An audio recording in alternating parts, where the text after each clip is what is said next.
Worried about income tax? Wonder if spring will ever come? Want to get away from it all? We offer you escape.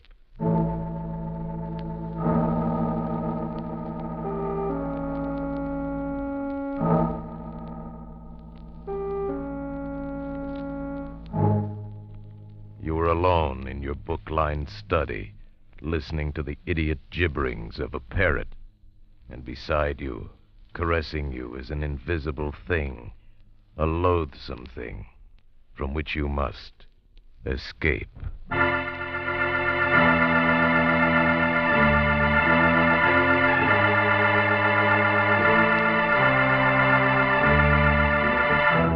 Escape. Produced by William N. Robeson and carefully contrived to free you from the four walls of today for a half hour of high adventure.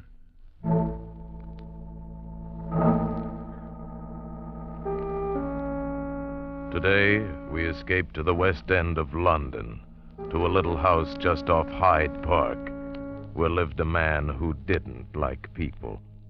Today, we escape in the remarkable tale of Robert Hitchens, How Love Came to Professor Guildea.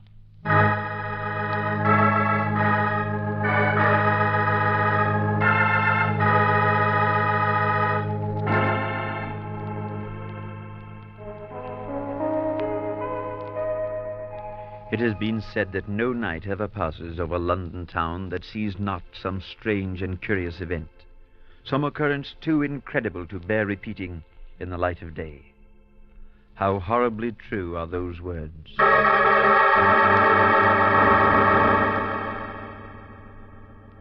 It's been over a year now since the night I first met the amazing Professor Guildea. I had delivered a sermon at the rectory of St. Swithin in the East End, and was passing through the foyer in departure when I was accosted brusquely by an odd little man, remarkably sharp-featured, his face adorned by a pointed black goatee. Pardon me a moment, please. I believe you're Father Murchison? Yes, that's right, but I don't think I've had the pleasure Perhaps you've heard of me. My name's Guildea, Professor Guildea. Guildea, why, yes, you're the famous psychologist. Yes, psychologist, biologist, anthropologist, philosopher, and that takes care of that. Sir, I never attend religious services. It appears you've done so tonight. I came for one reason, to hear you. Find out why an otherwise normal colleague of mine thinks you're the most convincing speaker he's ever listened to. And did you find out? No, your talk was intelligent, logical. Therefore, it could never convince anybody of anything. Thank you. You're a direct man, Professor Guildea. No time to be anything else. I'd like to have you dine with me, Father Murchison, say a week from tonight, 7 o'clock. I live at number 100 Hyde Park in the West End. Can't we make it 2 weeks?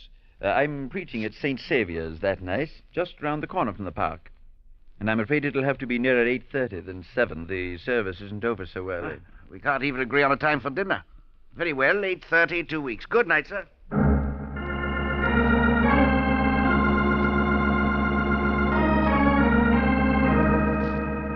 Perhaps if I had known then what I haven't, no matter.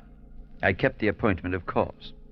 After an excellent dinner, we climbed the stairs to Guildea's study, a large book-lined room running the width of the house, with windows at the end overlooking the park.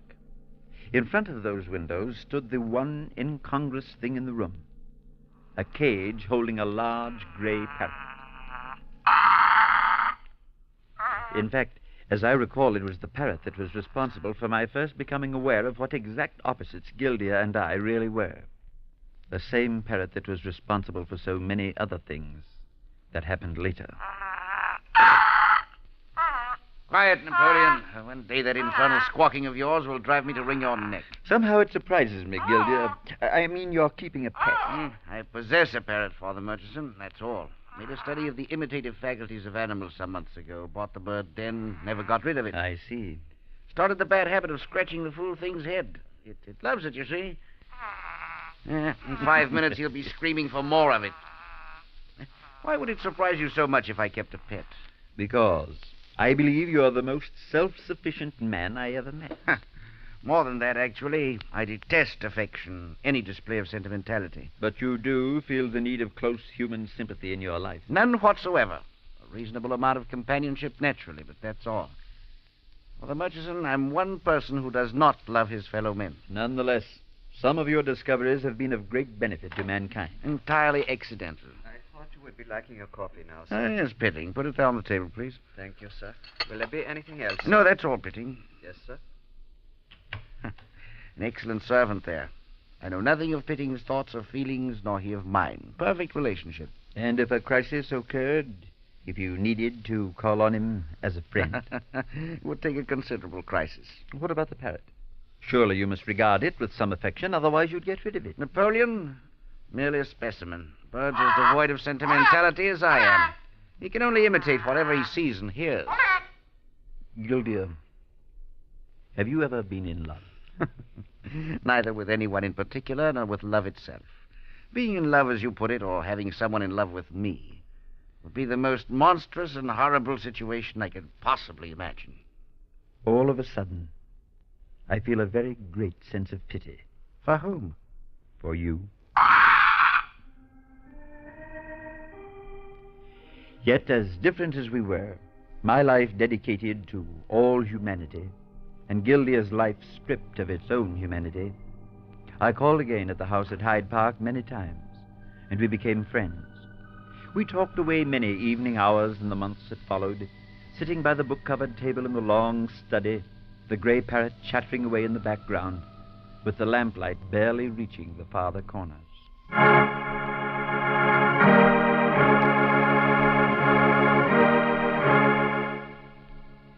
It was on such a night not long ago that the thing began.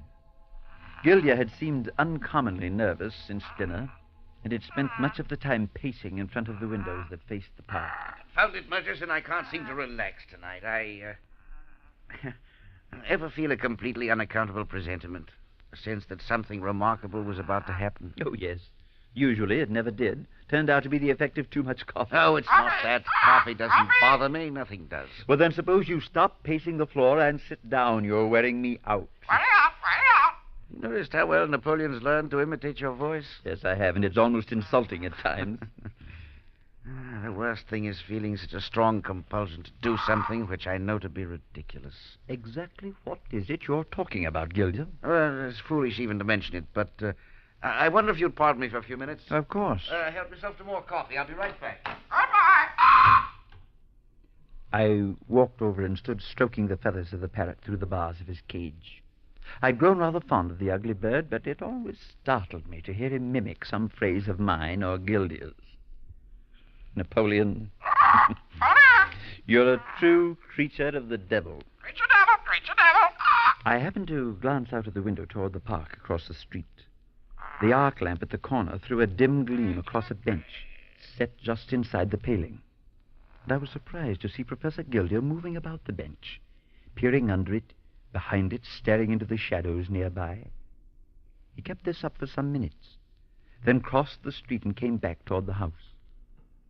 In a moment, I heard him ascending the stairs. Father Murchison, has anyone entered this room since I went out? I know. You mean Pitting, of course. He hasn't been in. Strange. Very strange. I saw you across the street in the park. What were you doing? I thought I saw something, wondered what it was, that's all. Did you find out? No. What's wrong with the parrot? Never made a sound like that before. What do you mean? He seems all right. Napoleon, stop that. What was it you thought you saw? Nothing. As you said, most likely it was the coffee. Only I'm very much afraid that... Oh, no. In this day and age, it's impossible.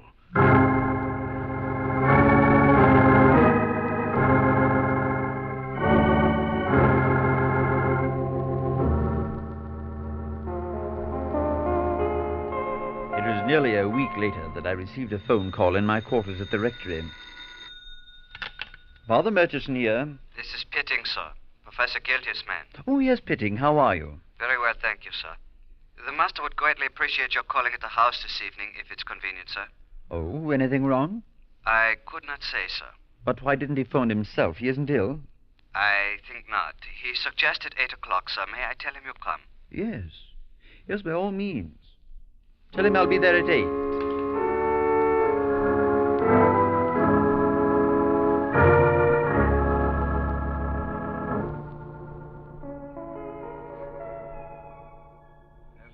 beating about the bush, Father Murchison. I am nervous. Of course I am. Plenty of reason for it. Oh, you're working too hard. Now I'm working too hard. The other night it was coffee. As a matter of fact, it's neither one.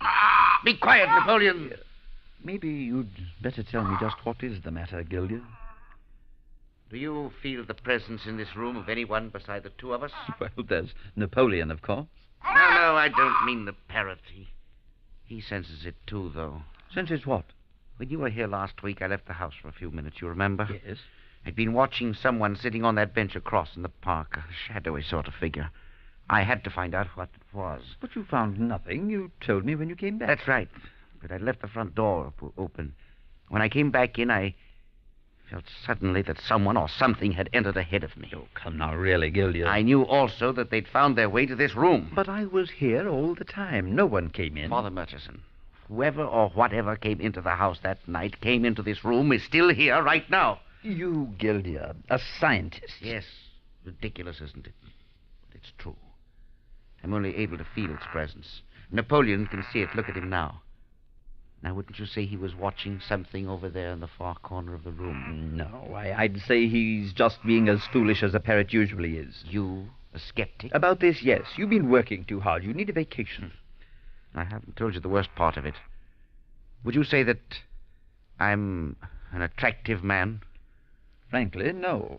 Oh, I suppose to a certain type of society woman you might... No, that's not what I'm talking about. Well, then, what are you talking about? I don't know whether this intruder is a woman, man, child, animal, but whatever it is, it holds a vast affection for me. What? Can you imagine anything so utterly monstrous, horrible? Murchison, the thing, is in love with me.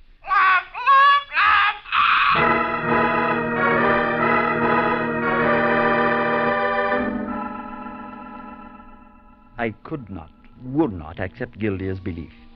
And yet the alternative was even more frightful. For I could only decide that the long hours of study and lecturing had affected his mind, had brought him, in fact, to the verge of insanity. I persuaded him finally to get away for a while, leave the house, forget his professional problems, take a short trip. I accompanied him to Victoria Station, saw him off on the boat train, and then, caught up in my duties, I had little time to consider the strange affair for nearly 10 days.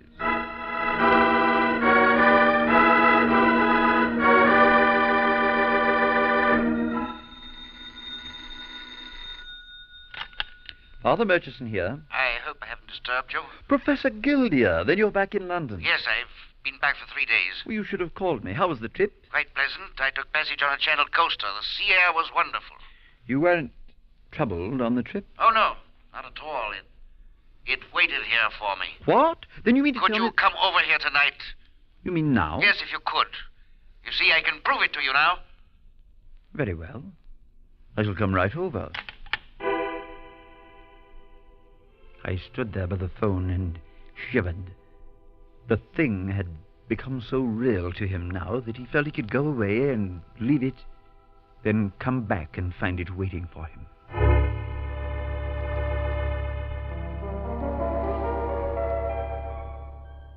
That's why I didn't call you when I first came back. I wanted to be sure. So I've waited 3 days, and every day has been worse than the one before. In what way? What do you mean? I mean, the thing was waiting for me here. Glad I was back, fawned all over me. It was more insistently obnoxious all the time. Guildea, do you mean you've seen the thing? Heard it? No, I haven't seen it, haven't heard it, but I know it's here. I can feel it, sense it. Try to put it in words, and it becomes absurd. If you'd like some unsolicited advice, call in a doctor. Have him look you over. And what doctor in London knows any more about the human mind than I do? I know, but when it's your own No, mind... You're thinking of hysteria, hallucination. I know all the symptoms. It's not that simple. Anyway, I told you I could prove it to you. You'll notice I've thrown a cover over Napoleon's cage. Yes, I've been wondering about it. Part of my proof. He's been here, you know, all the time I was gone, here in this room. Yes, but I want you to get behind those curtains with me. Then I'll reach out and pull the cloth off his cage. I don't want him to see us. I don't know what you're hoping to prove, but, all right, come on. Ready? I'll uncover him.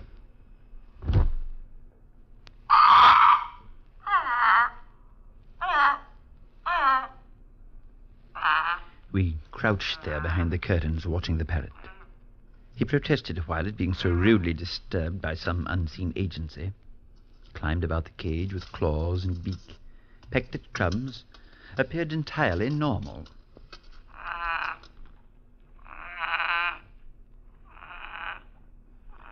After a time, he began to fix his attention on a spot across the room. There was nothing there. Watch him. Look at him now. In the parrot's mind, at least, someone or something was approaching the cage. And yet, the room was empty. Whatever it was apparently had reached the cage now, and Napoleon welcomed it with friendly chortling. The hairs rose on the back of my neck, for the bird was cooing and gurgling as he did when I or Guildea scratched the feathers on his head. I could almost fancy that I saw long, white, ghostly fingers reaching through the bars of the cage. Watch him and listen to him. He's talking to the thing, imitating it. See what you think. The bird was moving about in the cage now, nodding his head in a very peculiar manner, uttering the most extraordinary sounds. I began to realize that he was imitating the thing he saw standing by his cage. And then the full horror of it came over me. I tried to hide the thought from Guildea, but he'd already seen it in my eyes. So you see it, too. That's all I wanted to know. That I wasn't imagining it. There's no point in hiding there any longer. That was my proof. But perhaps someone was here while you were gone. I've questioned Pitting and the cook. No one has been here. It can't be. Such a thing just can't be. Father Murchison, it is. Well, where? Where is it now? Can you tell me where it is? Not exactly. Somewhere in the room, not too far away. I can feel that. Napoleon, of course, can see it. There is some rational explanation, Guildea. There has to be. You're whistling in the dark, Father. You recognize the same thing I did. I know what you mean, of course. I can't stand much more of it.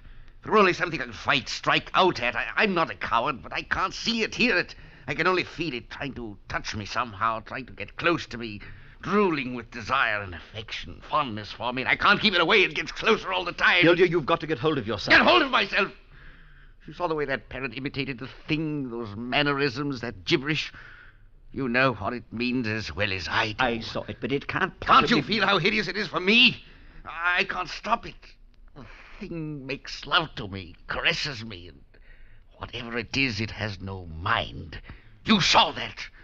That thing is a slobbering idiot.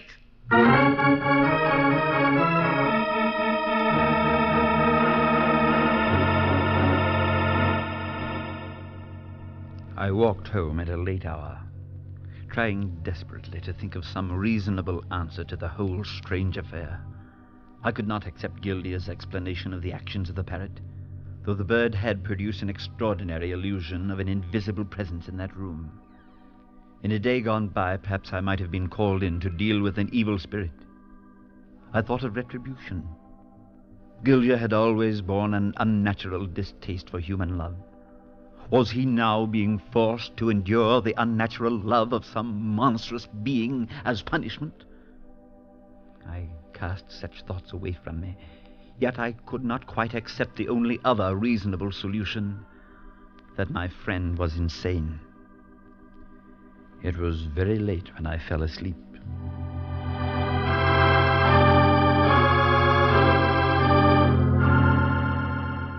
The following evening I preached at Warwick Chapel and returned to my quarters about 9. I found that Pitting had called a short time before and left a rather puzzling message. Implore that you come to Hyde Park at once. Otherwise I cannot answer for the consequences.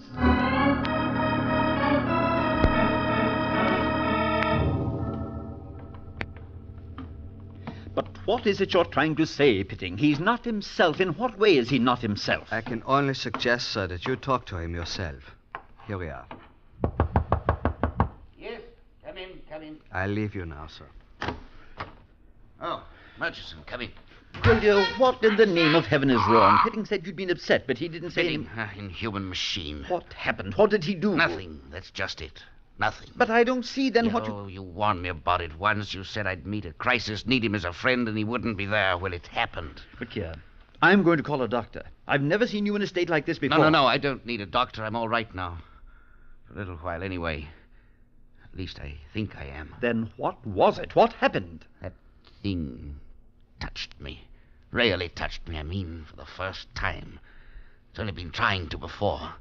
The only way I can put it, it rubbed itself against my soul. It was horrible. Now, Guildea, you Don't got tell to... me I've got to get hold of myself. I know what I'm saying. I'm sorry. If you'd felt it yourself, you'd know what I mean. It was disgusting, filthy. It lasted one more minute. I know I should have gone screaming mad. But you don't feel it now? No, not now.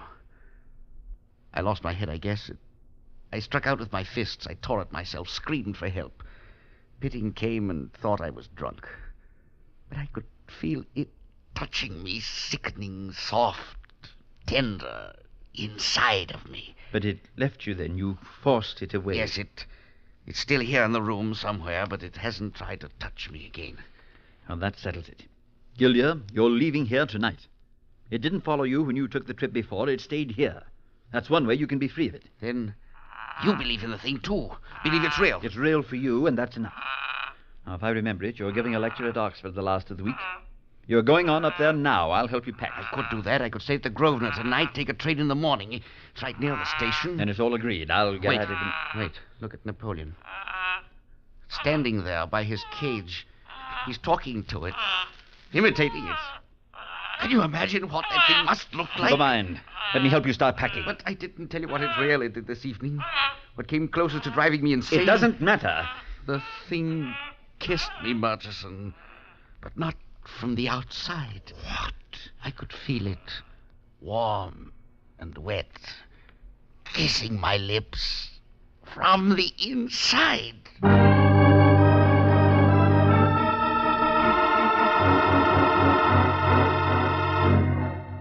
Guildea stayed at the hotel that night and caught the train out to Oxford the next morning. 4 days later, I received a wire from him. Am still feeling a bit shaky, but everything else is all right. No sign of any visitor. Why don't you try to come up for the lecture Friday night? And please get rid of Napoleon for me. Signed, Guildea. On sudden impulse, I decided to accept his invitation.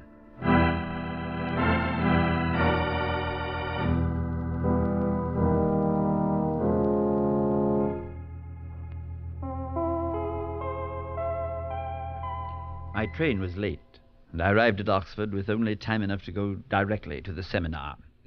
I slid into my seat just as Guildea was introduced and began his talk. He was pale and perhaps a bit drawn, but seemed otherwise composed and in control of himself. As I sat there, my mind wandered away from his talk, seeking some solution for the horrible problem which I regarded as being as much my own as Guildea's. I decided I would try to persuade him to sell the house in Hyde Park Place, since his strange fixation seemed to be bound up with it. Try to find lodgings elsewhere. Some 10 minutes passed when suddenly I noticed Guildea was becoming very nervous. He faltered in his talk, seemed to be confused.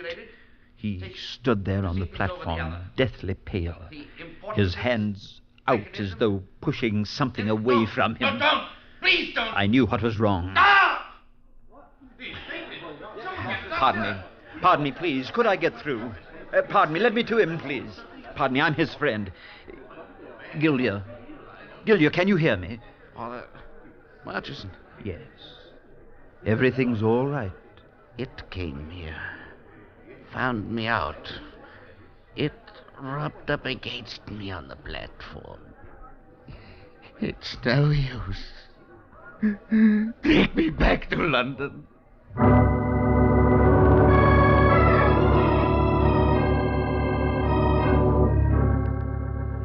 We arrived back in London late the next afternoon. Guildea was a broken old man. He shivered continually, trembled as though shaken by a chill. He claimed to sense the awful presence of that thing always nearby us, accompanying us, and he was constantly terror-stricken lest it might try to touch him again. I stayed with him in the house in Hyde Park, and as night drew on, we sat in the long, book-filled study on the second floor. Pitting brought coffee to us and then withdrew. We found little to talk about, and the silence of the room seemed doubly oppressive without the familiar chatter of the parrot in the background. What did you do with him, Murchison? Napoleon, I mean. I boarded him with a pet shop in Shaftesbury Avenue. I thought you might want him back again after you'd reconsidered. No, I don't want him back. You still can't feel its presence, can you?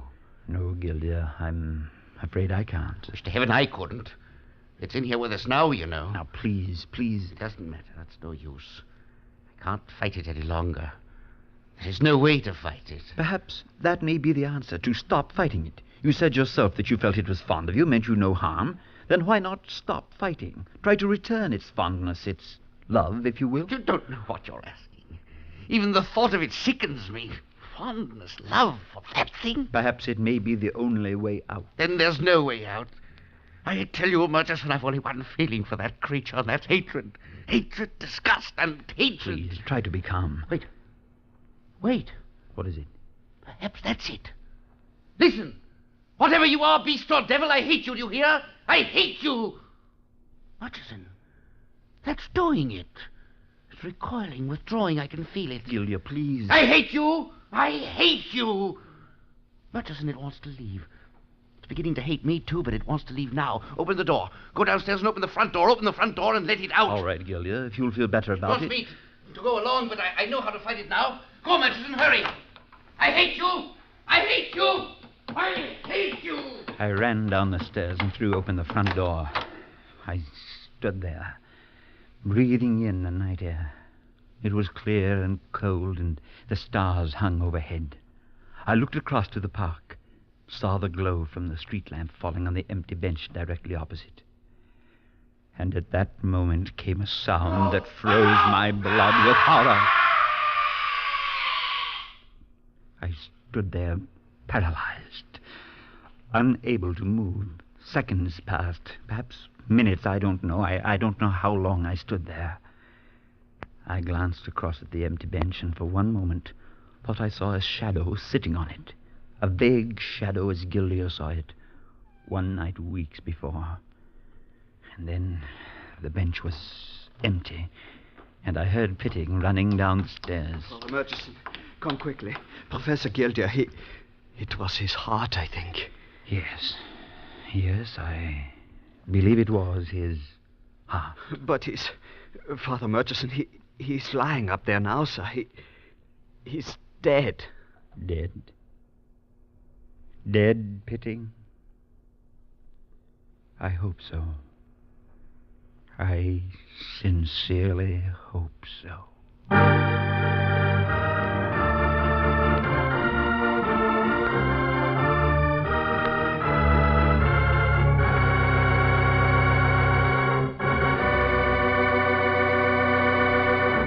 Escape, produced by William N. Robeson and directed by Norman MacDonald, today brought you How Love Came to Professor Guildea by Robert Hitchens, adapted for radio by Les Crutchfield, with Louis Van Rooten as Professor Guildea, Parley Bear as Father Murchison, Harry Bartell as Pitting, and Paul Frees as the Parrot.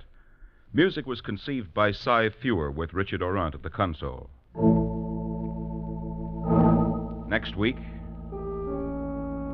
when the coming weekend offers little to stir the imagination, when routine inactivity stares you in the face, when you're already tired of doing nothing, we offer you Escape.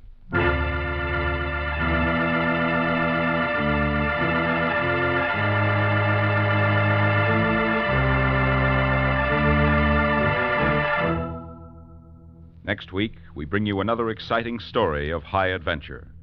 This is CBS, the Columbia Broadcasting System.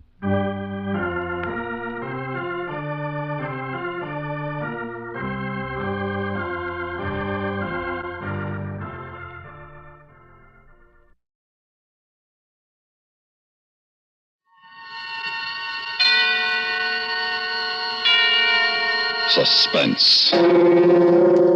And the producer of radio's outstanding theater of thrills, the master of mystery and adventure, William N. Robeson. Faithful listeners, and who among you is not, will remember a strange and wonderful story we presented some time ago about a member of the Beat generation called The Tennis Shoe. It was the first radio play by a young man of whom we have expected much, and we have not been disappointed. Herewith, another strange and wonderful story by 26-year-old George Bamber. In years to come, we feel confident that we will be proud to recall that it was on Suspense that this brilliant writer was first heard. Listen then as Richard Beals stars in Return to Dust. And now, Return to Dust, starring Mr. Richard Beals. A tale well calculated to keep you in suspense.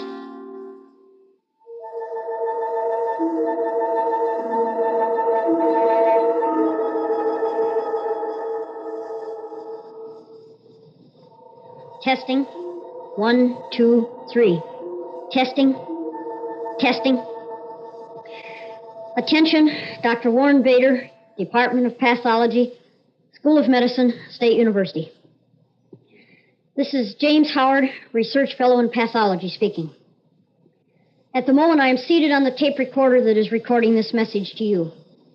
As a point of fact, by the yardstick on my desk, I stand exactly 12 inches, and I am steadily decreasing in size. I calculate if I continue to shrink at the present rate of speed, it is possible that I will become invisible to the human eye sometime before midnight. I've been trying to reach you by phone since 8 this morning, but you are not at home and have not yet arrived at your office. Since you are the only person with an adequate scientific background and technical knowledge to save me, it is imperative that my last whereabouts is known to you in the event I cannot contact you by phone. Thus the precaution of this recording. As you will have discovered by now, I have gone against your orders and pursued my theory of cancer cell growth by working in the lab at night after my regular duties. I have been trying to prove that the biochemical agent not only stops abnormal cell division, but reduces the existing cells in physical size until the neutralizer is induced. The fact that I have shrunk from 5 1/2 feet to 1 foot should be proof beyond refutation, though my condition is the result of an accident. While trying to introduce a more powerful catalyst in the laboratory last night, I inadvertently created an uncontrolled reaction which manifested itself as a white mist which filled the entire lab. The mist lasted no more than a few seconds, and as I observed no effects other than this, I continued working. When I got home, I descended into one of the deepest and blackest sleeps I have ever experienced. I woke this morning to discover myself literally lost in a sea of blankets. I had shrunk 4 feet 8 inches during the night. Naturally, my first reaction was one of panic. But I soon realized that my only salvation was to remain calm until I contacted you. You'll find a more complete report of my theory and the experiments which I've conducted to prove it in the uncompleted thesis here on my desk. This thesis, Dr. Bader, will open a door to a cure for man's worst disease, cancer. As for myself, you'll find detailed instructions on how to reverse the action which I've accidentally initiated. You'll find this on pages 79, 80, and 81. No matter how small I shall become, even microscopic, you will be able to reverse the process if you follow the instructions on those pages. Now, I had better place another telephone call to your office, Dr. Bader, while I'm still big enough to dial the phone. It is just possible that your efficient secretary forgot to tell you that I called. The phone has grown almost half as tall as I am. A strange sensation.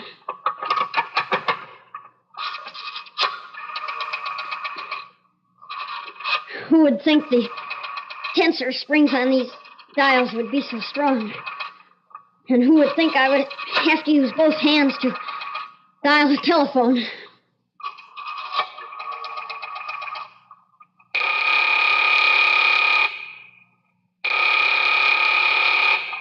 Pathology, Dr. Bader's office. Miss Pritchard speaking.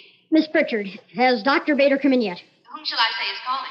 This is James Howard, Miss Pritchard. It's urgent. It doesn't sound like you, Mr. Howard. It's me, all right. I'm sorry. Dr. Bader isn't in. Are you sure? Yes, I am sure. Dr. Bader is not at this moment in his office. Now, look, Miss Pritchard, don't pull that Dr. Bader isn't in stuff to me. You tell Dr. Bader I have to talk to him. I'm sorry, Mr. Howard. Dr. Bader is not in. Look, this is a matter of life and death. I'll tell him when he comes in. In the meantime, is there anything I can do? There's nothing anyone can do but Dr. Bader. He's the only man in the world that can help me. Well, I'll tell him as soon as he comes in. Yes, you do that, Miss Pritchard. Why, Dr. Bader? Why, of all days, did you have to pick today to change your routine? For the last 20 years, you've been in your office from 9 until 12. Why did you have to pick this morning to change?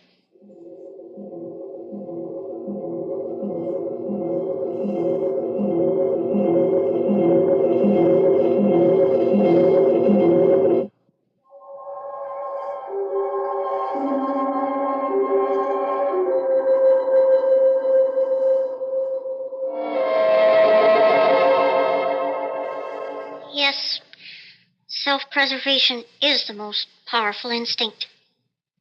It is now 3:30 in the afternoon, and I have shrunk to the unbelievable height of 6 inches. And I'm continuing to shrink. Yet I'm taking every precaution to guarantee that I stay alive. What have I got to live for? What am I? A 32-year-old old man that's losing his hair? Walks with a stoop from years of hunching over microscopes? What have I got to show for it?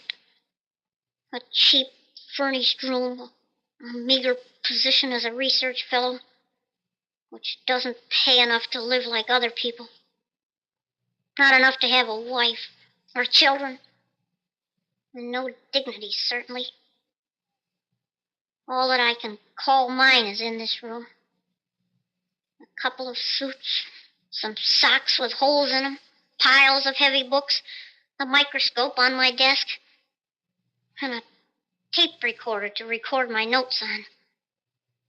That's all that will be left of Mr. James Howard, research fellow. Oh, excuse me, Dr. Pasteur.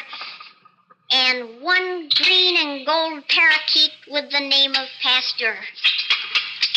To pose a hypothetical problem, Dr. Pasteur, who's going to change the water in your cage if I return to dust? Certainly not Dr. Bader. He might steal what little water you had, but he wouldn't change it. Who will? If I don't contact the doctor, it may be a week before the landlady comes up here to clean. He'd starve to death.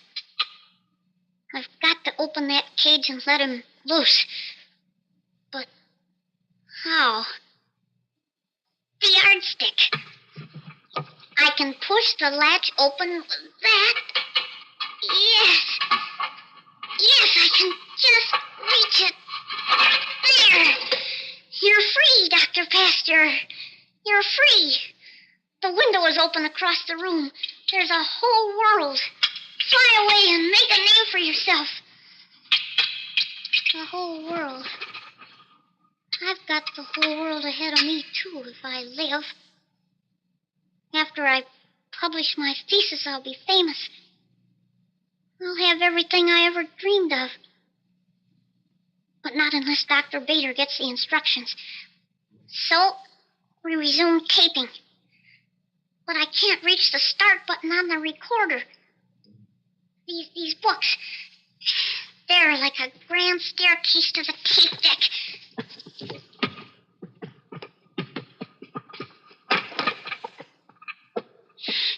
And now to start the machine. I'm no longer big enough to push it. Kick it. Oh, that hurt. I've got it. Jump on it. There we go. Dr. Bader? Dr. Bader. This is James Howard recording again. I have still not received your phone call, but I have not given up hope. In the meanwhile, I have made the necessary precautions for isolating myself in the event that you do not call before tomorrow morning. I have made a ramp with a ruler to the stage of the microscope. Glued to the microscope is a transparent glass petri dish. As soon as it becomes apparent that I'm in danger of being lost from view on the desk, I will make my way to the petri dish. But what if you haven't called by the time I could be lost in the petri dish? I could prepare a slide for myself. If I diminished to the size of a one-celled organism, I would have no difficulty in crawling under the cover glass and taking up a position directly under the lens. Perhaps I should prepare a slide now. You've called, Dr. Bader. You've called at last. No! I can't lift it. I'm too small. I can't lift it off the cradle. Don't stop ringing, please. I'll lift it somehow. But how? A lever. Give me a lever, and I could move the world. A pencil. I can do it with a pencil. Don't hang up, Dr. Bader. I'm looking. Please don't hang up, Dr. Bader. I'm coming. Just don't stop ringing. Please don't stop ringing. Please. Just don't hang up, Dr. Bader. I've almost got it. Just a little more. Oh, no. Hello? Miss Pritchard. Mr. Howard? Can't you hear me? Get Dr. Bader. Hello? Miss Pritchard, I'm on top of the desk. The phone fell on the floor. Hello? I'm only 6 inches tall. You've got to get me help. Hello? Are you there, Mr. Howard? Yes, I'm here. I'm here. Howard. No, Doctor. This is Miss Pritchard.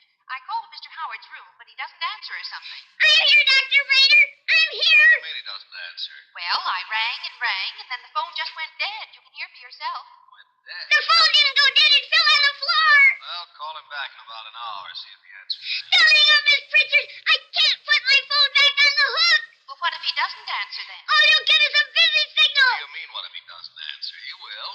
When he called this morning, he sounded very strange. Don't let him hang up, Miss Pritchard. Howard's been very strange since the day he joined the department. You can't get him today. I'll talk to him when I see him tomorrow. No. Yes, Dr. Bader. No, please don't hang up. I'm still here. Please don't hang up. Dr. Bader, please.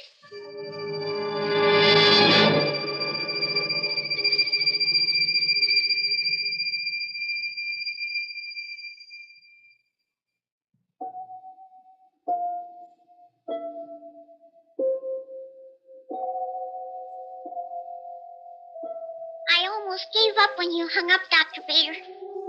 But then I remembered a simple law of mathematics.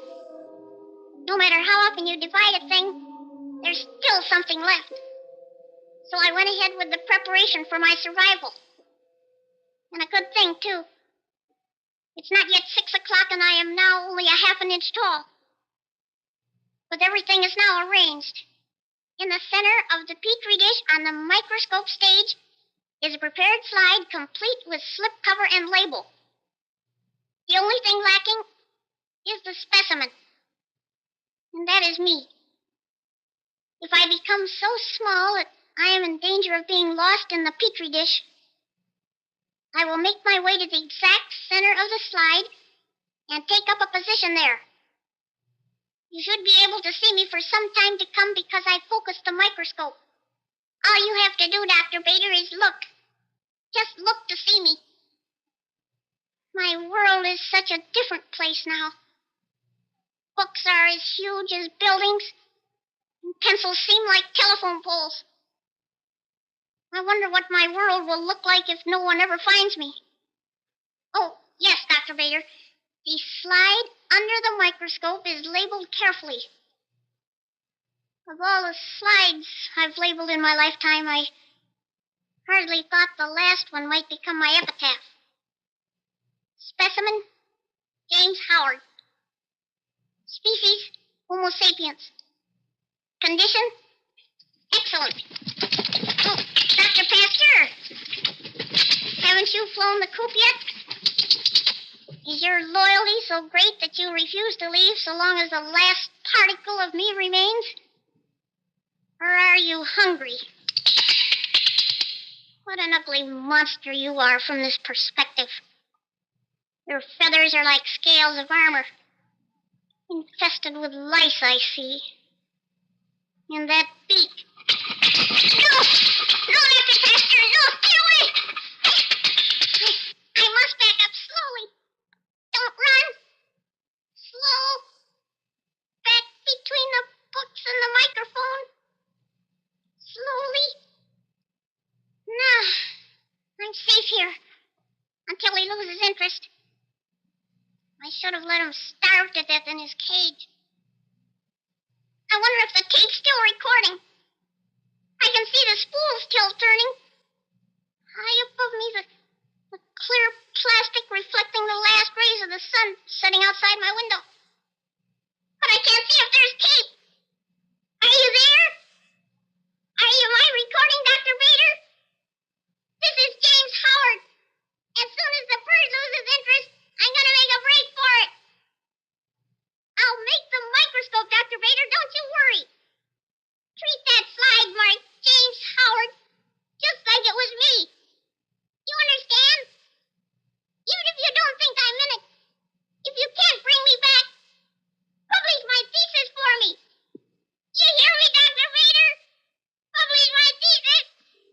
I can't die smaller than dust unknown. I have nothing left, Dr. Bader. Not even my body. Give me my thesis. You wouldn't dare publish it in your name, Dr. Bader, would you? All you'd have to do is change the name on the title page. You wouldn't stoop that low, would you? No. No, give me my thesis, Dr. Bader. Give me that much. You hear me? Give me immortality, Dr. Bader. I want the world to know I live. Publish the thesis in my name. You hear me, Dr. Bader? Give me immortality.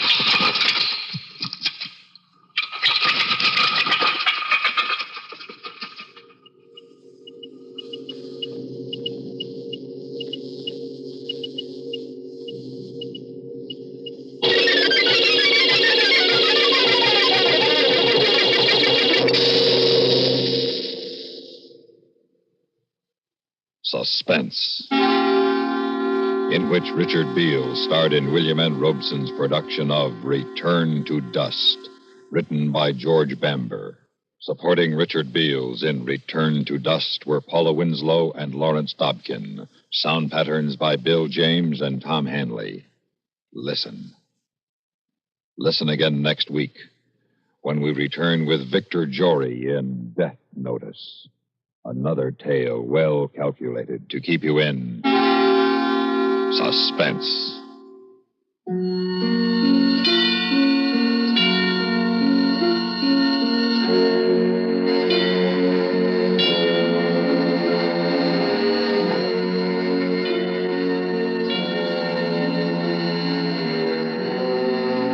Stay tuned for news analysis, which follows immediately on CBS Radio. Personal notice. Danger's my stock and trade. If the job's too tough for you to handle, you got a job for me, George Valentine. Write full details.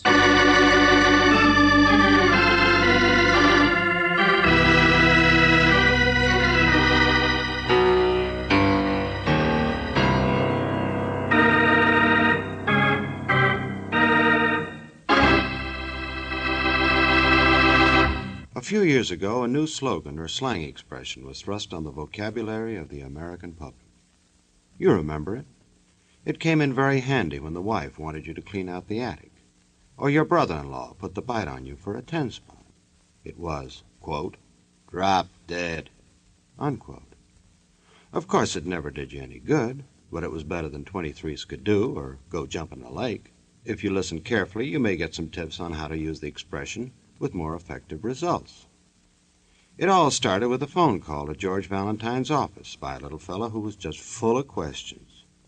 Oh, let's see if George has any of the answers. Don't you want a story? Hold it, will you? Who is this? Jerry Yule, I said. I'm a writer and I have a story. Yeah, well, this is George Valentine, and I'm not a publisher. Please listen to me. You've got to meet me right away. Captain Charlie's Neptune Palace. The old waterfront The district. captain's who's what? I live here. It's an old hotel. I'm collecting material. But this particular story, I'm afraid I don't know how it ends. And that's why I need you. Sounds to me like it goes around in a circle. I want to be there when it ends, don't you understand? That's why I'm calling you instead of the police. Police? What kind of a story is it? Well, it concerns a mysterious stranger and a seaman who chews tobacco. And mostly, of course, the parrot. The what? The parrot, a green and orange parrot. Ordinarily, I don't like parrots myself, such mangy, squawking creatures, but Captain Charlie, of course, will. A green and orange parrot. Now, look, friend, if you... Meet me in 15 minutes at the foot of Tide Street, please. You don't want anyone else to get their hands on this story, do you?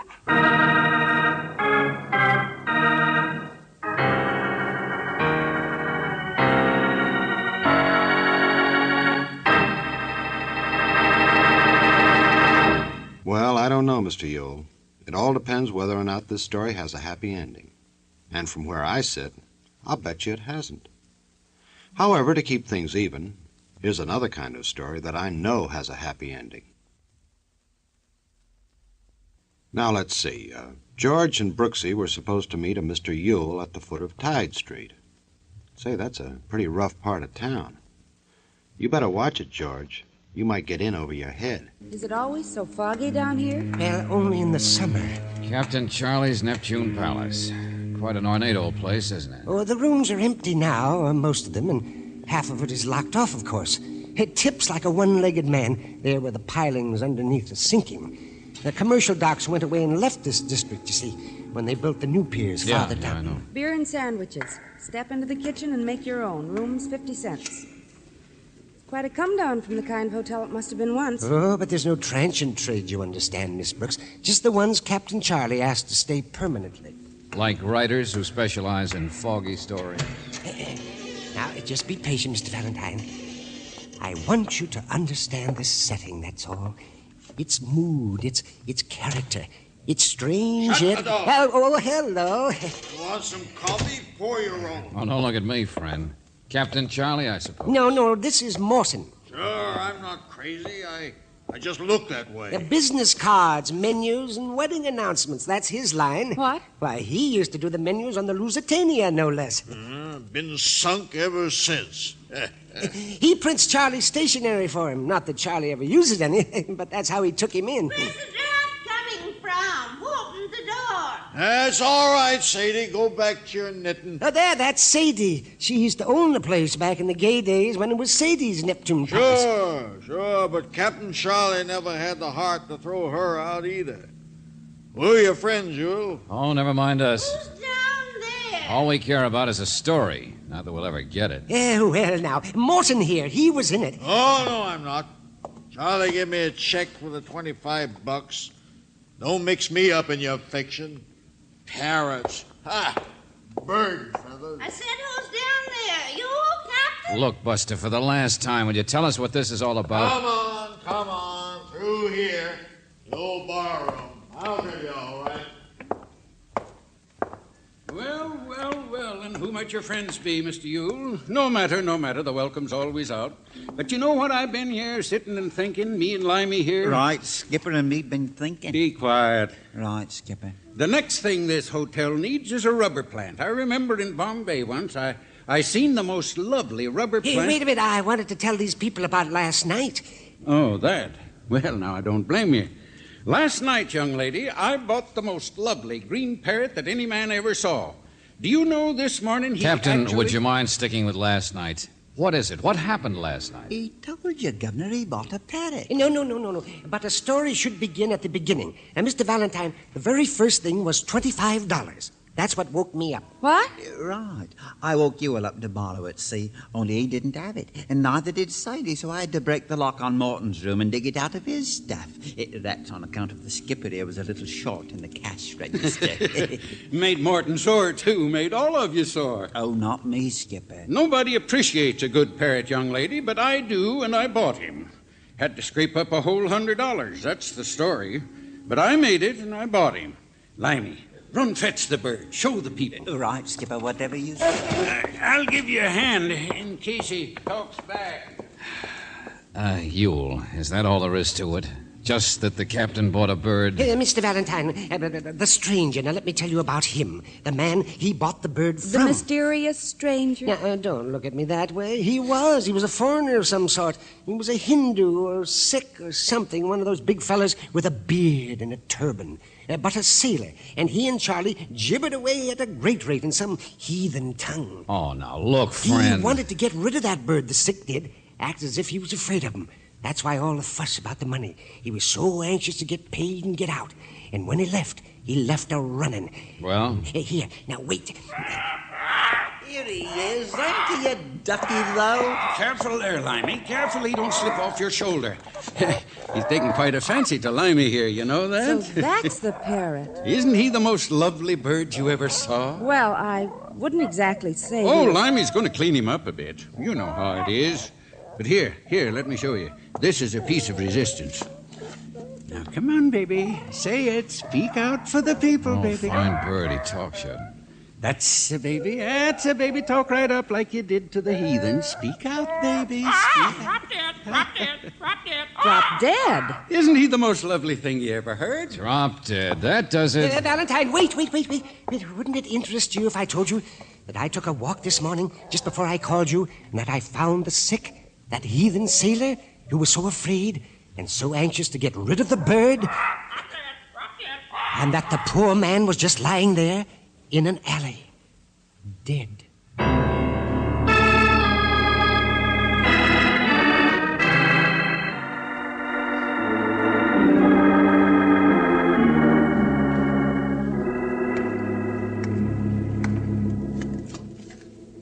Now, wait a minute. That man didn't drop dead. He was rolled. Look at his pocket. See for yourself. Slugged and rolled, that's all. Yeah, you're right, Lieutenant. Only whoever hit him tapped him a little too hard, Chuck. It's happened more than once down here. But don't you think it's interesting that... And never mind that Eye of the Idol mystery magazine stuff either, Mr. Yule. What I want to know is why you didn't report this to the police quicker. But here in the alley, I knew no one would find him. Besides which, a beard and a turban. You don't even know he's the same guy you saw last night. I think he is. There's a whole shipload of these birds in port. Can you tell them apart? Routine, that's all. Routine case, and you got to clutter it up. Big mystery. Okay, boys, where's that wagon? Well, Mr. Yule? I wrote a story about one of these fellas. Hey, wait a minute. What are you doing? Johnson will cut your gizzard out if you touch that body. You're in enough trouble as it is. Let go of me. The turban. Here, hold that flashlight. Oh, brother. There. You see? I told you it was the same man. Yeah, whoever rolled the sailor just wasn't so bright about where he'd carry his money, huh? 60, 70. Here, give me that. Yeah, it's the $100, all right. No, I'll keep it. Only so what? This still doesn't mean the parrot had anything to do with it. Hey, Mr. Valentine, look at this. Did you ever see an Oriental who chewed tobacco? What? A plug. Okay, so there's been somebody around here lately who chews tobacco, but... Oh, yeah, I remember. You said on the phone something about a seaman who chews tobacco. Yes, a big fellow, but an American seaman. Well, where did he creep in? Now, look, Buster, you'd better spill the rest of what you know fast. I've told you everything, honestly, I have. He was just a seaman, that's all.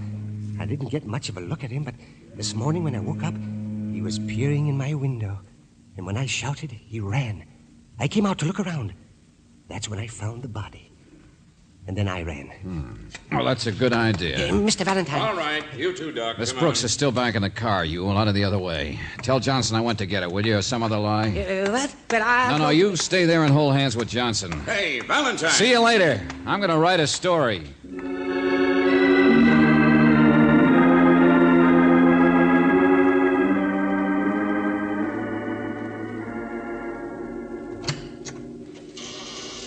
George, remember? He said that man in the turban seemed so anxious to get rid of the bird. Take it easy, Angel. Hey, Captain. Captain Charlie. This is a crazy, strange place, isn't it? That captain gives me the jitters. Never mind. I don't want to see him anyway. Limey's the one who'll talk for us. A weasel if I ever saw one. But why? What can he tell you? What is it you're trying Here we are, through here. Just check the information we've already got, Brooksy. Yeah, I'd like to weed out some of Yule's weird notions. He's about stupid enough to think that bird is some sort of weird supernatural... George. Relax, Angel. Up at the head of the stairs, that's all. Come on. Speak of the devil.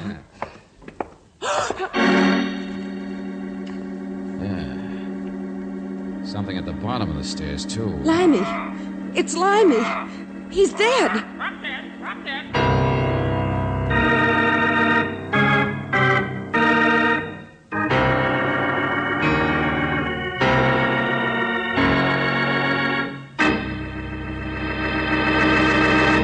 You know, I've always found it pretty tough to squeeze juice from a lime.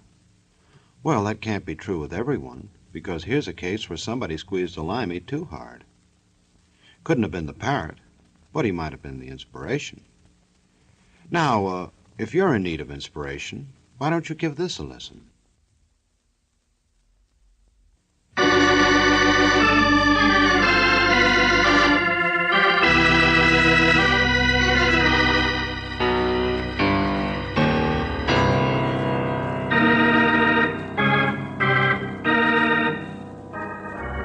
Now, Drop dead. Drop dead. Drop dead.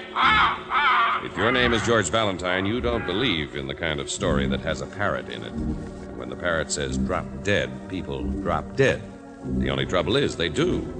First, a foreign sailor who sold the bird, and now the next man that the bird took a liking to, Limey.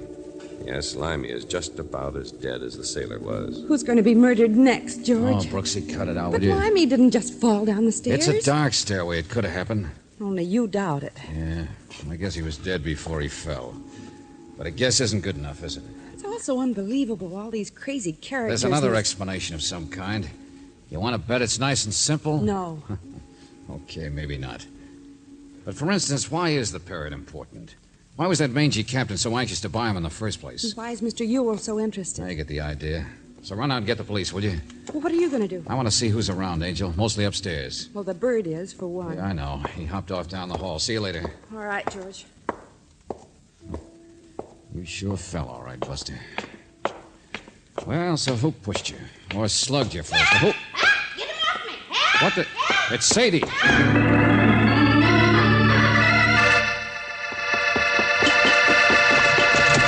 Sadie! Get him off that awful thing! Oh, what? Get out that window! Boy, shoot! All right. Just a parrot, that's all. Just of all the ugly, mean, All right, take it screeching- easy. He's out the window now, huh? Sitting there on the kitchen roof like he was real proud of himself. Only what happened? Hopped through here across my face. I was sound asleep. I told Captain Charlie I wouldn't stay here if he kept that bird. I never allowed parrots when it was my hotel. This was a respectable place. Sure. But look, Sadie, did you hear any noise out by the stairs a while ago? Maybe about half an hour ago? No. Why should I? Everybody's been out, except that awful creature. I heard them go. Why? Strip it. Only tell me something, Sadie. How long have you lived here? 40 years now, I'd say, off and on, barring a couple of marriages. But I always come back. Oh, my lands, I wouldn't know any other place to live. None of us would. All been here for years with Captain Charlie, huh? Well, of course. Except that Ewell, naturally. He's recent. We're all sort of has-beens, but the captain, he keeps us all under his wing. He's a wonderful man. So generous, honest.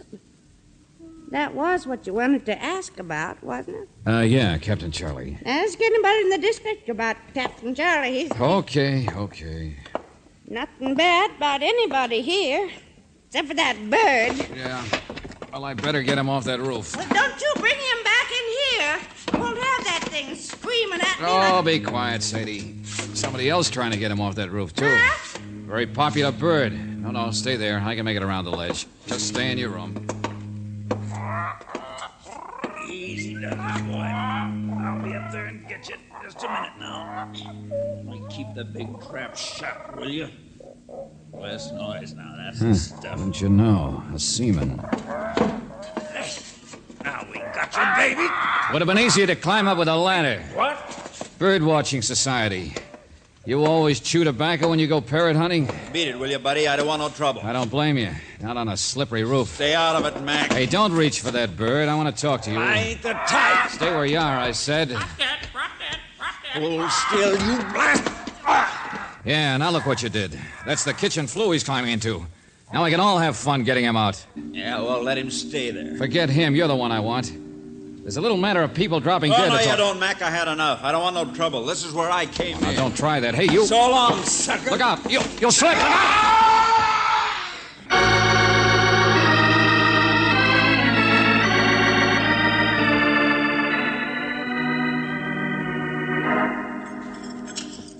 Drop dead, drop dead. Valentine, you're the one. Oh, stop it, Johnson. Drink your coffee. Plenty for everybody here, folks. Help The yourselves. seaman isn't dead, Lieutenant. His skull wasn't fractured. So we gotta wait for hospital reports before we can get him to talk. Johnson, for the 10th time, leave me alone, will you? Go solve your 2 murders. Have you checked all these people on when they last saw Limey? Yeah, we checked and double-checked and still haven't found anything. Okay, then leave me alone. I'll drink my coffee and think about it. Sure. First, you pocket $100 and run. Then you find something but won't say what it is. Then you... Johnson. What kind of an idea did that seaman give you? What you got up your sleeve? Well, break up this picnic and maybe you'll find out. But you... All right, everybody, get out of here. There's a genius working on a story. That's all for now. Break it up, break it up.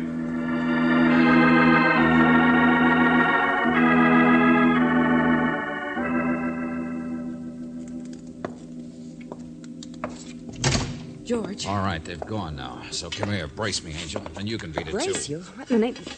George, get off of that stove. It's a big one. Got a big ear vent. What? The flu. Hope he's all right. Yeah, I can reach it. Oh, where are you, boy? Come on, come on. Oh, brother, soot, grease, and cobwebs. You mean he's been there all this time, the parrot? I hope he's in here. Hope I can reach it. Yeah. Sure, here we go. Oh, look at the poor thing. Yeah. Well, I'll clean him up a little. He'll be all right. George, what are you going to do with him? I wouldn't touch that bird if it laid golden eggs. All right, hold still there, Abner. Now, Brooksy, listen. We got to find out once and for all if this bird really does have anything to do with all the crazy stuff going on here. You're sure hard to convince. Hey, get off my coffee. If you're thirsty, boy, we'll get you a drink.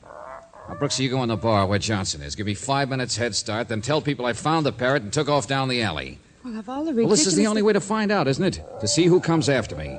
The bird itself can't have any value, but maybe somebody thinks it does, or... Drop dead, drop dead. Oh, Brooksy, now look, just because everybody who's been around this long-nosed chicken has got into trouble... All right, I'll do it. But there must be easier ways to find the end of a story. Okay, bird. Let's get some of the grease off your feathers. Bird of Ill-Omen, huh? Big mystery bird. Oh, you like that, huh? Well, get yourself all stretched, because in about 5 minutes we'll go outside and see if anybody meets us. We'll find out just how dangerous it is to hang on to you when you're... Drop you know... dead, drop dead, drop dead. Hey, shh, cut it out, will you? That's Drop better. dead. Drop dead. Huh? Drop. What? Hey, bird, snap out of it. What's the matter with you? Hey, Abner, come on, boy, come on. There's nothing wrong. Oh, brother. Drop dead, huh? Coffee. The coffee. You took a drink of my coffee. Brooksy. Johnson, what? John.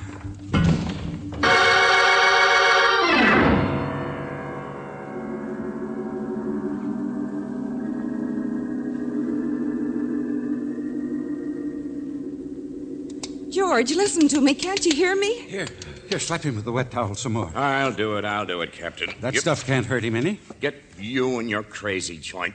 Get out of here. All right. You all drink that stuff, too? Oh, George, here now, don't move. You told me 5 minutes. It was 5 minutes before anybody even started to look for you. Sure. Just me, huh? Just my coffee. We're not all dead, huh? Valentine, I regret to say. Never mind, I know. I'll loused it up again. An old-fashioned knockout drop. They keep them behind the bar. Naturally, they would in this kind of a place. Wait a minute.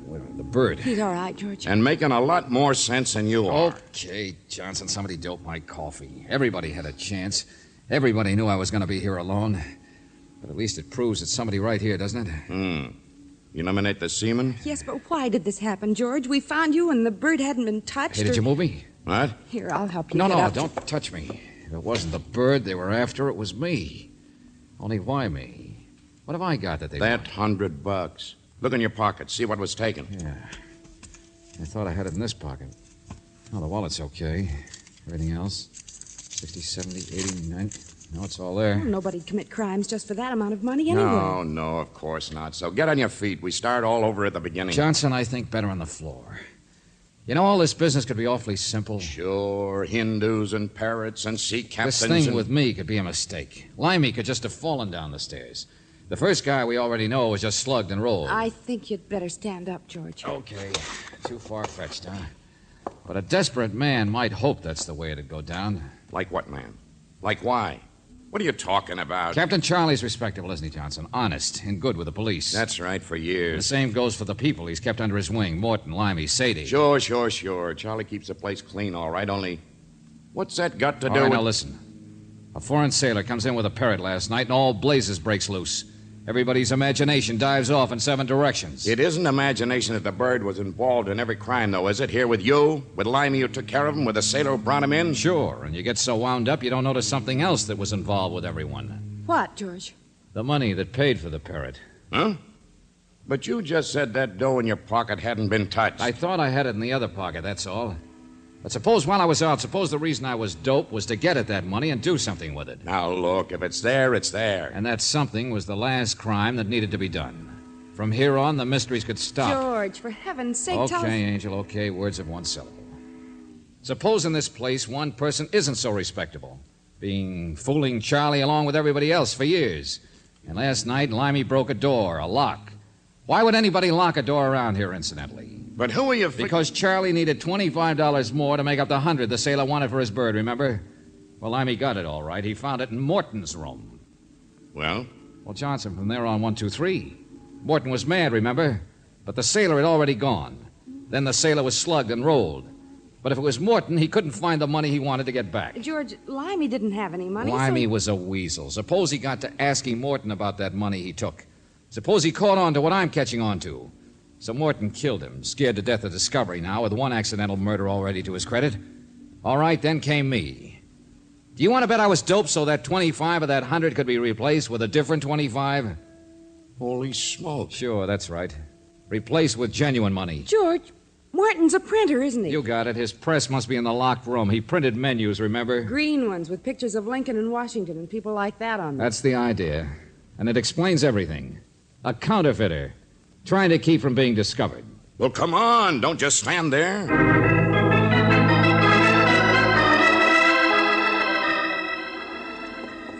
Morton. Hey, Morton. He was here just a second ago. He ran upstairs when you came out of the kitchen. There he goes. Morton, stop! Sergeant, get him! Hold it, Angel. Let the police do the rest. Hey, what's going on anyway?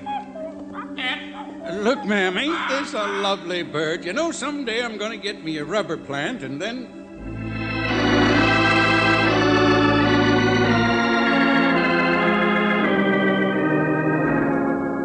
Oh, but George, even if Morton did commit those crimes, it still doesn't explain everything. There's still that tobacco-chewing seaman who fell off the roof and the parrot... Hey, you didn't start this story. Yule did. So stick around a minute and I'll give him the rest of it.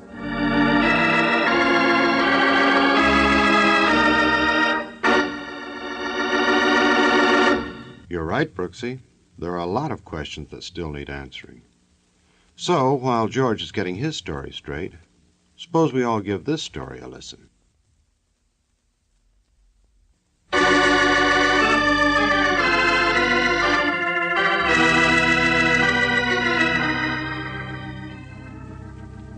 Yes, he was a counterfeiter, I understand. All he wanted was to get his $25 back. But the seaman, George... Oh, yes. The mysterious man chewing tobacco. Well, I'll use a little logic. The sick, the foreigner who was so anxious to sell the bird in a hurry, didn't speak English. Yes, that made it all the more... So where did his bird learn to say drop dead? Oh. Yeah, and every clue Yule gave me about him suggested the obvious. The sick had stolen the bird and was trying to sell quickly before the guy he stole it from caught up with him. You telephoned the hospital, huh? Well, this might not be all clairvoyance, but sure. The seaman didn't want to get mixed up in any trouble, but he still wanted his bird back. Huh. His bird. And that's all there was to it? Oh, my beautiful, romantic story of the waterfront. With all those strange characters. Watch it. Don't get carried away again. Oh, dear. My beautiful story. Anyway, cheer up, Mr. Yule. Maybe you could sell it to one of those mystery shows on the radio. Sure. Call it Drop Dead.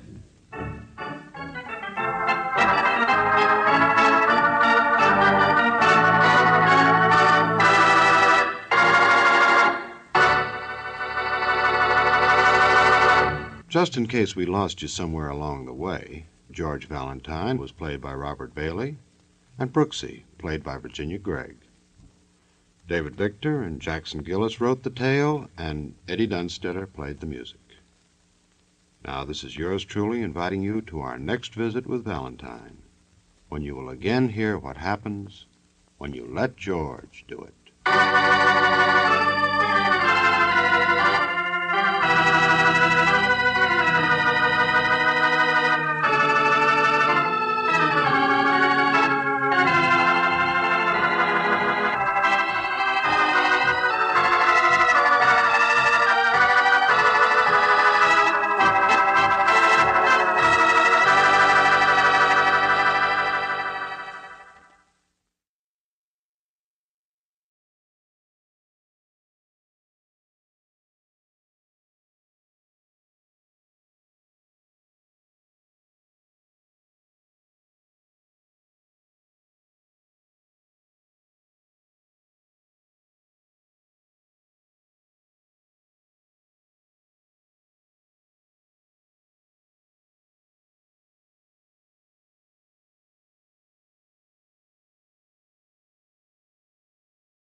Suspense. And the producer of radio's outstanding theater of thrills, the master of mystery and adventure, William N. Robeson. Psychiatrists can tell you some very interesting things about the symbolism of money, and they may be right. Have you ever noticed the furtive way people deposit and withdraw money in a bank? As though it were an almost indecent act, something which should be done secretly and in private. Of course, bank employees are different. Money to them is a commodity, the raw material of their business. They handle it impersonally, without feeling. That is, most of them do. But every now and then, a man can't stand working around so much loot, and he dips his hand into the till and gets it caught. Not so the hero of our story. He has time and patience and brains. He robs a bank and is never caught by the police. Listen then as Mr. Frank Lovejoy stars in Death in Box 234. Which begins in just a moment. Here's actress Joan Bennett. It's terrible to try to act with a dreadful cold. To feel better quickly, I take 4-way cold tablets. The fast way to relieve nasty cold distress. Yes, tests of 4 leading cold tablets proved 4-way fastest acting of all. Amazing 4-way starts in minutes to relieve aches, pains, headache, reduce fever, calm upset stomach, also overcomes irregularity. When you catch cold, try my way. Take 4-way cold tablets. The fast way to relieve cold distress. 4-way, 29 and 59 cents.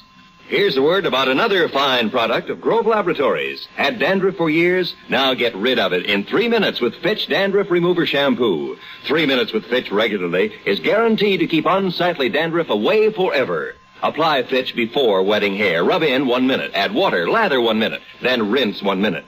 Every trace of dandruff goes down the drain. 3 minutes with Fitch, embarrassing dandruff's gone. Fitch can also leave hair up to 35% brighter. Get Fitch Dandruff Remover Shampoo today. And now, Death in Box 234, starring Mr. Frank Lovejoy. A tale well calculated to keep you in suspense.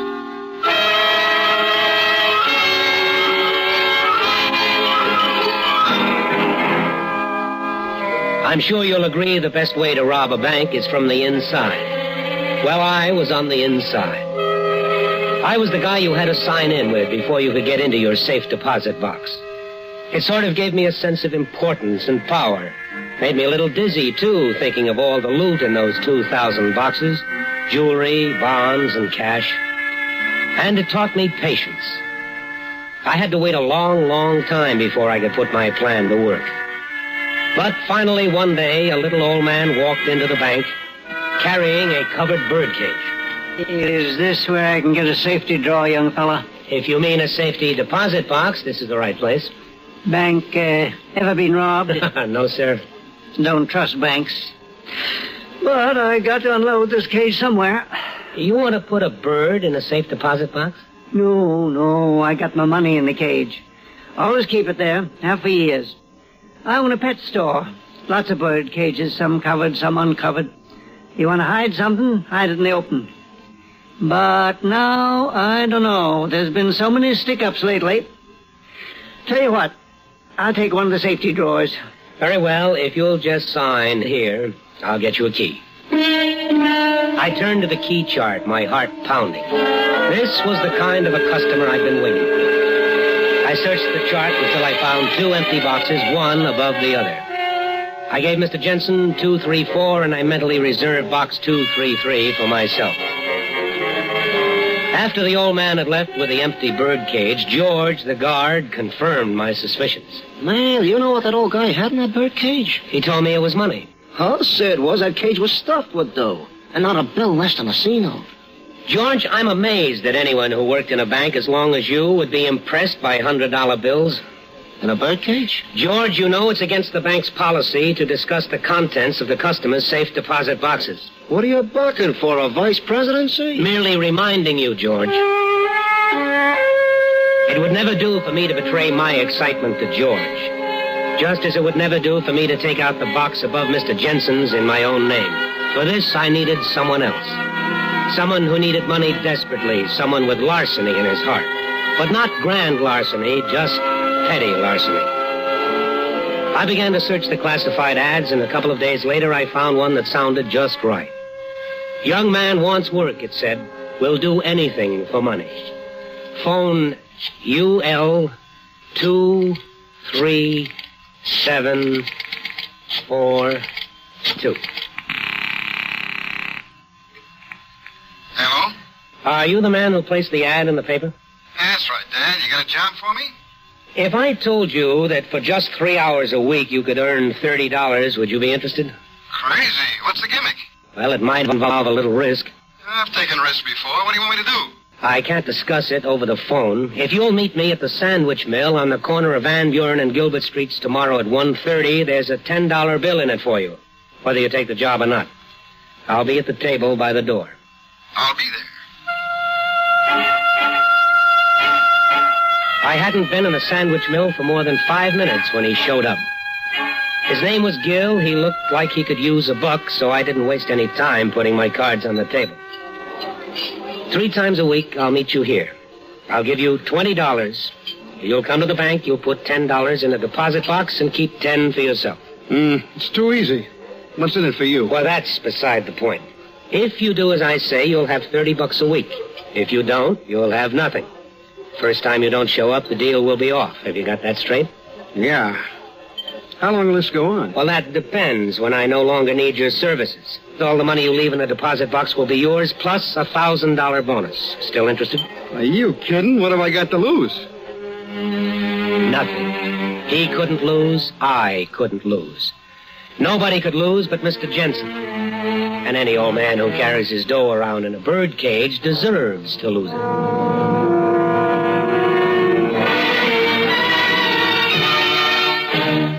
Now that most medium-priced cars have raised their prices, must you settle for something less? Not if you buy an Ambassador V8 by Rambler, the medium-priced car that did not raise prices for $59. The luxurious but compact Ambassador, American Motor's finest, is next year's car at last year's price. Come test our best. See how Ambassador gives you full hat room, shoulder room, and leg room for all 6 passengers. Discover luxuries that even the most expensive cars do not offer. Personalized luxury, including front seats that adjust back and forward separately for your individual comfort and leg room. Thrill to the new experience of a perfect power-to-weight ratio that enables Ambassador's 270 horsepower V8 to outperform other cars in its class. Turn on a dime, park easily anywhere, because Ambassador has no useless overhang. Don't let yourself be priced out of the medium-priced field. Get next year's car at last year's price. The luxurious Ambassador at Rambler dealers. And now, starring Mr. Frank Lovejoy, Act 2 of Death in Box 234.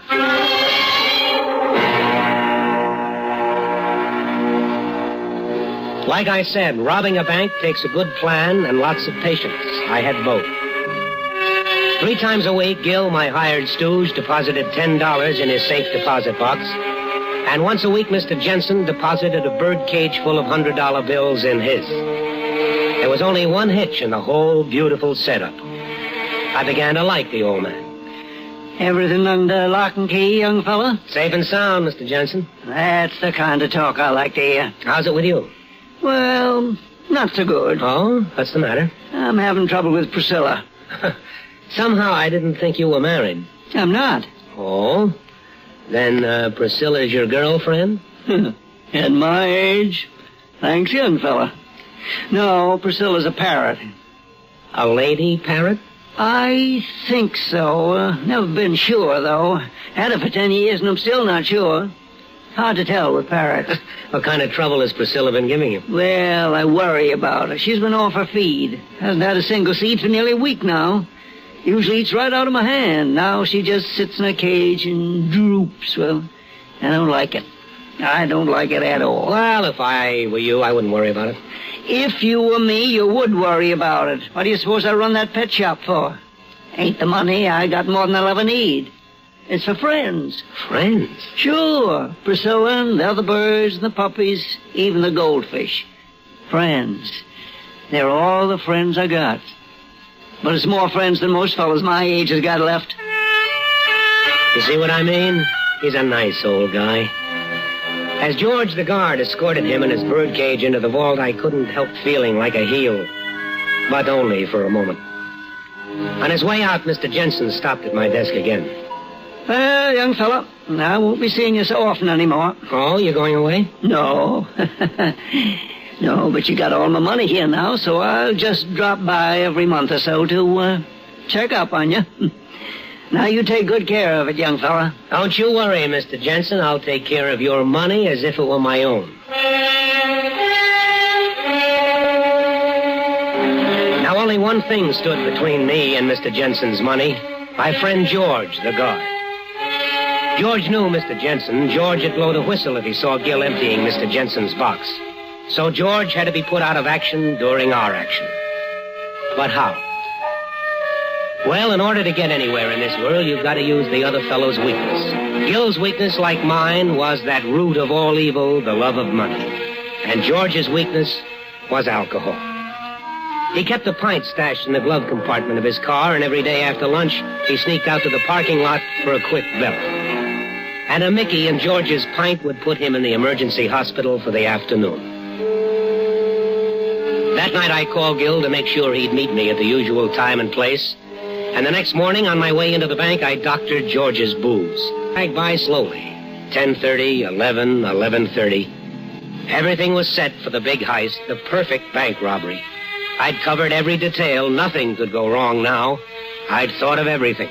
Good morning, young fella. But this. There stood Mr. Jensen, looking like death dug up, a dirty bandage around his right hand.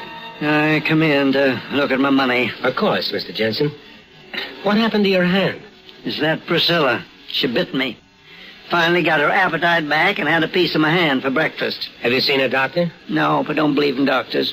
But you never can tell. A thing like that might be dangerous, give you blood poisoning. Don't you worry about me, young fella. Nature'll take care of it. Always been a great believer in nature. It ain't the bite that bothers me. It's Priscilla. I can't understand why she turned on me. She was my oldest friend.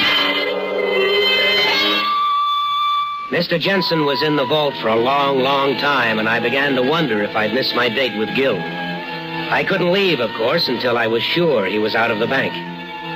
But at last he came back to the desk and returned the key. Young fella, you're doing a good job.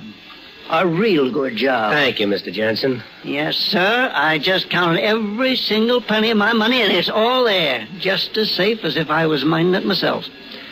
Nothing like counting money, you know. Especially if it's your own. Best indoor sport I ever heard of.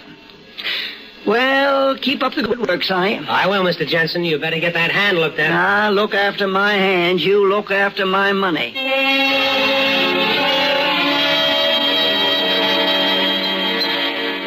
Look, Dad, you know how much dough I got in that safe deposit box? Yes, Gil. Do you? $240, and I could use it. You know, there ain't nothing that can stop me from going in there and taking it out. That's right, Gil. It's your money. Yeah, well, and that's what I'm going to do. And lose your bonus? What bonus? $1,000. $1,000? Who do I have to kill? No one.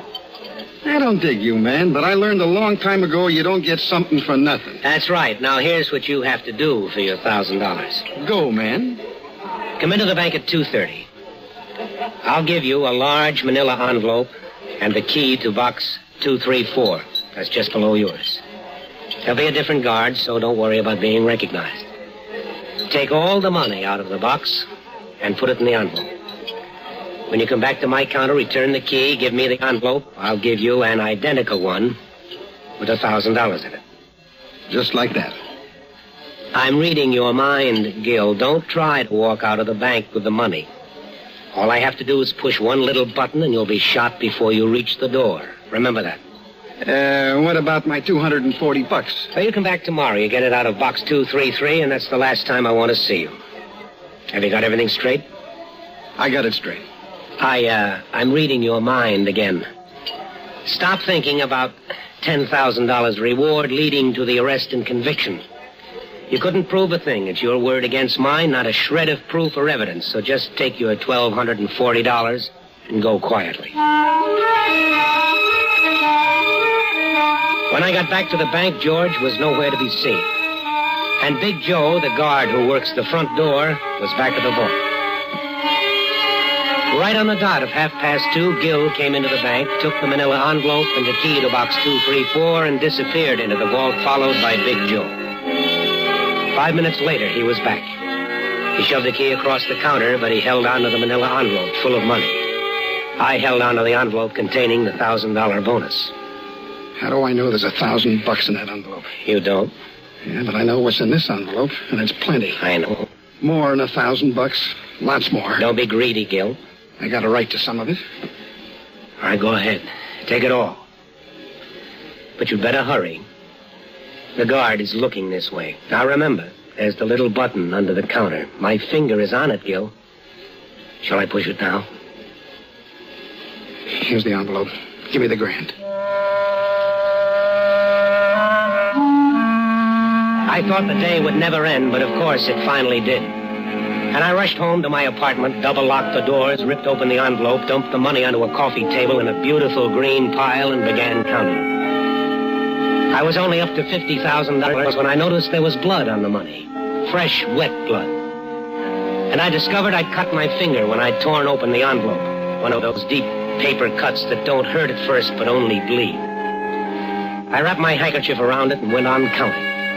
100, 110, $118,000. Old man Jensen was right. There's no greater indoor sport than counting your own money. And every cent of it was mine now.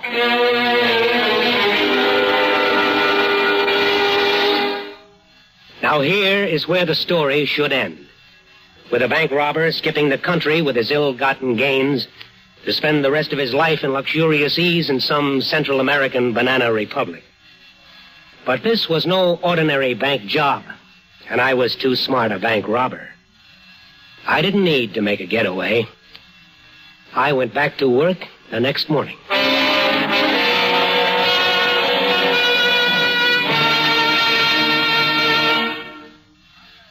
It's early evening, and you're out visiting friends. The conversation is stimulating. Perhaps a pleasant game of cards has started. You're relaxed and enjoying yourself. But your enjoyment could be spoiled if you should suddenly feel a troublesome twinge of acid indigestion, heartburn, or gas. Then your evening is ruined. But not if you bring Tums along. You take a Tums tablet with no fuss or inconvenience. You relax and let the remarkable medically tested antacid ingredients in Tums go to work. Tums work fast. As a matter of fact, in a matter of seconds, you're feeling better. You're enjoying yourself again. You see, nothing but Tums works so fast to make you feel so good so long.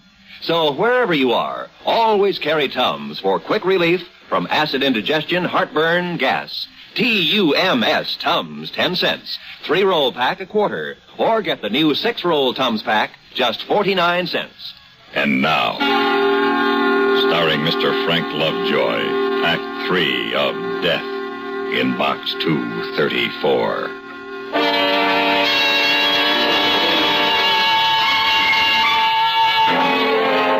Yes, I went back to work the morning after I knocked off Mr. Jensen's safe deposit box for $118,000.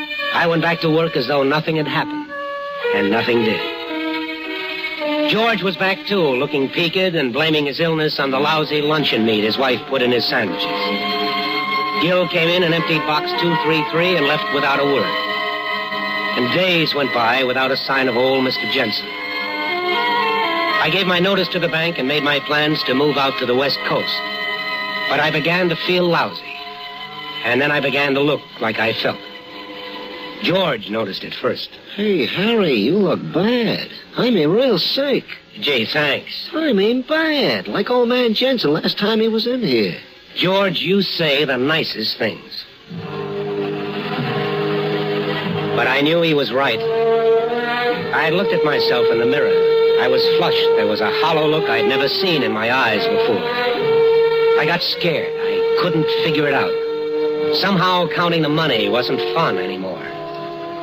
Finally, I woke up one morning with a raging fever. Going to work was out of the question. I was weak as a kitten. It was all I could do to pick up the morning paper from under my apartment door. I slumped back into bed, and then I saw it. A couple of paragraphs tucked away on the back page. The diagnosis of my illness. And I knew then I would never leave this bed. The cut. If I only hadn't cut my finger on that envelope when I counted the money. Oh, yes, the newspaper. Here's what it says. Bird bites, man dies.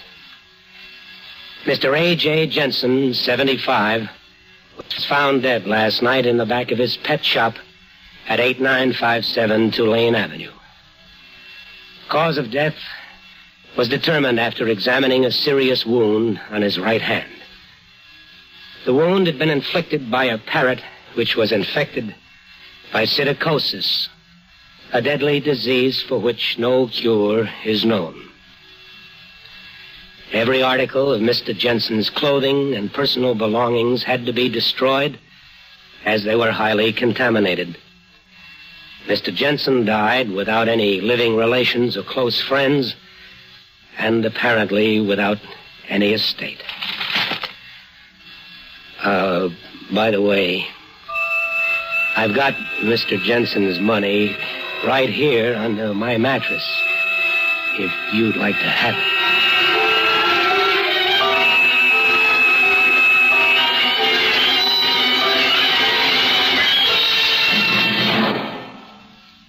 Suspense, in which Frank Lovejoy starred in William N. Robeson's production of Death in Box 234, written by Don Hahn.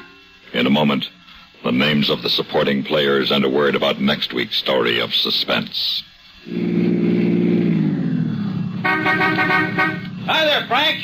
Fill her up, will you? Sure thing. Say, Frank, what's this I just heard on the radio about a big treasure hunt? Said I might have a Fram filter cartridge in my car right now worth $1,000 and not even know it. Well, that's right. A regular filter check is important to today's cars. So important that Fram Corporation is paying from $1 to $1,000 in prizes to get people to check their filters now. Not cash money, Frank. Oh, yes, sir. This is Fram's silver anniversary. Last year, 10,000 secretly numbered Fram filters were distributed all over the United States and installed in cars during regular servicing. And if you have one in your car now, you could get up to 1,000 silver dollars. And I'd get up to $1,000 too. Well, what are we waiting for? Let's check my oil filter. And let's check my air filter, too. Hurry, folks. Get in on the big Fram treasure hunt. You could win up to $1,000 in cash. Check your car filters now. Supporting Frank Lovejoy in Death in Box 234 were Edgar Staley, Lou Krugman, and Sam Pierce. Listen. Listen again next week when we return with script by Mark Brady. Another tale well calculated to keep you in suspense. And now, Roma Wines, R-O-M-A, made in California for enjoyment throughout the world. Roma Wines present Suspense. Tonight, Roma Wines bring you Mr. Jack Carson as star of Easy Money, a suspense play produced, edited, and directed for Roma Wines by William Spear.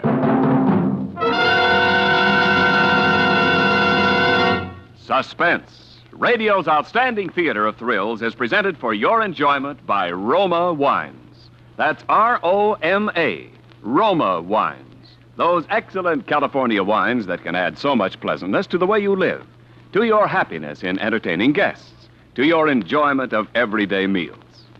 Yes, right now, a glassful would be very pleasant as Roma Wines bring you Jack Carson in a remarkable tale of suspense.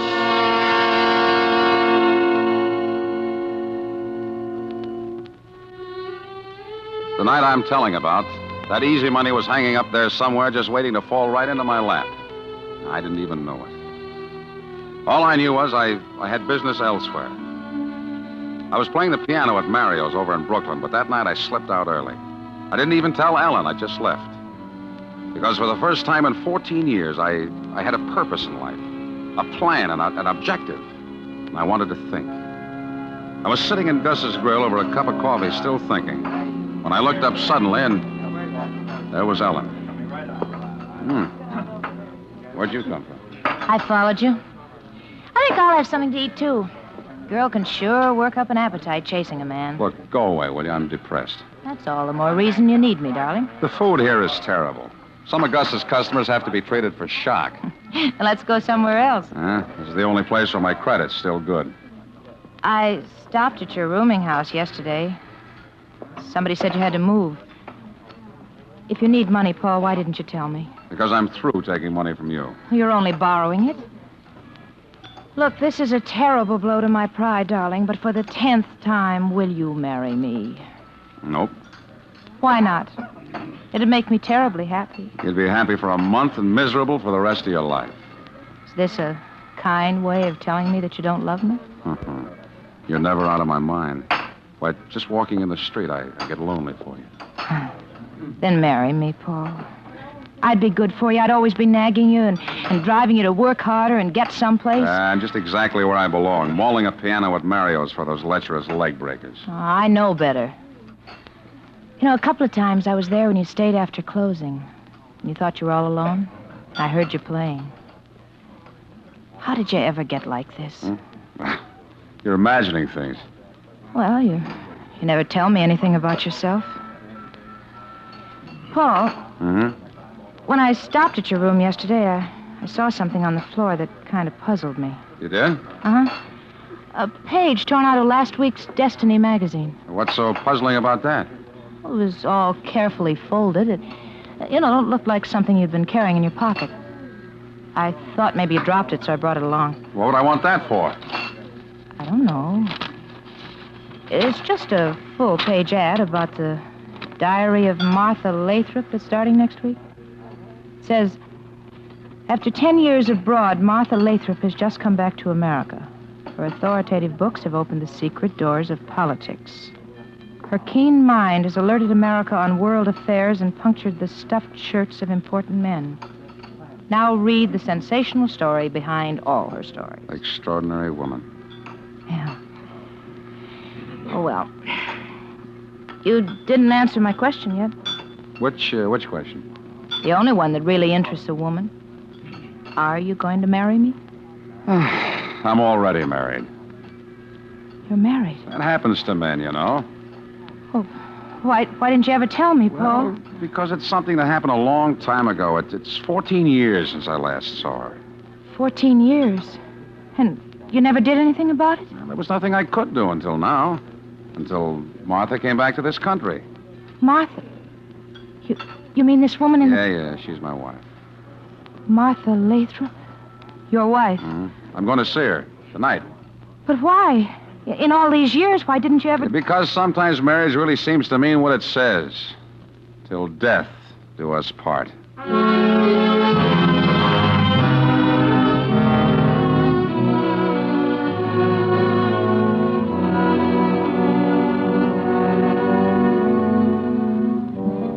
I left Ellen and went up there. She was living in a big converted brownstone on Gramercy Place, overlooking the park. The door was opened by a rough-looking character who would have been a lot more convincing as a private dick than as a butler, which is what he was apparently supposed to be. For a moment, I wondered if he knew anything about me, that this watchdog might be the one person she could have told to warn him against me. But of course I was wrong. Not with her pride, not her, not Martha. Yes? I want to see Miss Lathrop. You have an appointment? No, but... Then you can't see her. No, wait a minute. Without an appointment, you can't see her. Nobody can see her. Miss Lathrop is a very sick woman. Sick? The newspapers didn't say anything about it. Never mind what the newspapers said. You heard what I said. Well, look, just give her this watch. I'll wait. What about the watch? Well, just give it to her. I think she'll see me. It has her name in it. Oh. Something you found? Yeah, something I found.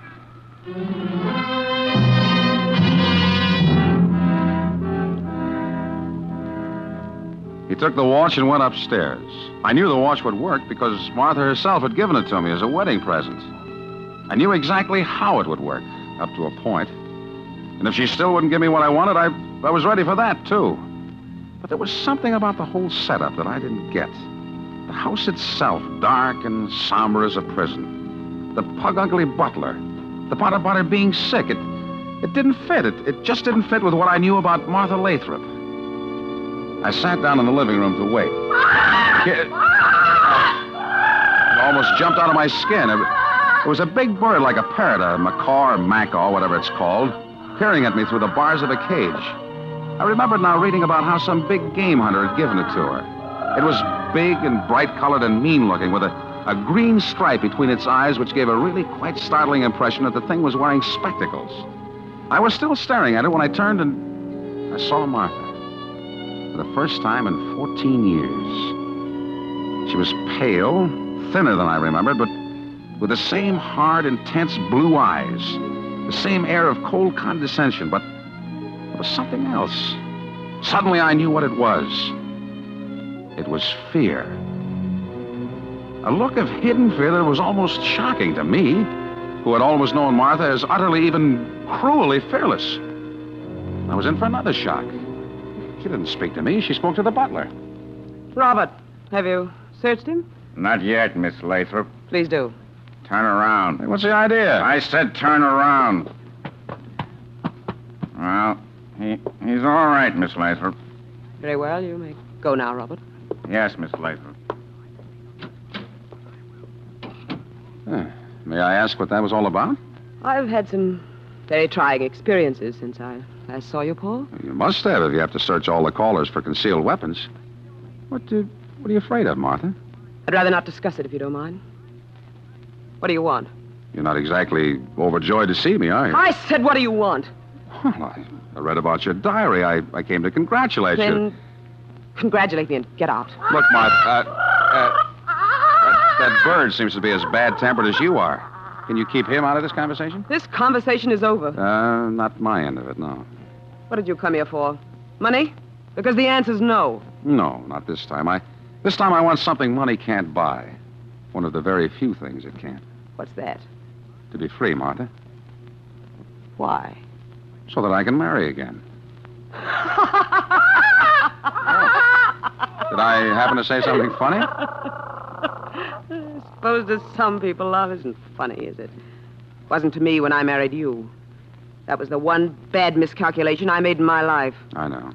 I knew that first time you went to Paris for a newspaper, I'd never see you again. You said going away would only be temporary, but as the French say, there's nothing so permanent as the temporary. Why didn't you get a divorce then? Why didn't you think then that someday you might want to marry again? After my experience with you?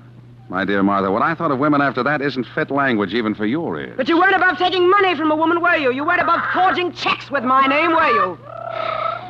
I needed it. And I knew your vanity. That was my temptation and my safety. That you couldn't bear to look ridiculous by admitting that you had a no-good bum of a husband. We made our bargain. I could have sent you to jail. I still can't remember that. Now, why didn't you divorce me? Because you didn't want me, but you couldn't bear the thought that I might be completely free of you. That's ridiculous. Someone once said that we kill the thing we love. Are you trying to say I still love you? You? Oh, maybe in a twisted sort of a way. Because mine was the only love you ever really had. Maybe somewhere deep in your mind you're trying to keep the bleached bones of it. I'm not completely mad. I wonder, Martha. I've always wondered. Get out of here! Without an answer, without my freedom? The answer's no. Never, do you hear? Never. Now, get out. All right, Martha. But never is a long, long time.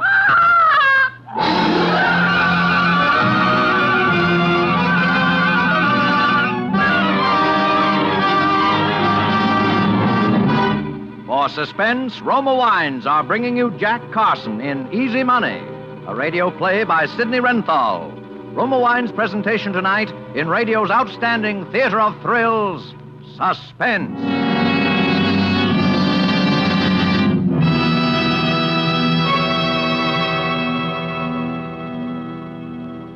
Between the acts of Suspense, this is Ken Niles for Roma Wines. Whether you've been hunting ducks or houses, there's no pleasanter ending to a busy day than a quiet family evening at home. Lights low, fire lit, and a tempting glass of Roma wine to enjoy. For Roma California Sherry, Port, or Muscatel add mellowness to any occasion. And better tasting Roma wines are sure to please, because more Americans enjoy Roma than any other wine. To give you better tasting wine, Roma starts with California's choicest grapes. Then, with winemaking resources and skill unmatched in America, Roma guides this abundant grape treasure unhurriedly to tempting taste perfection. Later, at peak taste richness, Roma selects from the world's greatest wine reserves for your pleasure. Take advantage of Roma's present low prices. Buy Roma by the case. Buy now for the holidays and save on Roma, America's favorite wine. And now, Roma Wines bring back to our Hollywood soundstage Jack Carson in Easy Money, a tale well calculated to keep you in suspense.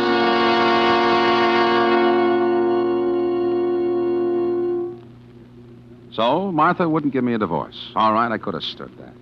But that business about sending me to jail, that was different. And I knew my Martha. And I knew that now that she was back from Europe and could do it, she still hated me enough so that someday she'd yield to the temptation and would do it. Yeah, but that was all right, too. Martha wanted to play that way, I was ready. I was way ahead of her. In a place like Mario's, the customers we have, you can get a hold of almost anything you want, if you know who to ask. So the first thing I got was nitrazine because it was the easiest and one of the deadliest. And the next was a bunch of keys. Passkeys. And that was all I needed. So the next night after I left Mario's, I just waited out in the park across the street.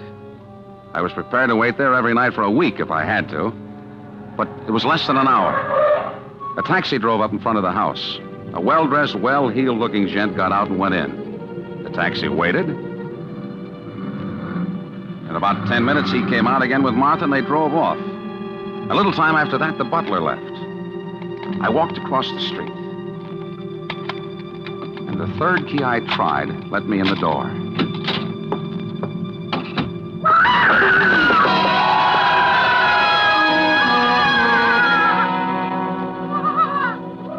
There was that fiend of a bird. But it only stopped me for a minute. I won't say I wasn't nervous. I guess anybody's nervous when they're about to commit a murder. But I hadn't any reason to be, I kept telling myself. Who was going to pin it on me? As far as anybody who knew Martha was concerned, I didn't even exist. Well, I went upstairs and found her bedroom. And on the bedside table, I found the bottle of sleeping pills, just as I expected. She'd always used them, and she was the type that always would. Very carefully, I took each little capsule apart and emptied its contents down the wash basin in the bathroom. Then I filled each one up again with nitrazine, enough to kill a horse. I was down at the bottom of the stairs again when a light went on in the vestibule. She was coming back. I had just time to slip behind one of the heavy curtains in the living room, but that was all. But Martha, to suspect me of all people... Please, Martin, I would rather not discuss it. Martha, you must realize that these obsessions are symptoms of a sick mind. I said I would rather not discuss it. Good night. She'd had a quarrel with someone. That was good. Now I knew she'd take the sleeping pills. She went directly upstairs. I waited. 5 minutes later, the butler came in. But he went straight on to his own quarters somewhere in the back of the house. So I waited some more. It seemed like hours, but I suppose it was only a few minutes. I wondered if she'd taken the sleeping pills yet. I wondered if I'd hear her when she fell. Finally, I didn't dare wait any longer. I slipped out from behind the curtain and crossed the living room. And had just closed the front door quietly behind me when a light went on inside. I pressed into a corner of the vestibule. Through the glass panel of the door, I could see Martha in a negligee coming down the stairs, and she had a bottle in her hand. The bottle of sleeping pills. For a second, I thought she must have found out somehow that she was going to call the police. Yeah, but she wasn't. Moving like a sleepwalker, she crossed the living room. She was dumping one of the pills out of the bottle into her hand, and then she stopped. She stopped in front of the cage of that bird.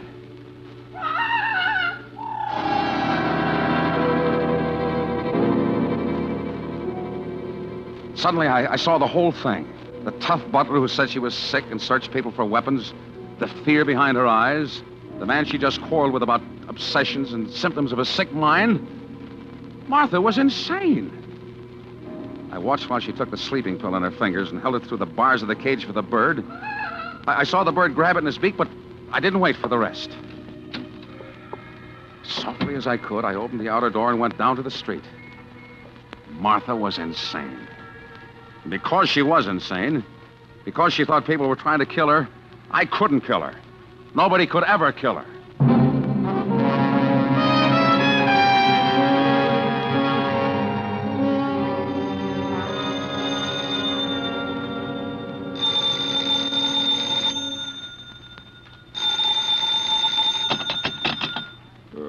Hello. Paul, are you all right? Alan?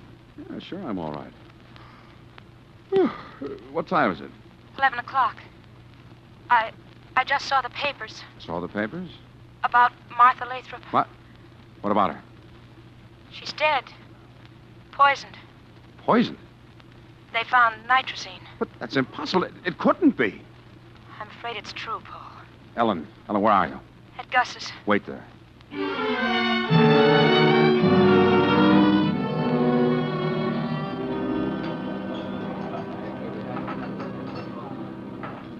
Paul, let's go away. With what? I've got a little money.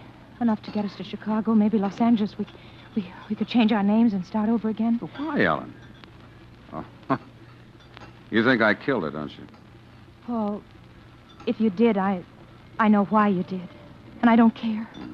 You're quite a gal, Ellen, but I didn't kill her. You were there. You said you were going... Yes, I was, but I didn't kill her, and I can prove it. Don't you believe me?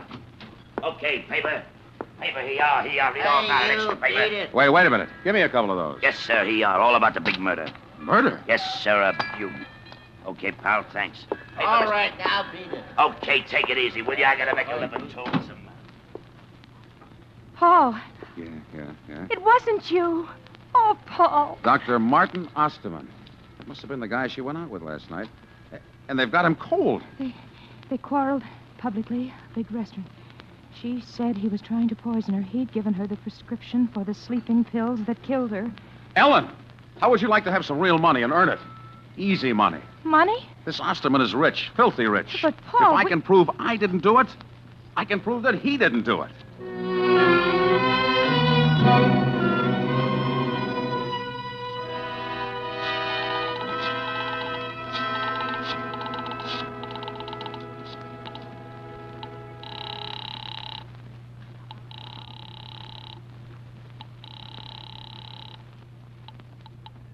Harrison, Winters, and Forbes. Which one is handling the Osterman case? Why, I'll give you Mr. Harrison.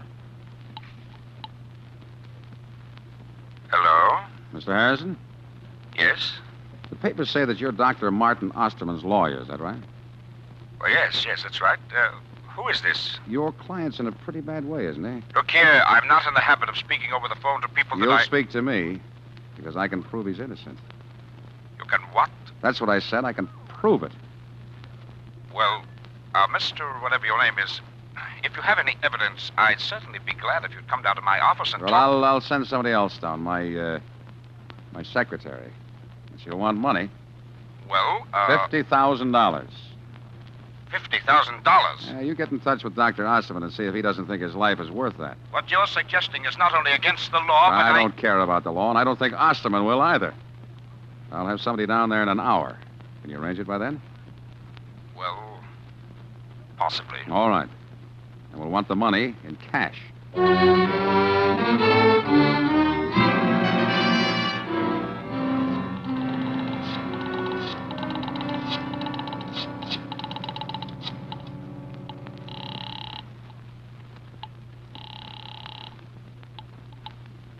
Harrison, Winters, and Forbes. There's a young lady waiting for this call in Mr. Harrison's office. I want to speak to her. Oh, yes. Hello? Paul, Ellen. Have they given you the money? Yes. Did you count it? Yes? All right, put Harrison on, and then start for Grand Central Station. All right, Paul. He wants to talk to you. Thank you. Hello? Mr. Harrison? Yes. All right, here's the dope. Martha Lathrop was not murdered. She committed suicide. What?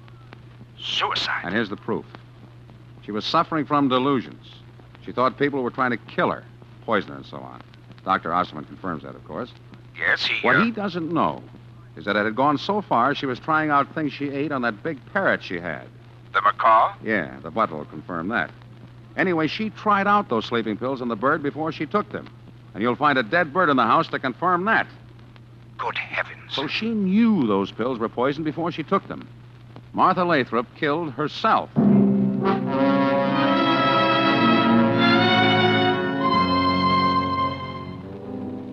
I must say they took it like a sport. They paid up and shut up. An hour later, Ellen and I were on a train speeding along the banks of the Hudson River bound for California. Oh, Paul. $50,000. Easy money. That must be the easiest money any man ever made in his life.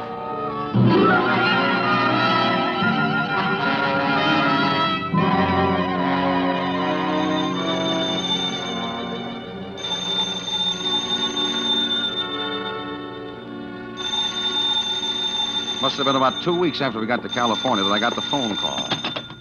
This Mr. Bentley? Yeah?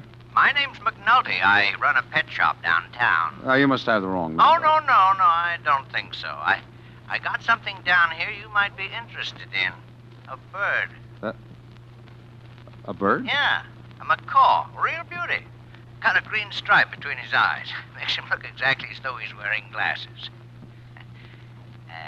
You interested? No. No, I'm... Oh, I could easily bring him up to show you. I got your address. No, I said I'm not interested.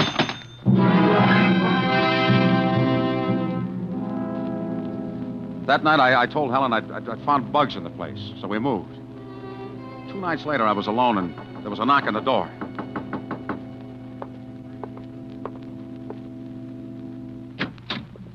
Bentley? Yeah? What do you want? I brought the bird anyway, Mr. Bentley. I thought sure you'd want him when you saw him. Look, I said... had quite a time finding where you'd moved to, though. Oh, look, isn't he a beauty? Look, I told you that Ever see one like him before? Oh, they're very rare, very rare. What made you think I'd want him? I just thought you would. Don't you want him? How much? Well, now, like I say, that's a very rare bird. 500? Oh, yes, that'd be all right, Mr. Bentley. Here. Oh. Thank you, Mr. Bentley. And I'm sure you'll enjoy it. Now, get out. Yes. Good night, Mr. Bentley.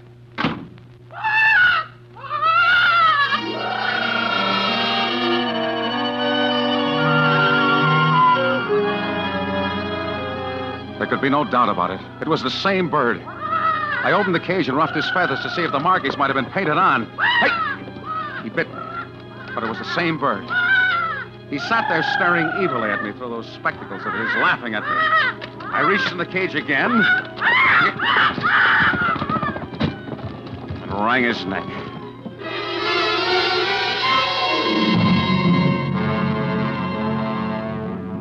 I wrapped the body up in a newspaper. I got a shovel out of the garage.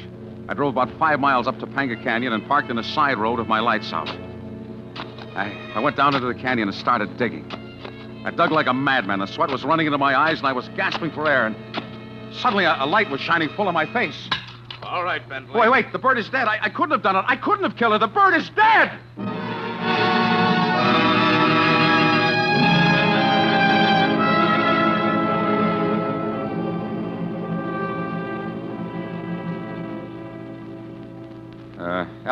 Ellen had nothing to do with it. She thought I was innocent all along. Okay, we got nothing against her. But the bird, Well, Bentley, that was what you might call psychological warfare. We knew you were guilty, though, when you bought it. I mean, the poison. Oh, we found poison, all right. Still traces on its beak and claws when we got there. But there was one thing we couldn't understand for quite a while. Dr. Ditmars of the Bronx Zoo finally tipped us off. But if Martha took the poison, I saw her give it to that bird. I saw the bird gobble it up. Why didn't it die? Yeah. You see, with this nitrazine, some birds can take that stuff by the spoonful, and it won't even faze them. You just picked the wrong kind of poison. And the wrong kind of bird.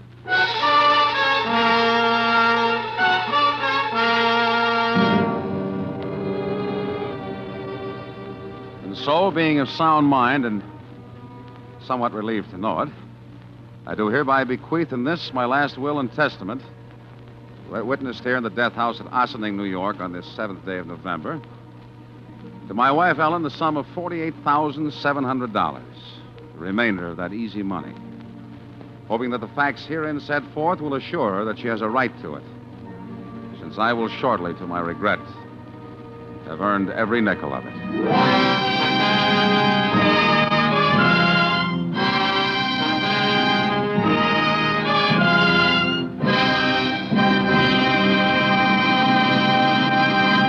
Suspense.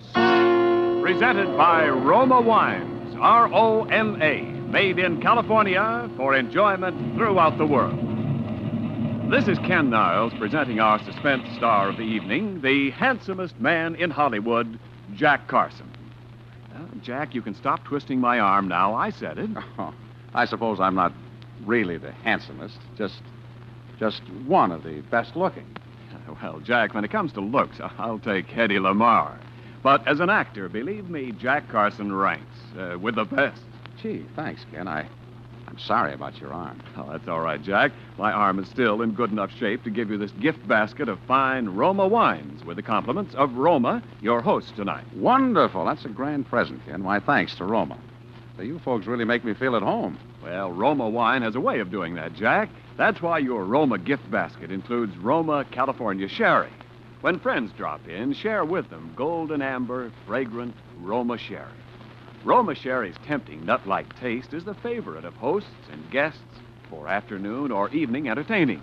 And millions enjoy Roma Sherry daily as the perfect first call to dinner. I'll buy that, Ken. And, Jack, because Roma and only Roma selects from the world's greatest reserves of fine wines, Roma Sherry, like all Roma wines, is better tasting every time.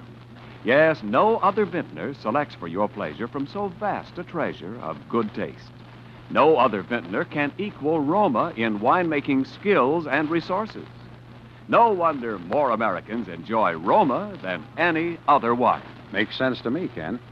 Well, I must be going. Thanks for everything, and sincerely, it's been a stimulating and exciting experience tonight for me. I never miss Suspense, and I've been looking forward to my appearance here for a long time. I hope you'll have me back again. Well, thank you, Jack. We thought you were great in your newest Warner Brothers picture, Two Guys from Milwaukee. And we'll be hearing you on your regular Wednesday night show for Campbell Soups. And give a listen to us next Thursday on Suspense. We'll have Hume Cronin as our star. I'll do that. Night. Next Thursday, same time, you will hear Hume Cronin as star of Suspense. Produced and directed by William Spear for the Roma Wine Company of Fresno, California. In the coming weeks, Suspense will present such stars as Judy Garland, Chester Morris, Olivia de Havilland, Cary Grant, Joseph Cotton, Roddy McDowell, and others. Make it a point to listen each Thursday to Suspense, radio's outstanding theater of thrills. Suspense is broadcast from coast to coast and to our men and women overseas by shortwave and through the worldwide facilities of the Armed Forces Radio Service. Stay tuned for the thrilling adventures of the FBI in peace and war, following immediately over most of these stations. This is CBS, the Columbia Broadcasting System.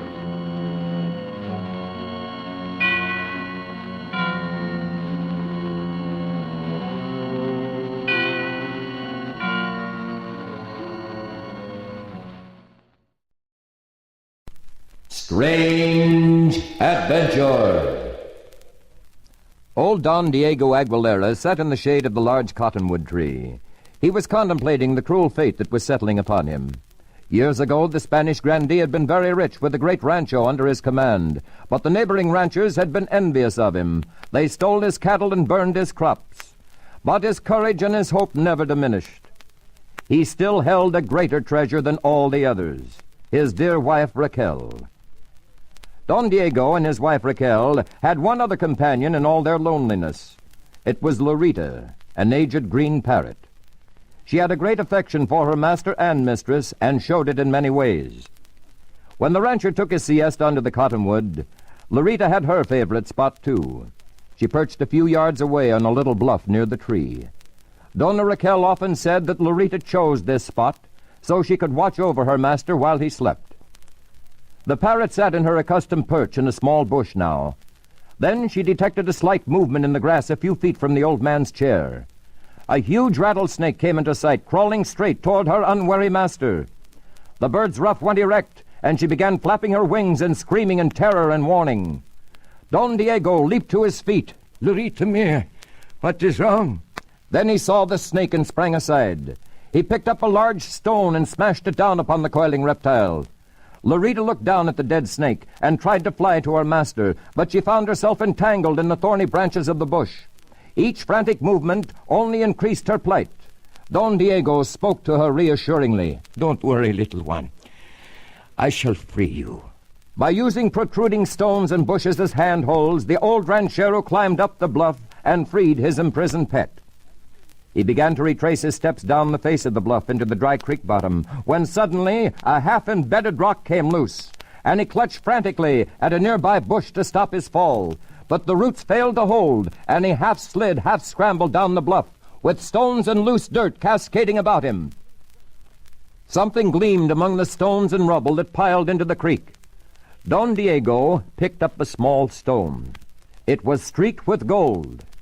On the side of the creek where the slide had started, other stones shone bright in the sun. He had uncovered an outcropping of gold. He became wild with excitement. Raquel! Raquel, come quickly!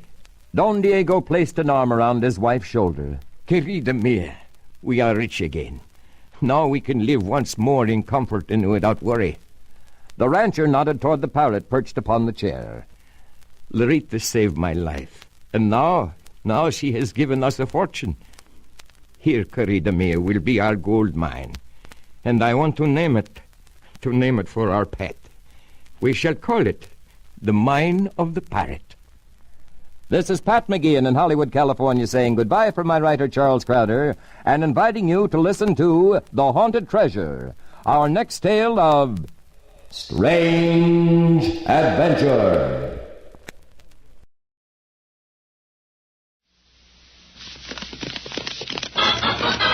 Here's adventure. Here's romance. Here's the famous Robin Hood of the Old West. Cisco, the sheriff, he is getting closer. This way, Pancho. Vámonos. The Cisco Kid.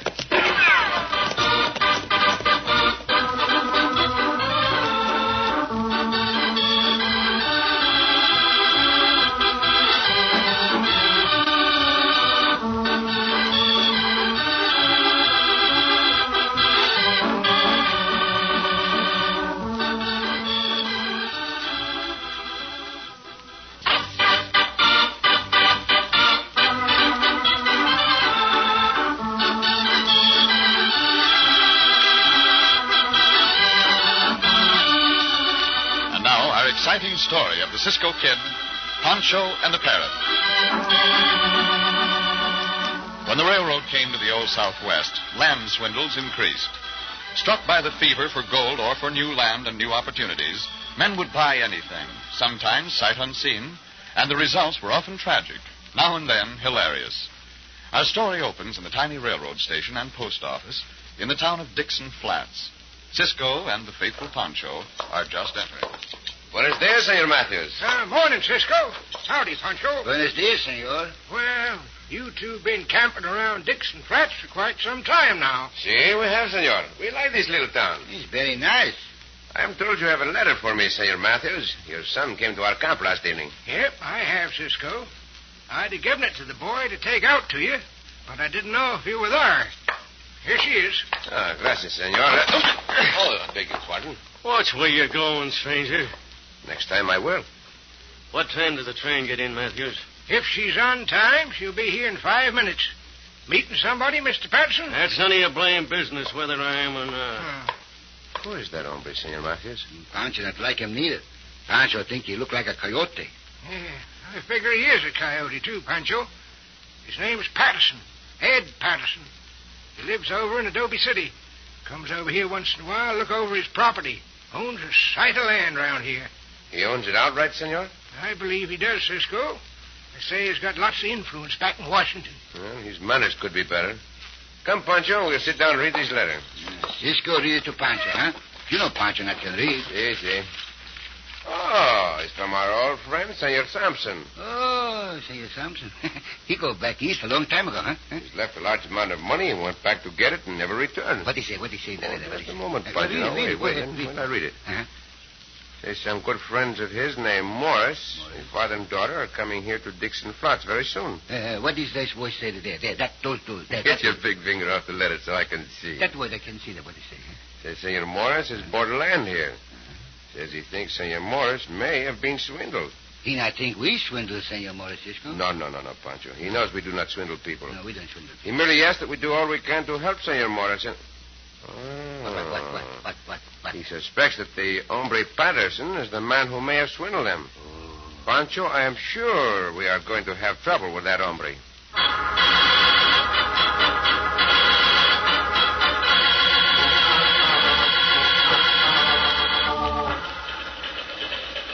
You must be almost there, Dad. What? Almost where? Why, to Dixon Flats, where we're going. I wish you wouldn't interrupt me, Stella. I'm right in the midst of tracing our descent from Richard the Great. I'm sorry, Dad, but you'd better put that book away and start getting our things together. On your mark, get set.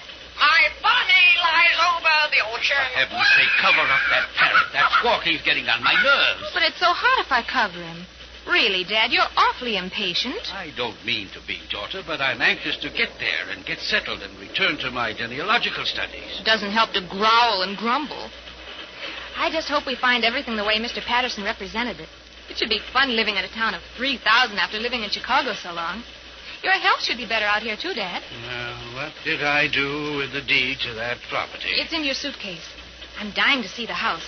5 rooms, think of it. It doesn't say anything about a house in the deed. No, but Mr. Patterson said there was one. Ought to be a good one for $3,000. All the money I had. But we've also got 500 acres of land. $6 an acre? I call that pretty good. Dixon Flats! Dixon Flats! Here we are, Dad. Dixon Flats! Dixon Flats! Help, man, robbers, please! Stella, cover up that confounded parrot. Great Scott. All right. I hope that yelling of his isn't an omen.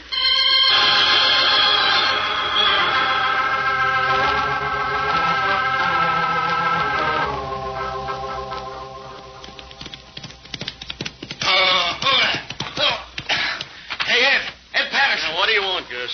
That land this sold to old Morse has got gold on it. What? What are you talking about? Nobody ever hid gold around here. There's gold there. I saw it. Look at them nuggets. By thunder, it is gold. Sure it is. Washing down the creek, and that's on their land. They've just been out there making sure the boundaries for you, like you said to do. You better have a look at that. Come on, then. I was waiting to see if Morrison came in on this train. Thought maybe he'd get discouraged after he saw what he'd bought, and I could buy that land back again for 50 cents on the dollar. And then sell it again, huh? Yeah, to some other sucker for $6 an acre. Yeah, but that can wait. Come on. Show me where that gold is.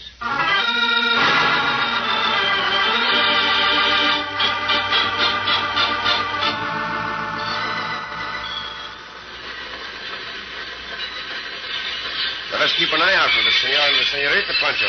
Pancho, she's somebody. Look, Cisco. No. That is on the locomotive, amigo.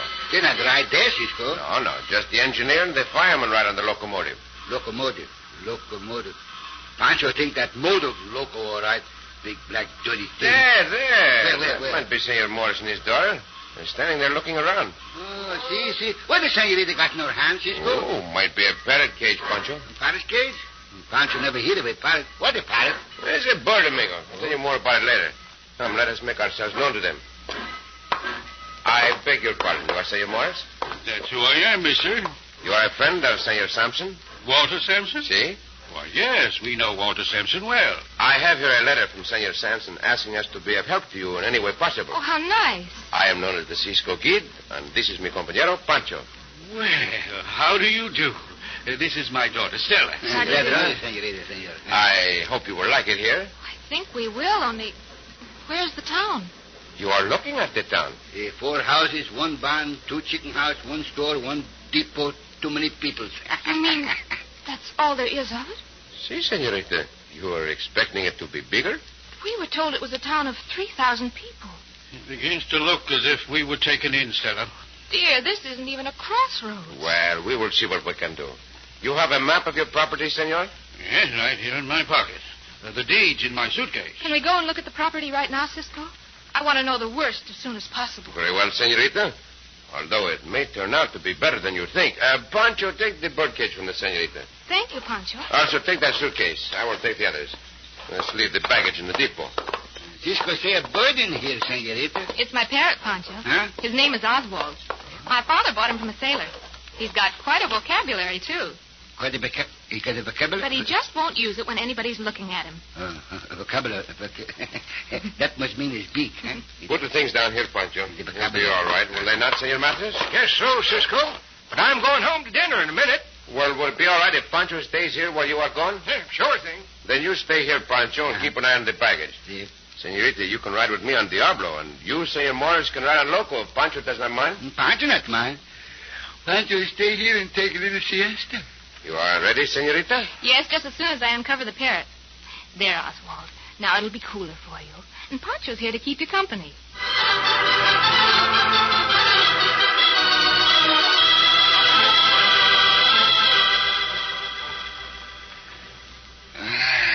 Pancho's so sleepy. Let him keep the eyes open. Let go the anchor, boys. What? Somebody say something? Pancho think he hears somebody. No, must be wrong. Nobody here. Pancho wrong.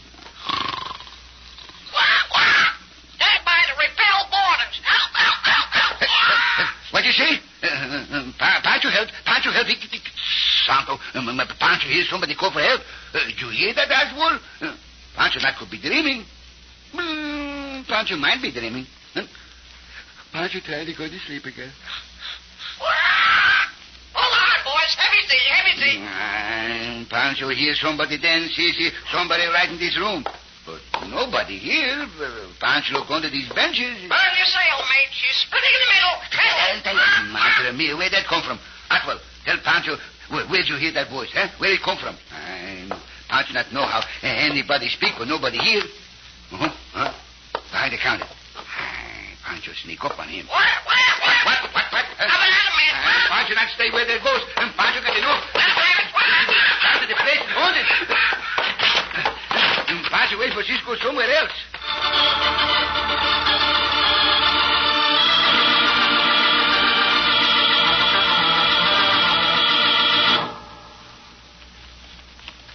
Yeah, you sure was right, Gus. There's gold out there and lots of it. Fine time for me to be finding it out. You can get that land back, Ed. I aim to get it back pronto. Cisco's got them people out there looking at it now. Not much chance they'll come across that gold, though. I ain't worrying about that. The old man will probably take 50 cents on the dollar. I ain't taking any chances, Gus. I'm going after the deed to that property. Oh? The chances are they left their baggage in the depot. Didn't have any other place to leave it. Yeah. Matthews goes home to dinner about this time. We'll take a look in through the window on this side of the depot first. Oh, boy. Now we'll see. Nobody in there, Gus. There's the baggage. Come on. This is going to be easy, Ed. It sure is. What in thunder's that? Oh, it's that parrot. Never mind him. Let's get them suitcases open. I'll open this one, Ed. Hey, this looks like the deed right here on top. Huh? Yep, that's what it is, Gus. Old Ed Patterson's got his deed back. What are you laughing at? Pancho had enough. What are you talking about, Ed? I don't know. Don't make any difference. I got what I was after, and that's all that counts. Let's close up these suitcases. Come on, get out of here. Then when old man Morris comes back, I'll ask him for his deed and see what he's got to say.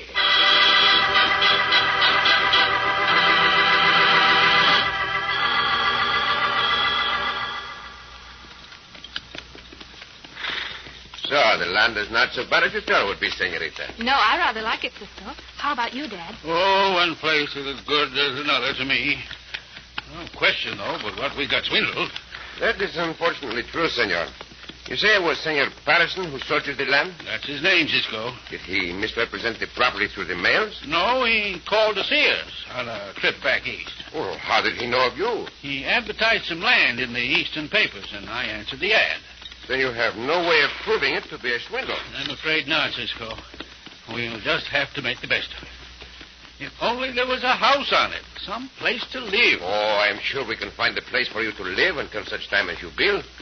Perhaps with Senora and Senor Matthews. They are fine people.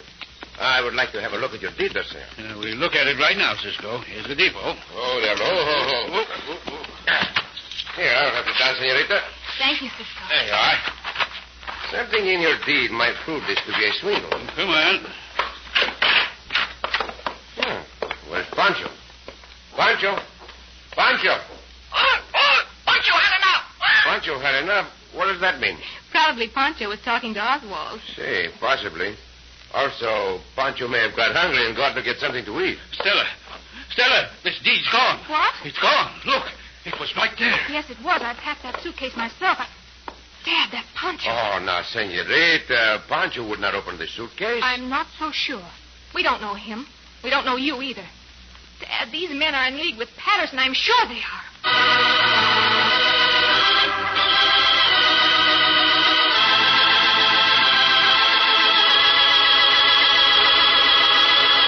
Unless Cisco can find that deed, it's going to be very hard to prove that he and Pancho are innocent of stealing it. Also, that Patterson did steal it. In just a moment, we'll continue our exciting story of the Cisco Kid.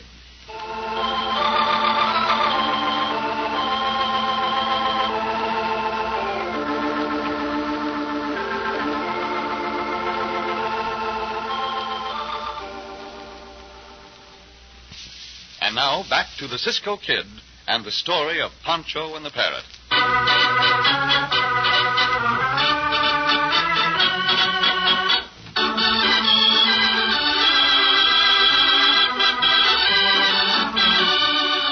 When Pancho, scared out of his wits by Stella Morris's talking parrot, left the railroad station in a hurry, Ed Patterson came in and stole the deed to land which he had sold to Stella's father. When the Morrises returned and found the deed missing, they blamed Pancho and suspected Cisco. Now, it's perfectly clear, Dad. Cisco suggested that Pancho stay here and guard our luggage so Pancho could steal the deed. But, senorita... Don't talk to me. I don't even want to speak to you. Senor Morris, Pancho did not steal that deed. Pancho would not steal anything. He does not know the meaning of the word. Then where is the deed? I do not know. I only know that Pancho would not steal it. He would not even open your suitcase. Cisco, Pancho sees you come, and Pancho run all the way here. There's a ghost in here. A ghost? See, a ghost. What are you talking about, Pancho? There is no such thing as a ghost. Pancho hear him, Cisco. Pancho not see him, but he hear him. Pancho had enough. Pancho had enough. Did you hear that, Cisco? That's a ghost. That is not a ghost, Pancho. That is the parrot talking. The parrot talking? That bird talking? Hey. Santo, Pancho think that worse than a ghost, a talking bird. Adios, Cisco. Come back here. There's nothing unusual about a talking parrot. What about my deed, you? Me? Yes, you. You stole the deed to my land out of this suitcase. Pancho think they're mistake, senor. Pancho not steal anything, and Pancho not here after that bird start to talk. Don't believe him, Dad. We'll take this matter to the police. What police? See, let us go to the sheriff and talk it over with him. Oh, wait. Senor Patterson. Howdy, Mr. Morris. Howdy, miss. Hello. I meant to meet at the train, but I got delayed. You swindled us on that land, Patterson. You told us it was right on the edge of a town. You said there was a good house and buildings on it. Well, I was just going to explain that, Mr. Morris. I got it mixed up with another deal. Your place is over near Adobe City. You mean that there's a house on it? It's the way you described it to us? Why, sure thing, miss. As soon as your father hands me back the deed I gave him, we get the matter all straightened out. Well, you see, my deed's just been stolen, Patterson. Stolen? Yes. My daughter and I were just questioning these men here. Oh. You should do well to question them, Mr. Morris. These fellas been in most every jail in the whole Southwest. Be careful what you say, senor. That's true, and you know it is. Is it true, Cisco? It is true that Pancho and I have been in jails. Oh. I should have known it. Yes, senorita, but every time we escape... No, Pancho. Huh? Senorita, Pancho means we were wrongly arrested. See, we escape all the time. There's your answer, Mr. Morris. But until you hand me that deed, none of my land belongs to you. You mean without the deed we can't prove we bought that land? What? That's right. Old Ed Patterson got his deed back. Hey, what the... Did you hear that, Senor Morris? Senorita? Something about Ed Patterson. I didn't get the rest of it. Neither did I. You heard it, Senor Patterson. No, I didn't hear a thing. When you find that deed, Morris, I'll be over in Adobe City. You can reach me there. Senorita, can you get that parrot to repeat anything? No, not till he gets ready to. He may say something once and never say it again, but I don't see what he's got to do with this. He has a great deal to do with it. He is the only one who can solve this matter, if he will.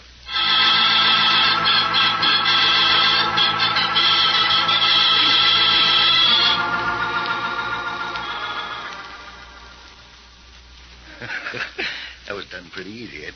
Getting property back, you've already made $3,000, huh? Yeah, but when I was talking with the Morrises over at the depot in Dixon Flats, that parrot fired my own words right back in my face. What words, Ed? What are you talking about? You remember, Gus, just after I took the deed out of the old man's suitcase, what I said? God knows I do. I said old Ed Patterson's got his deed back. Oh, yeah. I'll be a local maverick if that bird didn't squawk out them same words right in front of me and the Morrises and Cisco and that other sidewinder. The parrot said that? Yeah, sure as you're born, Gus. I heard him all right, but I let on I didn't.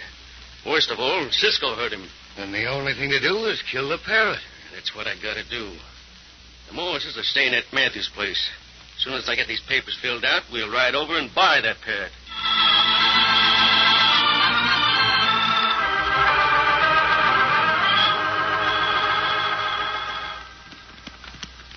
I don't know why I agreed to ride over here with you, Cisco. That parrot probably won't talk.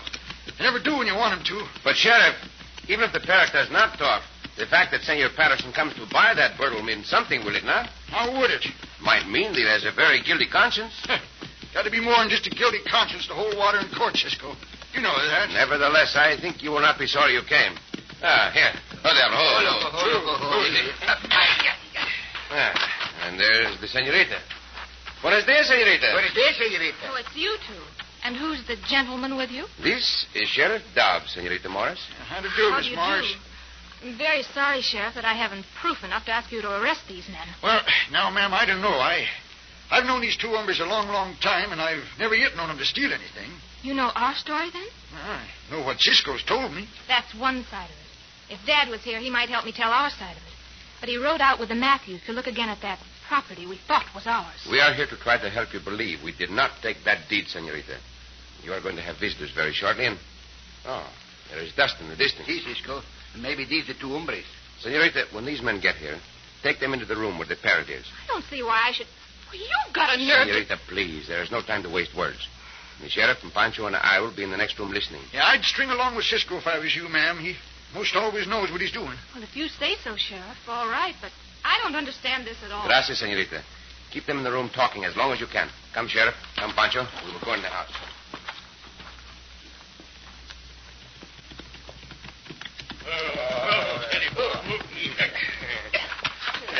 Afternoon, miss. This is Gus Lenson. Howdy, ma'am. Hello. What can I do for you? Well, I'd kind of like to talk to you about that parrot of yours, miss. Very well. Come in. Thank you. Sit down, won't you? Thanks. Now, what about my parrot? Well, I've kind of took a fancy to that bird, miss. I'd like to own him. He's not for sale, Mr. Patterson. I didn't figure he would be. Unless I could make the price attractive. He's a fine-looking bird, ma'am. Good talker, too. How do you know? Well, I guess... Shut up, Gus. I'll give you $50 gold for that bird. No. 75. My gracious, Mr. Patterson. He isn't worth $75. Well, I know that, but the value of a thing lies in how much a man's willing to give for it. 75. He's not for sale. I'll tell you what I'll do. I'll give you $200 cash. Really, Mr. Patterson, that's not sensible. Why do you want him that much? Well, I told you why. Here's your money right here. No. Well, now look here. Old Ed Patterson got his deed back. That settles it. I'll ring that blasted bird's neck. No, you will not. Just try to stop me. I will. This may stop you. Your pardon, senorita. These must be... I'll get the parrot and not to say no. Why don't you like that parrot now? All right, Cisco. saying that? How do I know? The only way he can learn, Sheriff, is by hearing people say the words. Patterson must have taken that deed. I think when your father comes back, Senorita, you will know why Senor Patterson wanted that deed back. Kind of looks bad for you, Ed. You come on with me. I'm going to get to the bottom of this matter plumb quick.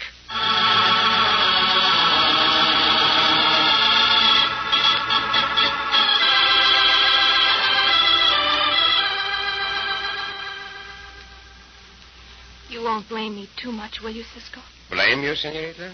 Of course not. It was a natural mistake. The evidence was against Pancho and me. I'm terribly sorry just the same. Oh, do not be sorry. There is nothing to be sorry for. Let us be glad instead. Glad that the hombre Patterson confessed and returned the deed to your father. I'm so happy about that.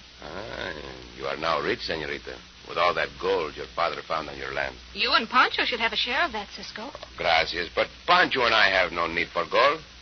I never met anybody like you, Cisco.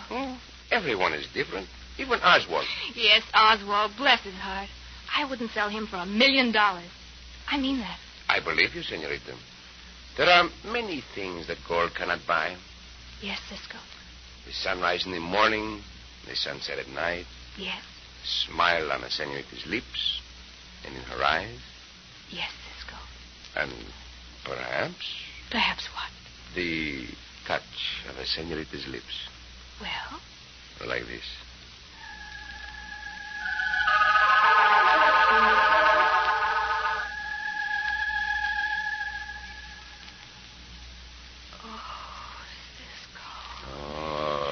Senorita. Quiet, Oswald. Cisco busy.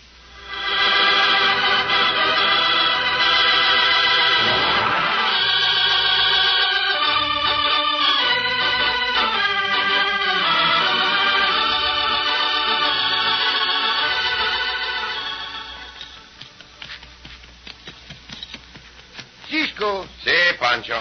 What Senor Mares do? Oh, he is a genealogist, amigo. He a Jenny what? A genealogist. Huh? That means he can trace down your family tree. Pancho not got a family tree, Cisco. Pancho family all born on the ground. Family tree is only a way of speaking, Pancho. Huh? To say it another way, Senor Morris can tell who you, your father, and your grandfather sprang from. Senor Morris tell who my grandfather Manuel sprang from? Si, amigo. Oh, but Cisco. Si? My grandfather Manuel, very fierce man. I cannot help how fierce he was, Pancho. Senor Morris can still tell you who he sprang from. Then Senor Morris not tell the truth, Cisco. Oh, why does he not tell the truth? Because my grandfather Manuel so fierce, he never sprang from anyone. He always sprang at them. Oh, Pancho. Oh, Cisco.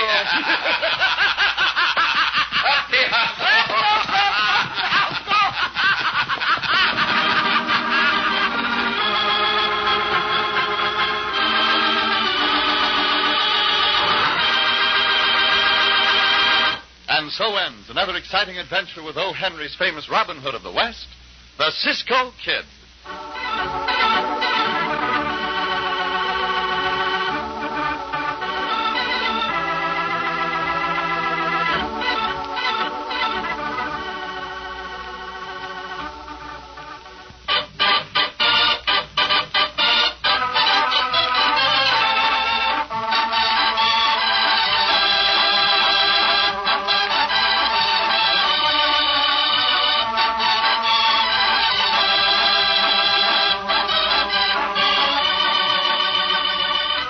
Be sure to listen again for another thrilling adventure of the Cisco Kid. Cisco Kid was played by Jack Mather. Pancho by Harry Lang.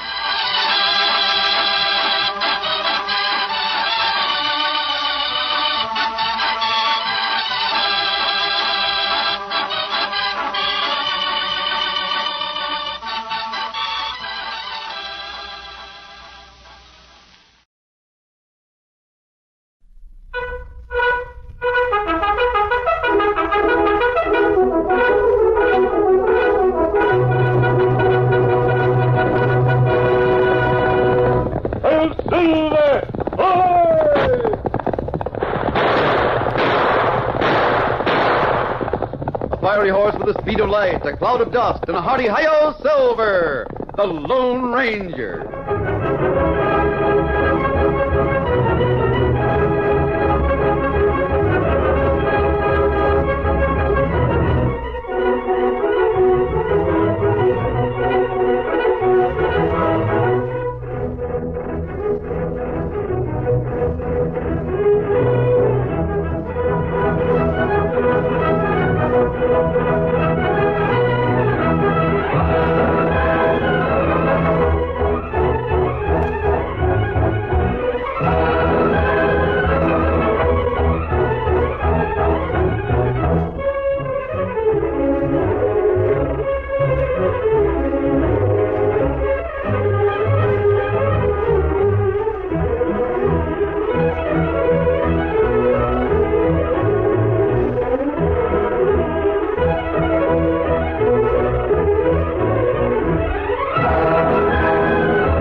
With his faithful Indian companion Tonto, the daring and resourceful masked rider of the plains led the fight for law and order in the early western United States.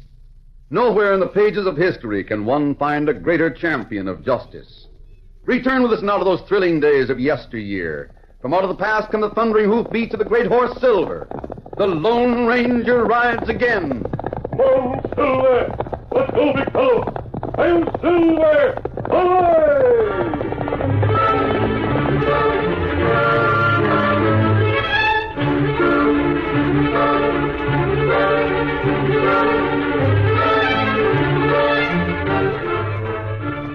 As he hauled his gear down the gangplank at Galveston, Spike Carter was the perfect example of a hard-bitten old sea dog. He was a big, rough man with squinty eyes and deep, furrowed, leathery skin from many years in the sun and salt spray. He walked with a strange, rolling gait peculiar to sailors of his day. Spike Carter was suffering from a bad case of sea legs. Take up on that horse! All the way!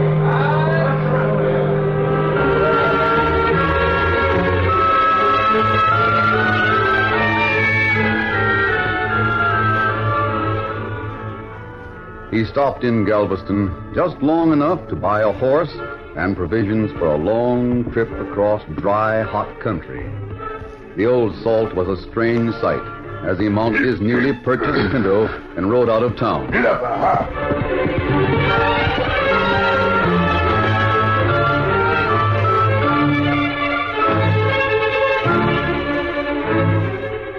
Spike Carter rode due west until he was within a day's ride of the Rio Grande. Grizzled and dust-caked from his long ride inland, Carter pulled his frothing pony to a halt in front of a run-down cabin in a secluded spot just outside the mining town of Sutter's Gulch. As he reined up and dismounted before the cabin, the door opened, and a big, coarse-looking man ran out to meet him. He was Snake Hopkins, an old friend of Spike Carter's. Spike Carter, you old sea dog. Well, ahoy there, Snake. It's good to see you, you old landlubber. You got here a little sooner than I expected. That's all the better. Come on inside the cabin where you can rest up and down a drink or two. Yeah, fine, Snake. I'm all for that.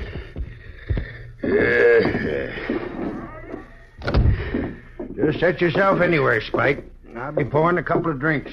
If you don't mind, I'll just stand abaft the table and stretch the leaves out of my backbone. The 2 weeks' cruise on horseback kind of shook me down. Well, a swig or two of this stuff ought to help loosen you up. Here. Thanks, man. Yeah.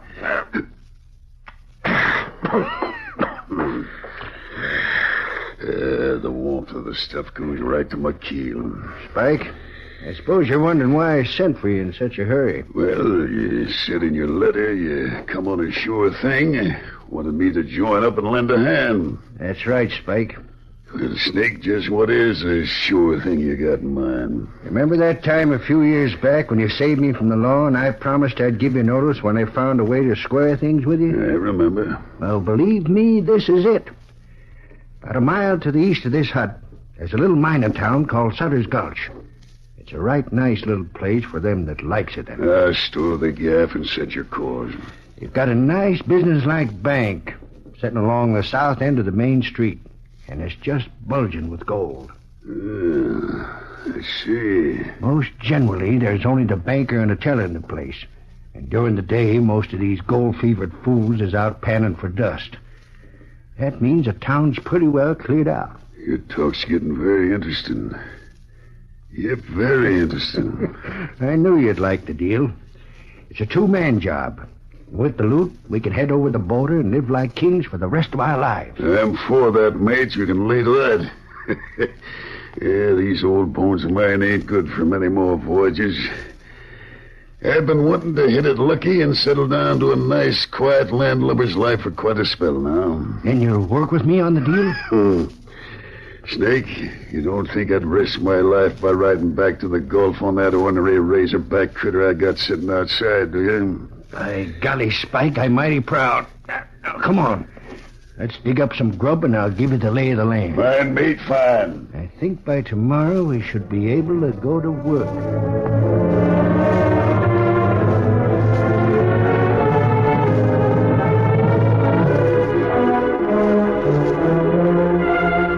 following morning, two other men rode into the little mining town of Sutter's Gulch. One was the Lone Ranger, disguised as a prospector. The other was Tonto, his faithful Indian companion.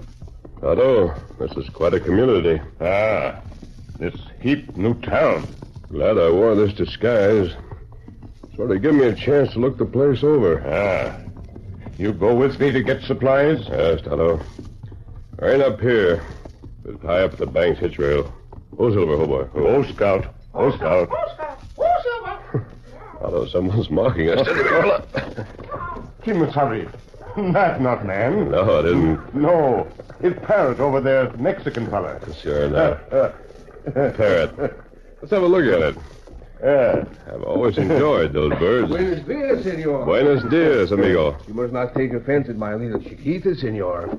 She's a very wise bird. Wise bird. Ah.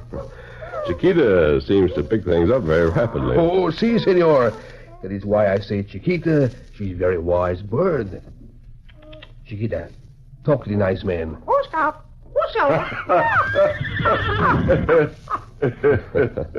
Chiquita seems interested in our horses. And horse seem to want to talk back. See, she like horses. Horses. Make it talk some more, amigo. Sí, amigo. Amigo. ¿Cómo está? Muy buen. Enough, Chiquita. Tonto, perhaps you could teach Chiquita some of the language of your tribe. Me try. Sumo. Kilo me. Muy buen. Tonto, I'm afraid Chiquita would rather talk to Scout. That's right. We must be going now. We have lots to do. Come on. Well, hope you will stop by again sometime and talk with Chiquita and me. Well, thank you, Manuel. Gracias. Perhaps we shall. Adios. Hasta la vista. Oh, Chiquita, your manners. Adios. That's better. My, but they were nice Americanos. Were they not, Chiquita? My little carita? You stay there on my shoulder. And we'll say buenos dias to our friends in the bank. They, too, are so very nice. Very nice. Yeah. Here we are. Well, good morning, Manuel. Good morning, Senor Calhoun. Howdy, Manuel. And Senor Randall. Chiquita, what did you say? What it is? Manuel, Bruce and I surely do look forward to you and Chiquita's dropping in on us every morning like this. We certainly do. Well, that is very nice. Chiquita and I will like to have many friends. Do we not, my little Chiquita? Horse Scout. But what's this Horse Scout business? Yes, that's something new. Oh, she made some new friends this morning. One was an Indian. He called his horse Scout. You know how my little Chiquita like horses? Yes, I know. I remember when he... Avast your swap. I didn't see anyone come in. I said avast. My part here means stand where you are. Raise your hands and keep your mouth shut tight. That's right. This is a hold-up. Hold up. Shut that bird up before I start pumping lead. No. My little bird, she made no harm. Just keep her quiet, that's all. Chiquita, you must be quiet now. All right, mate. Hand over all that gold you got there in the vault. Here's the bag, Spike. You can put the loot in it. All right, you swab. Snap to it. Yeah, get moving. We ain't got all day. Yes, sir. We're working as fast as we can. We're just about ready. Straight. An hombre pulled a gun. Look out, avast there. I'll take him. No! That's one of them, Spike. Yeah, I got the other one, mate. Come on, get that gold and let's get out of here. Let's shove off. I'm getting it. Hey, Snake, we ain't leaving no witnesses, are we? Not in your life. Senor, do not shoot a poor defenseless man. Please, I have done no harm. I will not speak. You sniffling little pig. No, I beg you. Don't shoot me. Oh. That should hold him, Spike. Come on, let's vamoose. Hey, where'd that Parrot go to? Never mind the bird. Everyone in town heard those shots. We gotta get out of here. Out of my way.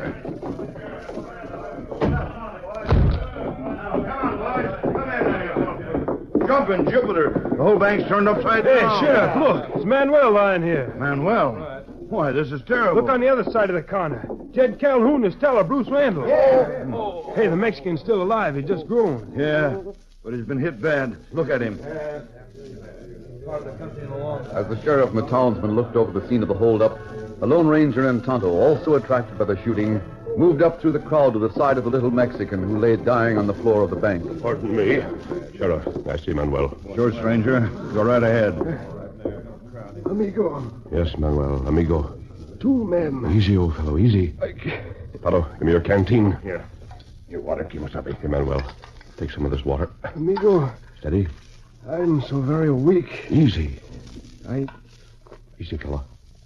Senor, where is my little parrot? Here she is, Manuel. Found her hiding behind the counter, scared to pieces. Oh, my poor little Carita. Sheriff. Yes, Manuel. I have not so long to live. Please take care of my little Chiquita. Please. Sheriff, that was his last request. I heard it, stranger. And I'll take care of the bird for him, too. And what's more, I'll track down those yellow-livered thieving polecats responsible for this if it's the last thing I do. That's the talk, Sheriff. Stealing and killing ain't going to go unavenged in this town. Blast you, swab! Avast! I want volunteers. Paro, listen to that parrot. You hear? So hold up! Hold up! The bird repeating what it heard when the gunmen were here. Come on, Snake! Snake. Snake, huh? Paro, let's get outside where we can talk.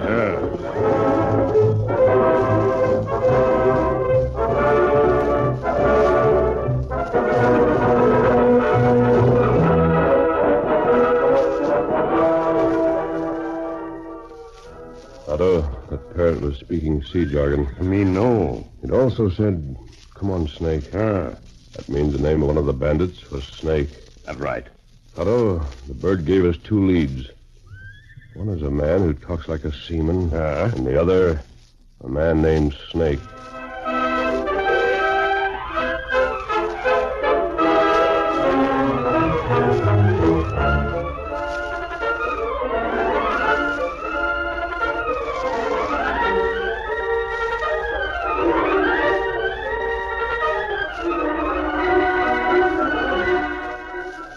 The curtain falls on the first act of our Lone Ranger story. Before the next exciting scenes, please permit us to pause for just a few moments.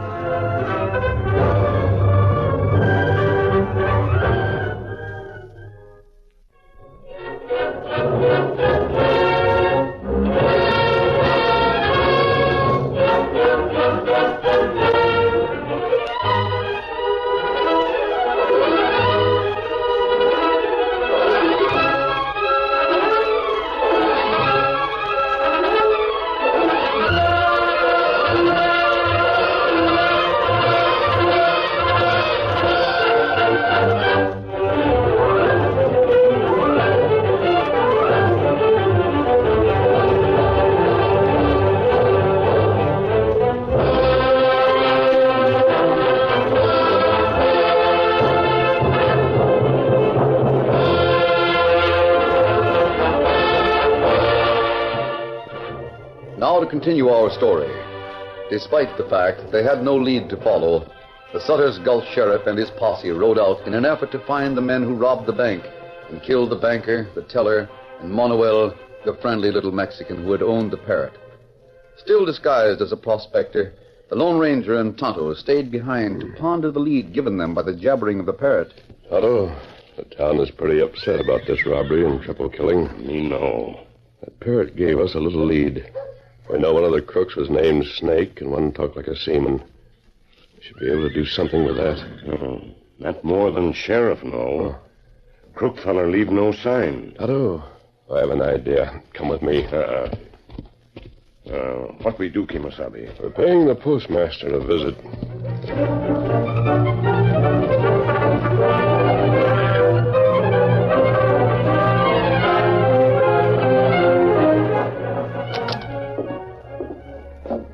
Well, good morning, gents. Good morning. How? By golly, I thought every able-bodied man was out of the posse tracking down those murdering old hoots. I take it you're the postmaster. That's right, partner. Well, I'm looking for a man called Snake. Snake? Yes, that's right. Well, now, let's see. Yes, there's a newcomer named Hopkins lives in a little cabin about a mile west of here. It just seems to me I heard someone call him Snake the other day. Sure is a funny-looking critter now that I come to think of it. Can you tell us how to get out to his cabin? Well, it's kind of tricky. I'll have to draw you maps.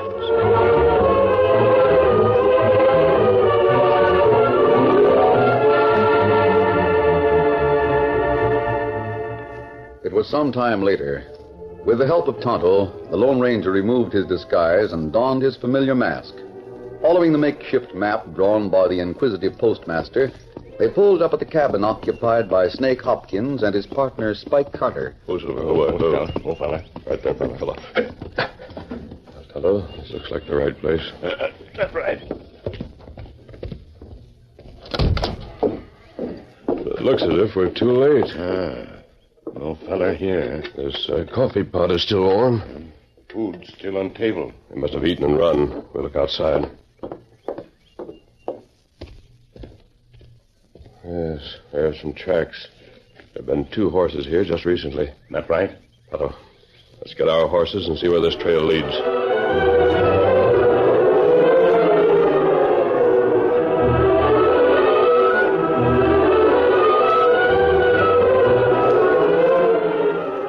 After riding for the greater part of an hour, the masked man and Tonto realized the trail that started at Snake Hopkins' cabin was leading straight for the Rio Grande. They discussed the situation as they rode. Kimasabi. Yeah? We come to border in another hour. Wish there was somewhere to head them off. Once they're in Mexico, it's going to be a problem to get them back. They are the men we're after. Oh, maybe we soon know.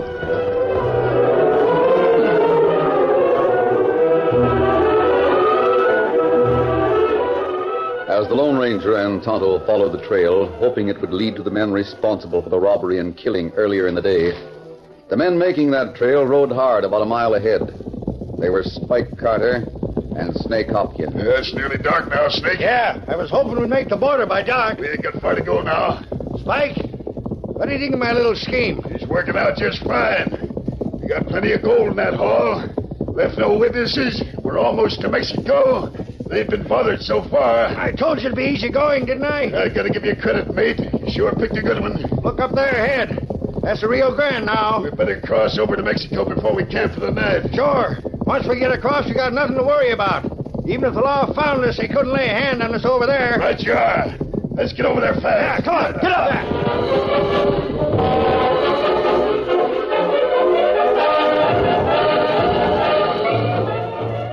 It was some time later. Spike Carter and his partner, Snake Hopkins, were safely across the Rio Grande and free of the laws of Texas and the United States. They set up camp in a tiny clearing in the center of some tall marsh grass. It was dark when the Lone Ranger and Tonto arrived at the Texas side of the stream. They could see the outlaws' campfire burning on the other side. Tonto, the men we're following are safely across the river. Now what we do now, Kimasabi? First, we must make sure they're the men we want. If they are, then we'll have to find a way to get them back on this side of the river. You have plan? Well, the only way to make sure they're our men is to cross the Rio and sneak up beside their camp. That's not easy with tall grass on the other side. Yes, I know, Tonto. Perhaps we can pick up something from their conversation that will give us the proof we need. We start now? Ask him, Sally. The river is very narrow here. We'll leave the horses, walk downwind, cross the stream, and come into their camp from the west.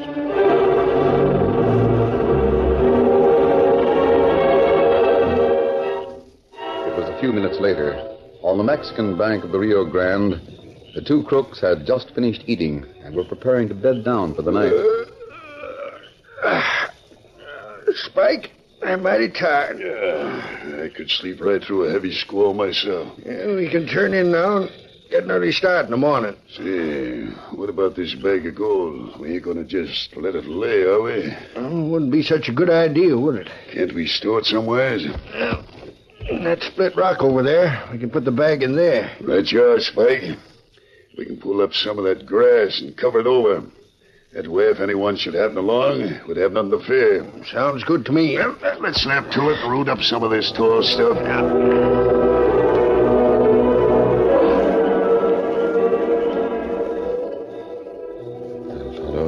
I think we've heard all we need to.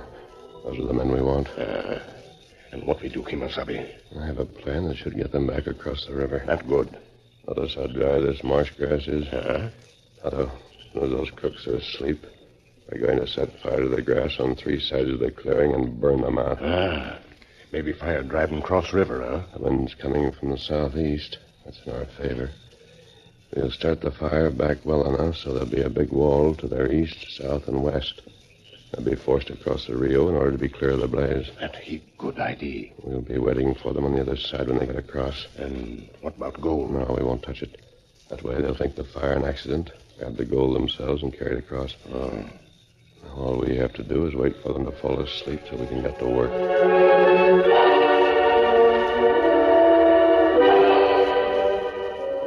The masked man and Tonto waited for nearly an hour before they started to set the fire to drive Snake and Spike back across the narrow point in the Rio Grande.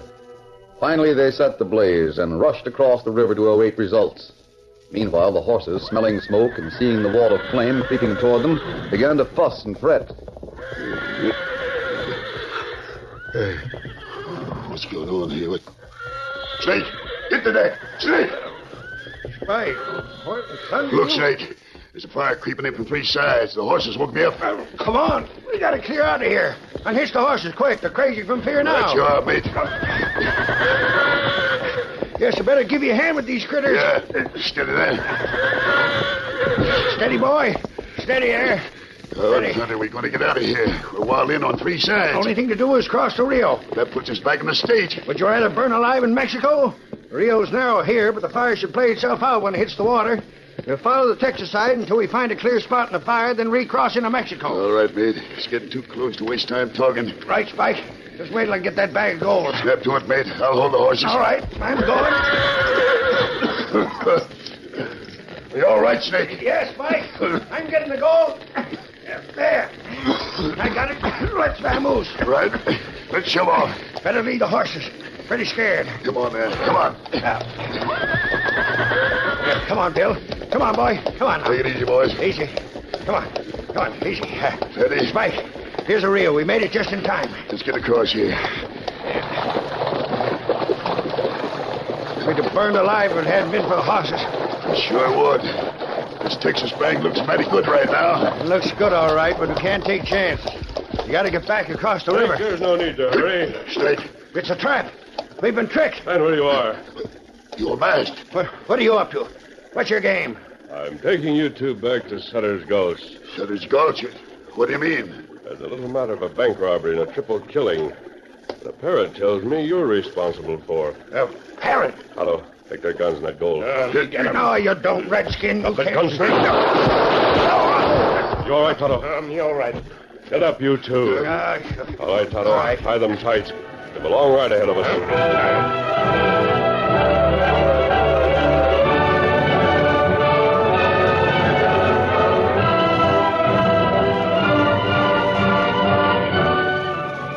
It was early morning of the following day. In his office, the Sutter's Gulch sheriff was talking to his deputy. Chiquita, the Parrot, was tied to a perch in the corner. Deputy, those 2 varmints got away yesterday without so much as leaving 1 clue. Yeah, it's too bad, Sheriff. But I ain't for giving up the search. I'm going to see those owl hoots brought to time if it's the last thing I do. Brought to time. That's right, Chiquita. I'm going to do everything I can to help you. Manuel sure loved that bird, didn't he? Yeah, he did. Get in there. Hey, what? Oh, it's a masked man, an Injun. The men who robbed the bank and killed 3 of your citizens. Chiquita, for Pete's sake. Stranger, you sure you know what you're saying? Quiet, Chiquita. Otto, give him the bag of gold. Here. Gold. Well, I'll be... Sheriff, I had to track them into Mexico. They're all yours now. They got nothing on us. That's our gold. Right. You can't prove a thing. Why, I think we can. By golly, if these 2 are guilty, I'll spare nothing to convict them. Sheriff, Chiquita's a wise bird. I think she can prove they're guilty. Otto, untie the Parrot. She sure is kicking up an awful fuss since you hauled these hombres in here. What's going to do with that bird? Here, Parrot. Thanks. Fast. Get him, Snake. Take that Parrot away. Chiquita seems to know you 2. Don't let her loose, Redskin. She'd scratch our eyes out. She won't get loose, and neither will you 2. Sheriff, Otto and I were in the crowd yesterday at the bank. I remember the Redskin all right, but I can't remember your being there. While you were organizing your posse, we were listening to the Parrot. Chiquita was talking like an old seaman. An old seaman? Yes. The bird also mentioned the name Snake. That was our lead. Well, what do you know? This is Spike Carter. A couple of weeks ago, he completed his last voyage. And this is the snake Chiquita mentioned.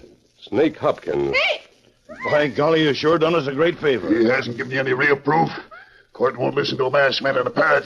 Spike, I could beat a confession out of you. No, not that. Talk fast, then. I haven't much time. All right, Sheriff, you got us. We did it. Spike, you sniffling old fool. Jig's up, Snake. They got us. The dig's up! Dig's up! Hold on, let's stand outside. Boys, get these two into a cell. With pleasure, Sheriff. All right, come on, you two. Hey, Sheriff, you're not going to let those other two get away without a reward, are you? Deputy, they don't want any reward. What in tarnation you talking about, Sheriff? Son, I knew who they was the minute they hauled these varmints in here. That's the Lone Ranger and Tonto. The Lone Ranger? Lone Ranger! Horse cough! I'll Silver!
The story you have just heard is a copyrighted feature of the Lone Ranger Incorporated. The Irene Dunne, Fred MacMurray Show. Starring Irene Dunne as Susan and Fred MacMurray as George. Together in a gay, new, exciting comedy adventure, Bright Star.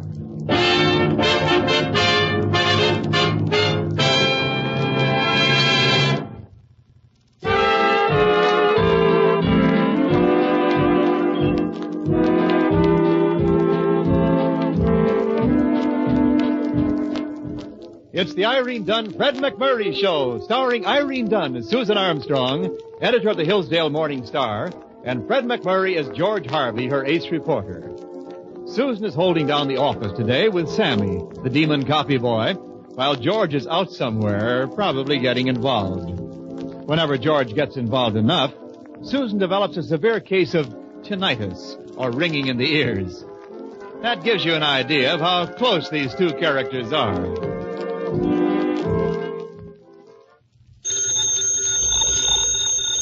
Glockenspiel's Vermin Control. May we help you? Not being so silly, Sammy. I'll get it. Glockenspiel Vermin Control. May we... Oh! Stop it, Sammy. Hillsdale Morning Star. Miss Armstrong speaking. Hi, Susan. For a minute, I thought I was Bugs. Oh, hello, George. Where are you? I'm in court. Again? Look, I want you to tell Sergeant Barry here that you'll stand good for a $10 fine. I'm broke. $10 fine? Fine. What for? Well, it appears that dancing on the sidewalk is prohibited in downtown Hillsdale. And What were you doing dancing on the sidewalk? Huh? Not me. She. Have you gotten involved with a dancing girl now? No, look.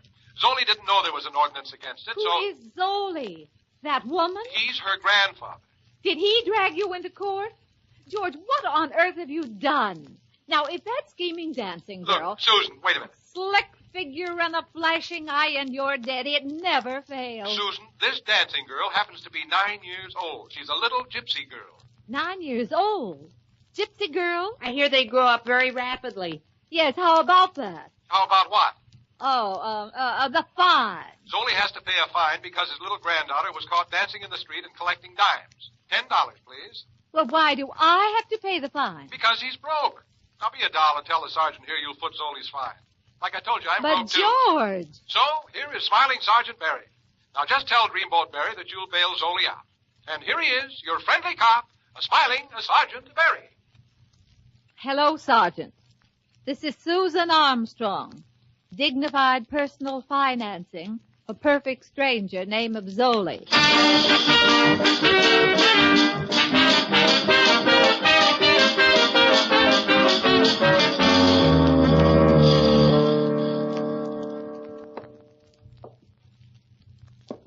So this is what the inside of a gypsy wagon is like, huh?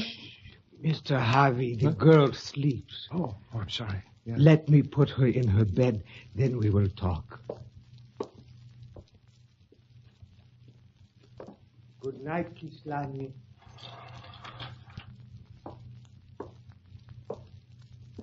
Now, please sit down, Mr. Harvey. Thanks. Oh, what's that? No, it is nothing. Only Sally, my parrot. Oh, parrot, huh? Well, does he talk much? Not very much, but very wise. Oh. Well, Zoli, you just mailed Miss Armstrong the $10 anytime you got it. There's no hurry. I'll get along now, Zoli. Mr. Harvey. I am a poor man. Well, that makes two of us. I need money very badly. Not for myself, for the little girl, for my grandchild. She dances, she sings because it keeps her happy. But how long? She needs care that I cannot afford. Oh. Well, maybe we can do something about that. But no more kindness. This time, I give you value for your money. Well, gratitude is value enough, Zoli. I will sell you Sari. Sell me that squawk box up there? That parrot may make some man rich someday. Yeah, but who wants to marry a parrot even for her money? Sari was old even 40 years ago when my wife's father gave her to me as dowry. Some wedding gift. Another mouth to feed. Sari has the secret of some great treasure. Treasure? Sorry? Yes, sir. Yes, sir. Yes, sir. Yes, sir. Years ago, when my wife's father gave me the bird... That he did? He said, one day, this parrot will reveal his golden secret. He will remember again, and you will be rich. Oh, you don't believe in that old wives' tale, do you? Oh, I do. How much do you want for the bird? Make an offer. Well, $6. $6. Too much? I was thinking of perhaps $1,000. $1,000? Oh, well, we'll talk about it some other time, eh, Zola? Yes. I work now at the Turnpike roadside diner. Yeah, I might stop in. Good night, Zolly. Good night. Hello. Until we meet again, sorry. Hello.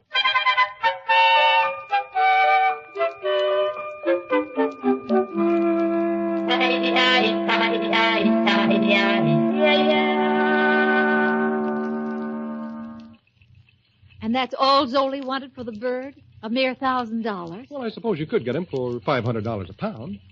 Interesting, though, about the parrots having the secret words to some mysterious treasure. Interesting if true. Yes, a very big if. We don't believe it, but Zoli does. Sincerely. Zoli didn't say what the treasure might be. He doesn't know himself. In all the 40 years he's owned that fowl, it hasn't discussed finances with him. Is it a pretty Polly? Why do you ask, Susan? Oh, I don't know. I've always wanted a parrot. Haven't you? Well, I've always wanted a treasure. Do you suppose Sari just might have heard some cutthroats talking about pirate gold or something and just might remember? Oh, the whole thing's silly. Oh, I don't know. Priceless trinkets and pigeon egg rubies. Who said anything about jewels and rubies? It's a yarn. Catch me twisting a parrot's arm just for a measly king's ransom. Too bad he wants so much money for it, though. Yeah. Oh, but she'll make an interesting story just the same. You could have a lot of fun with that bird. George, tell me where Zoli works. I just might want to interview this parrot. For a gag, of course. Just for a gag.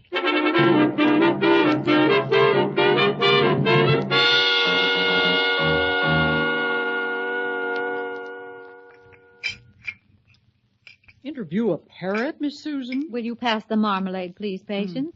Thank you. What can you ask a parrot? You ask them, do they want a cracker, and that's about it. Well, this bird is rather special. I know. It's got blueprints stashed away in its bird brain, showing where the flatware is hid. Kind of a fascinating story. You don't believe it, do you? Well, they laughed at Alexander Graham Bell, but today the air is full of flying machines. Patience. Bell invented the telephone. Congratulations. The Wright brothers invented the airplane. Sure. But they had to talk to each other by phone many's the time while they were inventing it. You want to bet? You win. Getting back to this here parrot now. Listen, Patience, I don't believe a word of the legend. But I just happen to admire parrots, and George says this one's a beauty. And speaks pretty well, too. Fine feathers make fine words. You know, George has a sneaking belief in this story. I'd like to buy Sari for him, but not for any $1,000. Hand me that airplane, that telephone, will you, please? Well, the bird won't go entirely to waste with me around. There. You know, I'll bet I could do things with a parrot so you'd never know it from boiled owl. George said Zoli works at the Turnpike Roadside Diner. Hello? Information, please. Will you give me the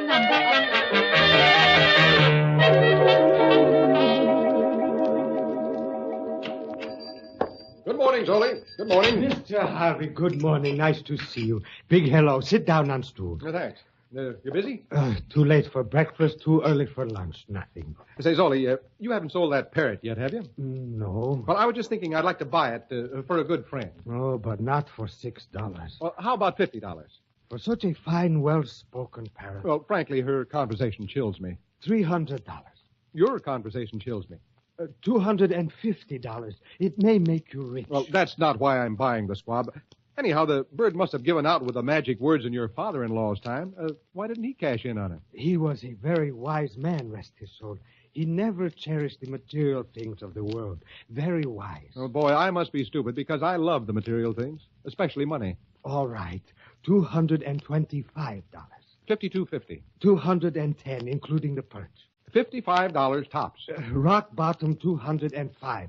$58.50. That's final. 200, and I do not budge 1 inch. $60, last call, take it or leave it. Excuse me.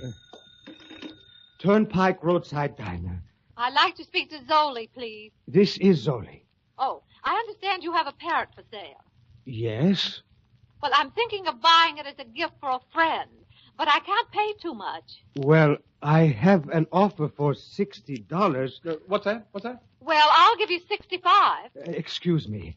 I am offered $65 for the bird. 70. The gentleman now offers $70.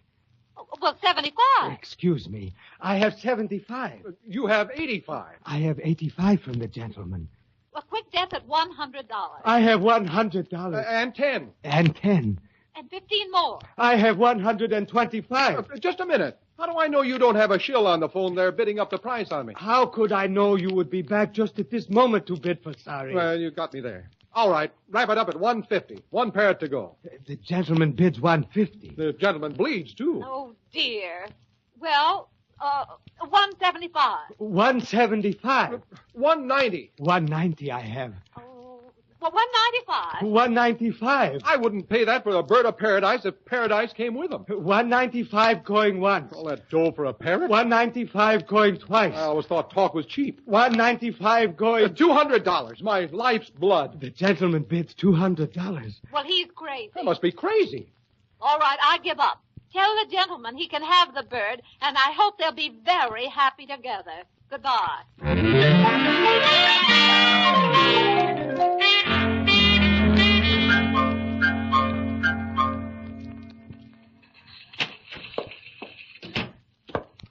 Good afternoon, Star Reporter. Oh, hi, Susan. Say, Susan, did a cage or anything arrive by special messenger? So it was you. Who was me?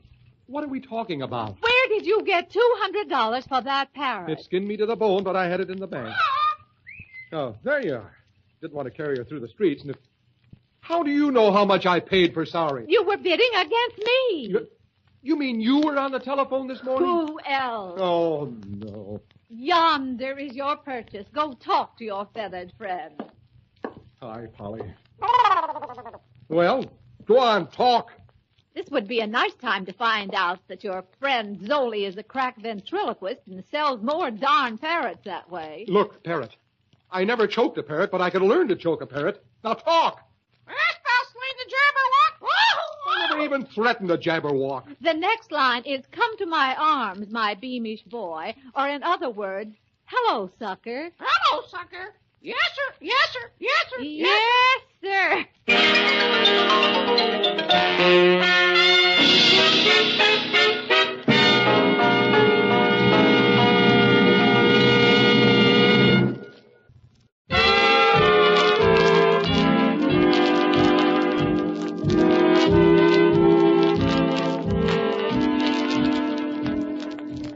Now back to our stars, Irene Dunne and Fred MacMurray, in the second act of our story.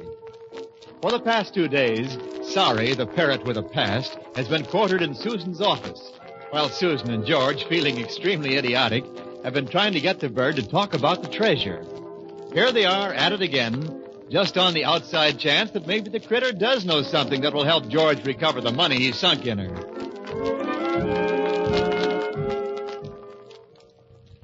Now, Sorry, please, think hard. Concentrate. Look, you. Who done it? Sammy, you're confusing her. She'll sing. How about turning a blazing light in her face? George, we're not going to grill this bird. Why, we better send out for sandwiches then.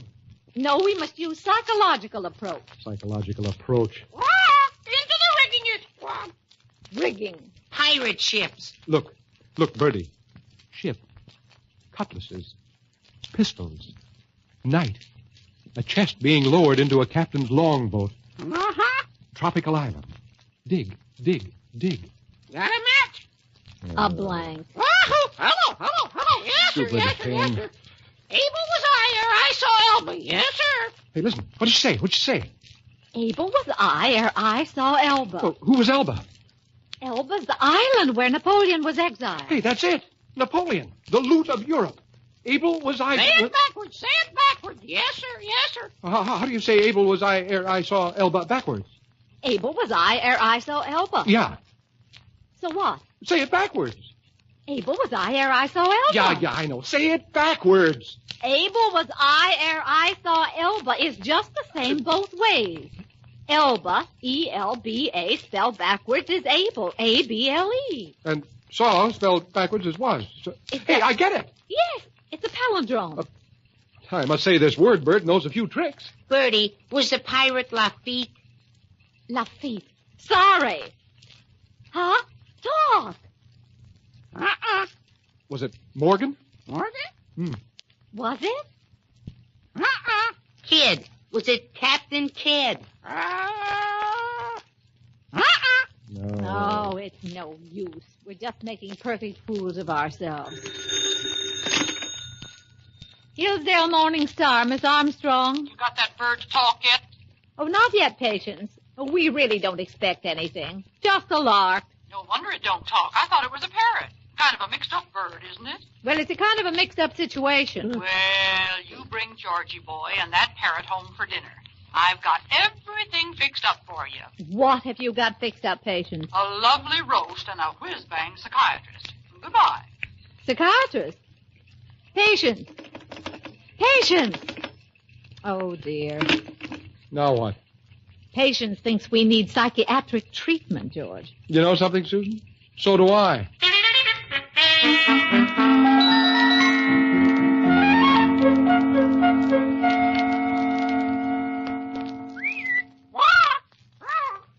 But, Patience, it was all in fun. Oh, of course. We never really believed the bird knew about a treasure. That's where you may be making your big mistake. But we don't need a psychiatrist. Call him off now. Go on, scat. You don't need a psychiatrist. No. Huh, who said this doc was for you? He's for the parrot. What? He'll make that bird remember from way back. Patience, does this doctor know he's coming out here to analyze a parrot? A fee is a fee, I always say. You mean he doesn't know? Oh, I didn't talk to him. It was a friend of a friend of a friend, you know. I believe I'll pack up and depart for the North Pole. Now, wait a minute, Susan. I will not stay here and tell that man the awful truth. Now, just a minute. Just a second. What about the great experiments made by Pavlov on dogs? Yeah. And what about the psychological experiments made on white rats in a labyrinth? Yeah. This is going to cost us a big fee whether this doctor performs or not. He may welcome an opportunity like this for unique animal experimentation. It's the maddest thing I ever heard of. Now, I simply won't... Oh, that's him. What's his name again? I hardly know. I wrote it on that paper I gave you. Oh, Gleibnicht. Dr. Gleibnicht. Please show Dr. Gleibnicht in, patient. That skimpy little buzzard is going to tell where that treasure is or he'll fry, and I'm not just kidding either. Susan, you'd better let me tell the doctor about the patient. Well, it's all yours, George. The winter sports must be lovely at the Pole right now. Right this way, Doctor. Thank you. Oh, Dr. Gleibnicht, so good of you to come. I'm Susan Armstrong. My dear Miss Armstrong. And this is Mr. George Harvey. It's his own fault. Sit down, won't you, Dr. Gleibnicht? What was that? There is something Freudian about that invitation. Oh, no. I was just asking you to sit down, that's all. We shall let it pass for the moment. We're very grateful to you for making this house call, Doctor. We think you'll be amply rewarded. I know I will be amply rewarded. Yes. It's a very interesting case, Dr. Gleibnicht. Get on with it. Well, you see, the patient is a very old individual. Oh, extremely old, but Doctor. Very lively, very alert, and colorful. Rather grotesque and bizarre looking, but she seems to think she possesses the clue to a vast secret treasure. Treasure? Foo. Foo? Precisely. Why? My dear Gerhard. Harvey. Sorry. My dear Gerhard, I would no more consider trifling with such boyish everyday nonsense as a delusion of buried treasure than I would consider analyzing that parrot there. I am not a human divining rod. I am a psychiatrist who does not interest himself in the common garden variety case. Hence I say treasure, foo. I resign the case forthwith. Oh.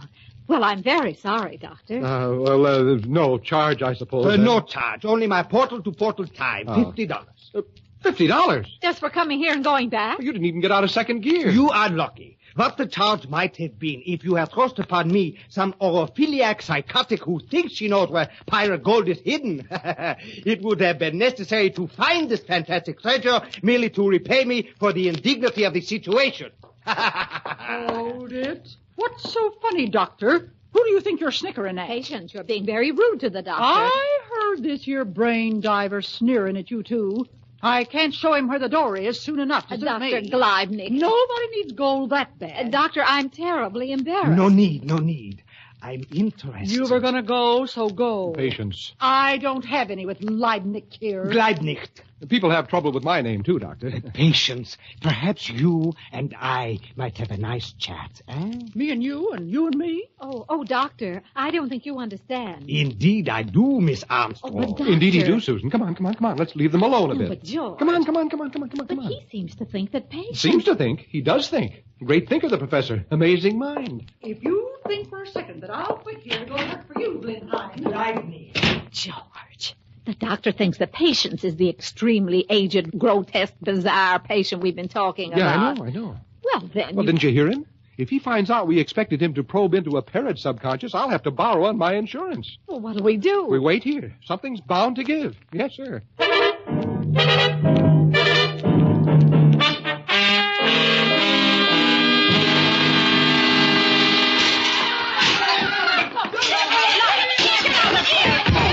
What's going on in there? Somebody's having a breakdown. Come on. And don't come back without a note from your mother. Patience, what on earth happened? That was Dr. Cronkite leaving on the double. Hey, who broke this lamp? And who upset Sari's perch? Yeah. Hey, where is Sari? She woke up screaming and followed Cronkite out. No! Oh, I gotta find that expensive duster. Here, Sari. Here, Polly. Nice, Polly. Here, Bertie. Oh, that nut thought I was a parrot. Oh, no, Patience. Now, you don't understand. Ancient, grotesque, bizarre. Oh, I'll knock him in the head. The guy is a fake. He needs a real psychiatrist.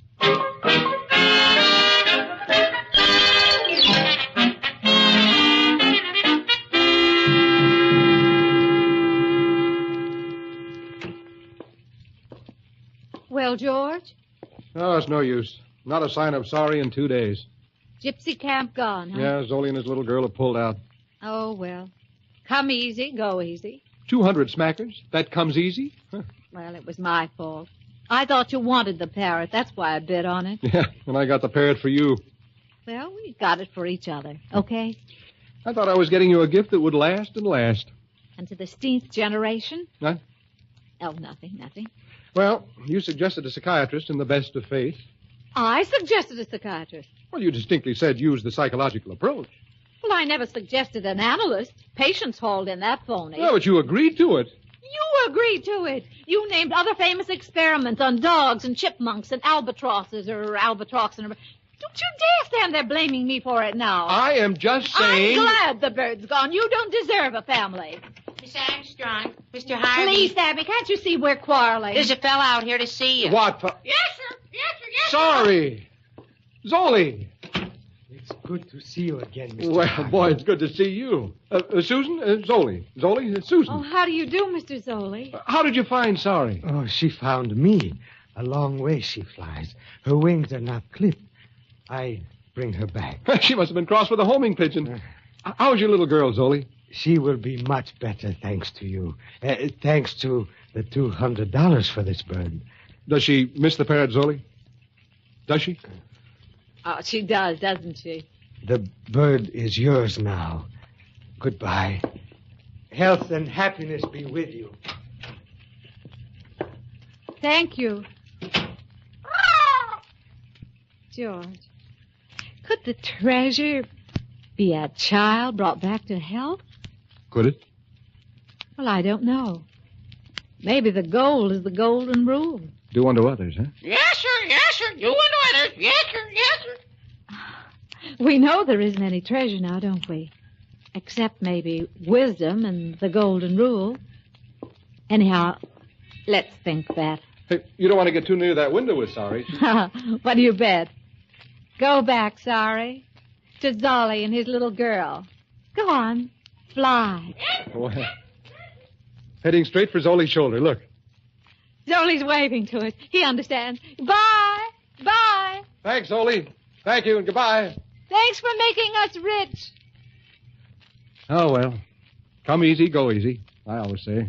Oh, George.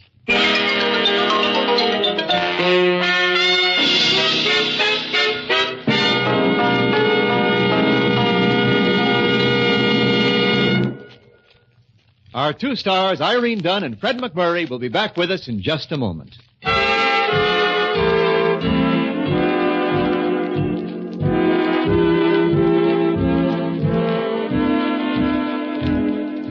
You know, you're a funny one, Susan. Nah, I'm a barrel of laughs. What makes you think the way you do?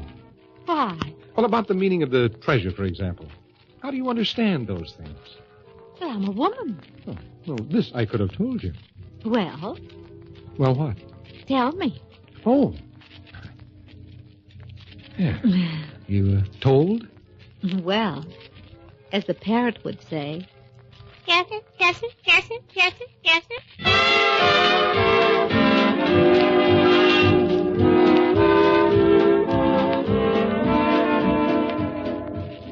Irene Dunne and Fred MacMurray will be back next week in another exciting comedy adventure in the gay new series, Bright Star. This is Wendell Niles inviting you to join us then.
The Damon Runyon Theater.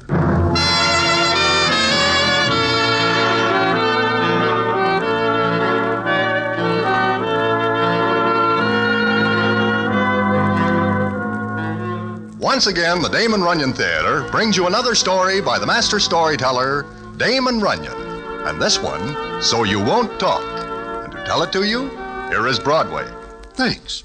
It is one nippy evening of a February, and I am just about to go into Mindy's to partake of some hot onion soup, which is very warming, when I see a hack pull up at the curb. An arm reaches out, and a finger on the end of the arm curls back and forth at me. Naturally, I am more than somewhat curious, so I go to the hack and look in and hear, I am very glad I saw you, Broadway. Ambrose Hammer. Are you nailed in the cab that you cannot get out? Listen, Broadway, did you hear the news? What news? The murder. Murder? Whose and where and who does it? Shh. Just lend me your overcoat. My overcoat? Now look, Ambrose, it is colder than a bookie's heart out here. Besides, I see you are wearing a Benny. It's not for me. It's for what I got with me. Where? On the floor of this cab. Now, don't look in. You might attract attention. I will attract more attention by taking off my overcoat in the middle of the sidewalk. Listen, I am not kidding when I say I got the only eyewitness to the murder of Grafton Wilton. Grafton Wilton? The playboy? The same. Somebody cooked him earlier tonight. And you have got the only eyewitness? The only one who can talk. Now, do I get your overcoat? Yeah, but I... Broadway, do not argue. Give me your overcoat so I can get this eyewitness into Mindy's.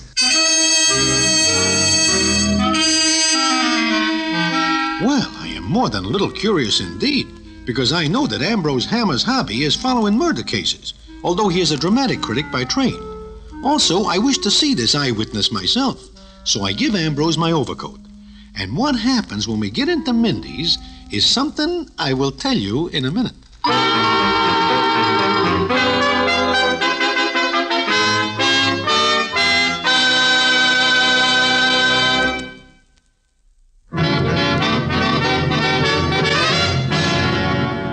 And now, back to the Damon Runyon Theater and the famous story, So You Won't Talk.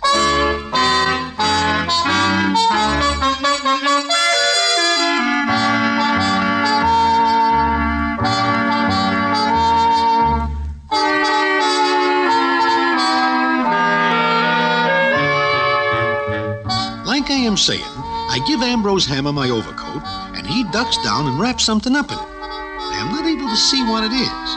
Then we get to a table, and the scene is as follows. Yeah, I don't think anybody saw us, Broadway. Look, Ambrose, you say you have got an eyewitness under that overcoat? Exactly. Must be an awful small eyewitness. Not big. Midget? Nope. A kid? Nope. Ambrose, I will probably catch pneumonia by giving you my Benny. I have got a right to know what is under it. Okay. Take a quick look. I'll lift up the corner of the overcoat. You ready? Sure. Okay, now look fast. It is something green, and it is very hoarse. Uh-huh. A parrot. Ambrose, I think you say a parrot? I did. Give me back my overcoat, and we will get you to a clinic real fast. You think I'm crazy, don't you? Do you wish a straight answer, or do I humor you? Look, parrots talk, don't they? Sometimes. And this was Grafton Wilton's parrot. The cops went over Wilton's place with a fine-tooth comb. And what did they find? I asked you, what did they find? Mr. Grafton Wilton cooked. Exceptionally deceased. With his nose out of joint and both eyes blacked. And Broadway, no trace of the murder weapon. Oh? Yeah. Now, personally, I've never cared for the guy at all. Neither does anybody else. But murder is murder. So it is. But how about the parrot? Aha! Now, that is a real straight answer. It fills me in on things I do not know. Uh-huh. Don't you get it? Get what? Now, look. Grafton Wilton's 2 servants were away for the night. The cops checked. Now, Wilton would never let anybody in his place he didn't know. So I figured the party who killed him was a friend. My, how friendly can you get? It seems to me that chopping a citizen between the eyes hard enough to make him deceased is more than somewhat distinctly hostile. That's beside the point. Not to Mr. Grafton Wilton. Forget him for a minute. So there you are, Ambrose. Huh? Oh, Look, Dawn. How long do you think you can keep me waiting when we got a date? Oh, Dawn, baby, I'm sorry. I forgot. You forgot. I waited a half hour for you to show up. Listen, baby, when you hear what I got to tell you, you'll understand. Here, sit down, huh? Yeah. Hiya, Broadway. Hello, Dawn. How is the dancing business? It's a hard grind. Now, look, we'll have something to eat here, and I'll tell you all about the murder of Grafton Wilton. Wilton. Did you say Grafton Wilton? Sure, why? Grafton Wilton? You sure, Ambrose? Sure, I'm sure. Hey, baby, you're all pale. What's the matter? Oh, nothing. I'm just tired, I guess. Yeah, that's all. Just tired. There. Tell me about the murder.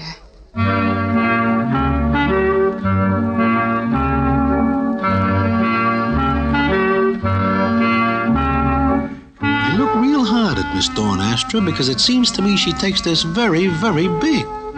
However, I put it down to the fact that Judy's are naturally soft when it comes to hearing about citizens getting pushed off. Well, Ambrose Hammer fills her in on the details he gives me. Then he says as follows. So, I conclude the party who killed Wilton must be a friend. Somebody he knew well enough to let in a house. And this parrot? Aha, that's where I'm smart. Now look, parrots are natural talkers. They like to repeat things they hear. Right, Broadway? I am never acquainted with parrots. I never like them. I don't either. That's beside the point. Now look, this parrot was in the same room where Grafton Wilton was found chopped. The bird must have heard the party's name mentioned more than once. You get it? You mean sooner or later this parrot is going to repeat the name of the party who kills Grafton Wilton? Exactly. Well, that's silly.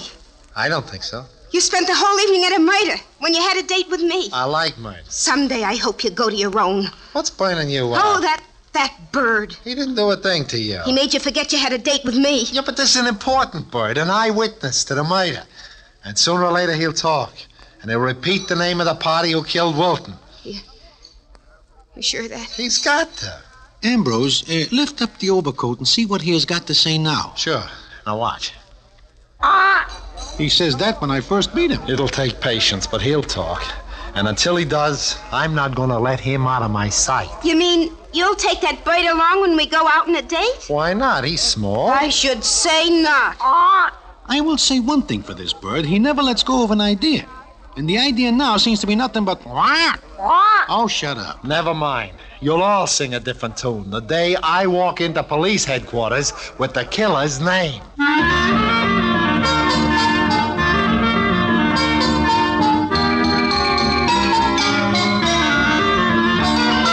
As the days go by, Ambrose is never without the parrot. Then one night, I am about to go into Mindy's when I see a familiar figure.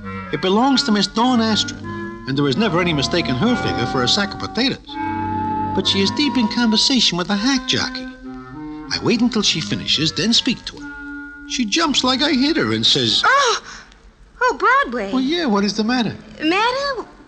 Nothing at all. You are nervous. No, I'm not. Who do you think I am when I tap you on the shoulder? No one. That is, Well, you just scared me, that's all. Why? Why what? Why do I scare you? What difference does it make? None at all to me. And by the way, is not that cab jockey I see you talking to one Julius Smung? Well, yeah. Yeah, it was. He is at one time your fiancé. That's all over. Oh, sure. What's the idea asking me all these questions? I am very sorry. I will not ask any more. All right, don't. So I will be still. Where's Ambrose? Since I am not in the habit of making dates with him, I do not know. Has he still got that awful parrot? The last I see of him, it looks like he might marry into the bird family. Why? Has it said anything? Just... Oh, I see. Well, I'm late for my show. Yeah, by the way, how is it that you do not know where Ambrose is? Is there not a romance between you? I thought you weren't going to ask any more questions. Okay. But since you did ask, I told him it was me or the bird. He gives you up because of that parrot? He is developing rattles. Yeah, well, I gotta go now. I'll see you later. Yeah, I will see you later, Miss Dawn Astra.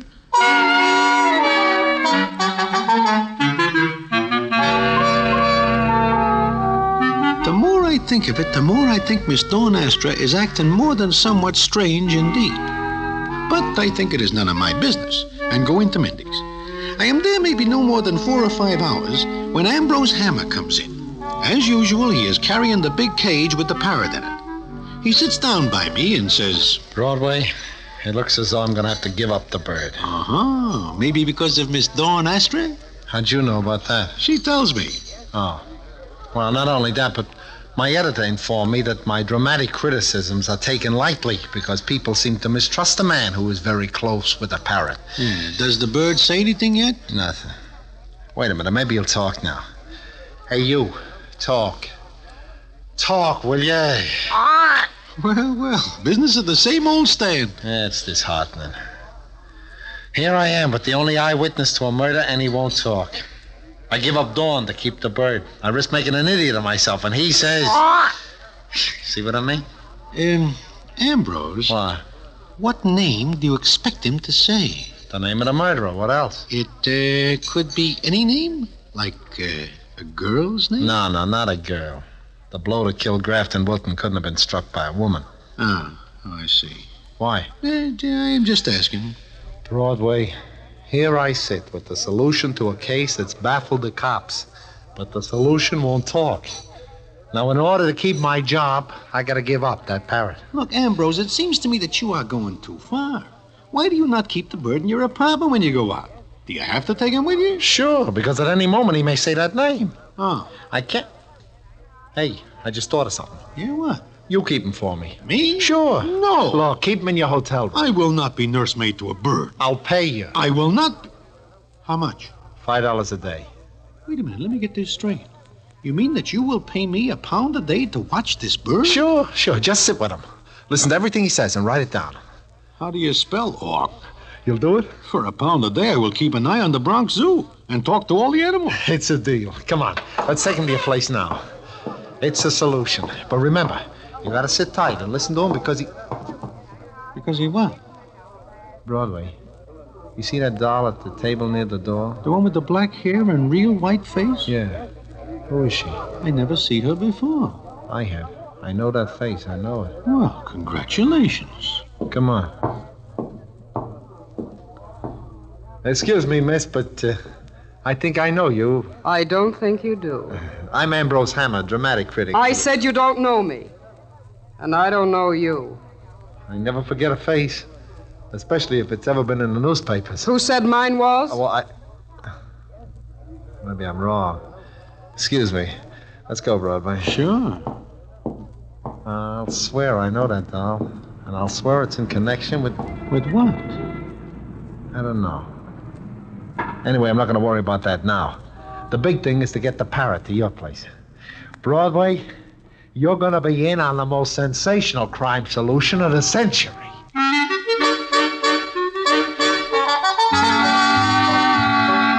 And he is right. But it does not turn out quite like he expects it.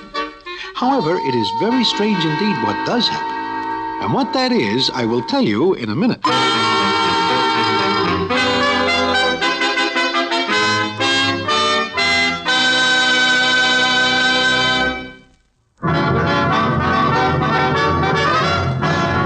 And now, back to the Damon Runyon Theater and the famous story, So You Won't Talk.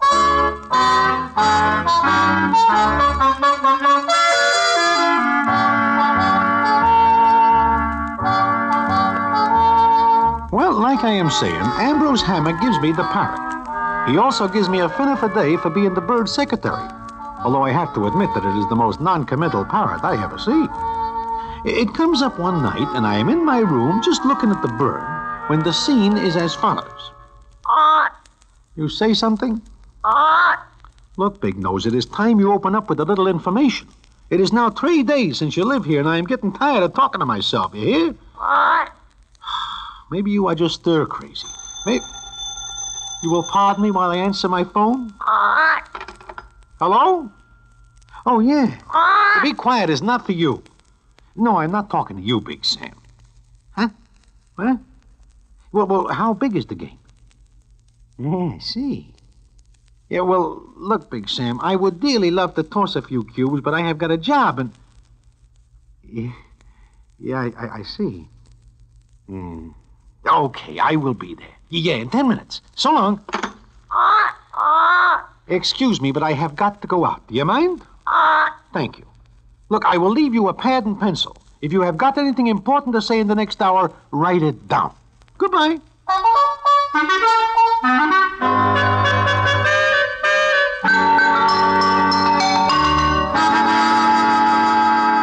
Broadway, I have got to see this parrot you talk about. Well, sure. Maybe he will talk to you, Sam. Where is he? Over there in his... Oh, my goodness. The door to the cage is open, and your window is open. He is a most ungrateful bird. I give him a good home, and he deserts. Well, look out the window. There is nothing out there but New York. Sam, the bird is gone. Ambrose Hammer will be very angry because this is a valuable bird. Besides, he pays me $1 a day for taking care of it. Oh, that is bad. £1 a day is £1 a day. Yeah. Hey, look. You win 15 fish tonight. It is not worth it. Wait a minute. There's some pet shops over there on 8th Avenue. Why not mosey over there and pick up another bird? It will not be the same as this one. Oh, who knows the difference? They're all green. Unless this one has a birthmark. Yeah. Maybe that is a good idea. Sure. You buy another bird, put it in this cage. Ambrose will never know the difference. And you will go on collecting the 5 a day. And besides, you will keep out of trouble with Ambrose. Sam, you are right. Come on.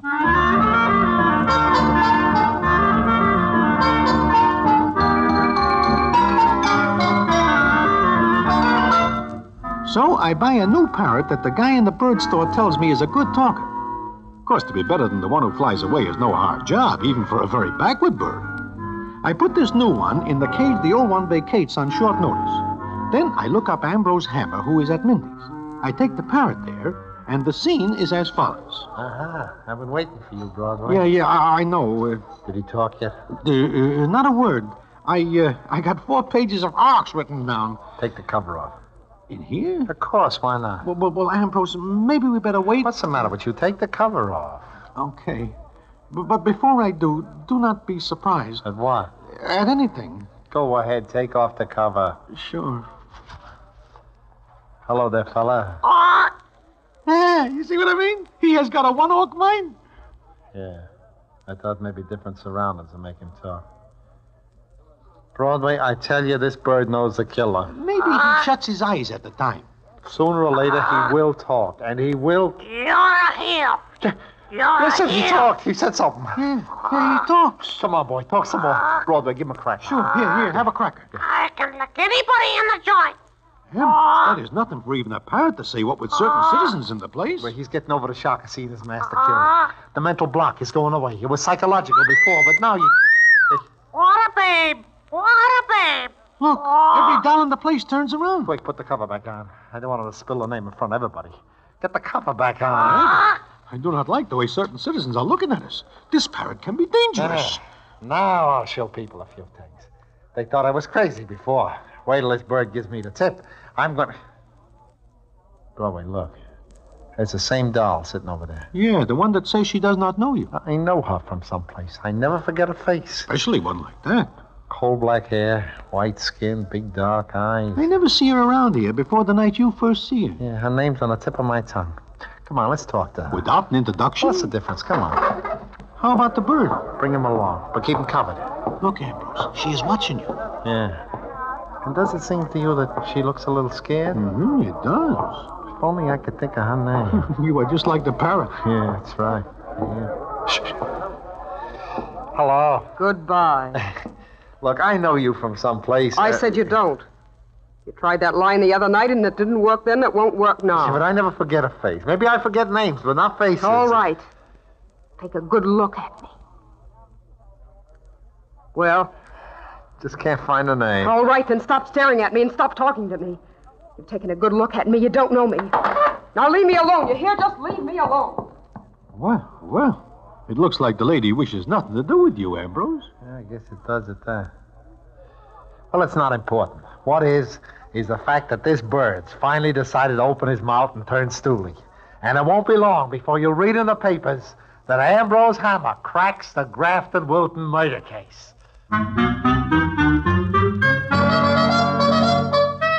few more days go by. Ambrose Hammer is tossed out of places because he now insists on taking the parrot with him again.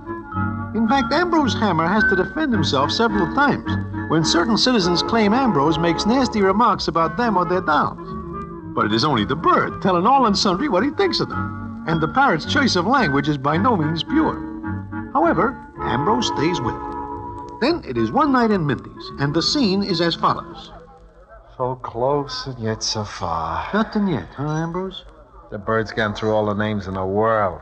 They're not exactly names a person could use. Why do you not just give it up, Ambrose? I should say not. But look, you almost lose your job. You are getting the reputation of being more than somewhat rattled. And you also lose Miss Dawn Astra. Mm-hmm. Hey, that reminds me. Where is Dawn? I do not know. I do not see her for several days. Yeah, it's very funny. Hey, that reminds me again. When I walked in here tonight, a waiter gave me an envelope. What'd I do with that? Oh, here it is. Who's it from? Hey, this is in Dawn's handwriting. Oh, no. Oh. What is the matter? Look, read this. Listen. Dear Ambrose, when you receive this, Julius Smung and I will be on our way to South America where we will be married. Julius Smung. That is the guy she is soft for before she meets you. Yeah. And I lose her because of this. Shut up. Babe! There is more. You wish me to read it? Go ahead. We are leaving suddenly because we are afraid it might come out that Julius calls on Mr. Grafton the night of the murder. Huh? Go ahead, read more. I do not tell you this, Ambrose, because I know you will get mad if you find out I once have a date with Grafton Wilton. Julius goes to see him for insulting me and... Well, go on. Ambrose, she says that Julius hits Grafton Wilton and kills him. Wow. How do you like that? That dirty double-cross... Broadway, all dolls are no good. She let me carry this undersized eagle around for weeks, and all the time she knew it was Julius Smung who killed Wilton. There is more. That's enough. It says P.S. Kindly do not tell it around that Julius kills Mr. Wilton because we do not wish any publicity about it. All that dirty... Oh, shut up. No, wait a minute. That bird just said a name. But Ambrose... Polly, Broadway, that's it. Pretty Polly. That dame, that doll, the one whose name I was trying to remember. That's it. Now, look, Ambrose, there is something I have got to tell you. No, it'll keep. Where is she? Come on, there she is. What for? Ambrose, please, before you go off on the wrong steer... I know that bird is going to tip me off. Do not speak to her, Ambrose. I tell you, do not speak to her. Just watch this. Well. Hello there. You again. I told you to keep away. You mind if I sit down? Either you'll beat her or I'll have you thrown out. Will you? Pretty Polly. Pretty Polly Olligan. I never forget her face. Ambrose, before you do any more... Broadway, meet Pretty Polly Olligan. How are you? Look, Ambrose, this bird is not... So, you're the one who was with Grafton Wilton that night, huh, Polly? You can't know. You can't. But the bird knew it. Here we go. 3 years ago, you, Pretty Polly, was sent to Auburn for trying to shake down Grafton Wilton on a breach of promise suit. It was not a shakedown. It was on a level. I couldn't fight his millions. So you bumped him. Ambrose, let us take our Parrot and go someplace else before... Broadway, will you shut up? Okay, but I warn you... Polly, you're not in town for your health. Also, you had a good motive for cooking Wilton. Yes, I did. And did you? Yes, I did. I went to see him. He had 2 black eyes and a banged-up nose. How did you know? Never mind. We talked. And I put something in his drink. Sure. That killed him. But Julius Small... The police are no dopes, Broadway. They knew Wilton was poisoned, but kept it to themselves. But they kept looking for the citizen who blacked his eyes. Now what'll you do? Well, there's only one thing I can do. Yeah, I know. But I'm glad. I've been trying to go to the police for days, and I couldn't. Now I'm glad. Sure. It's better this way. Yeah. Now, Broadway, you believe me about the parrot tipping the star? Well, What the devil are you trying to tell me? Who, me? Yeah, you. You kept trying to warn me about something. Oh, no. You are mistaken, Ambrose. Sure. You are mistaken.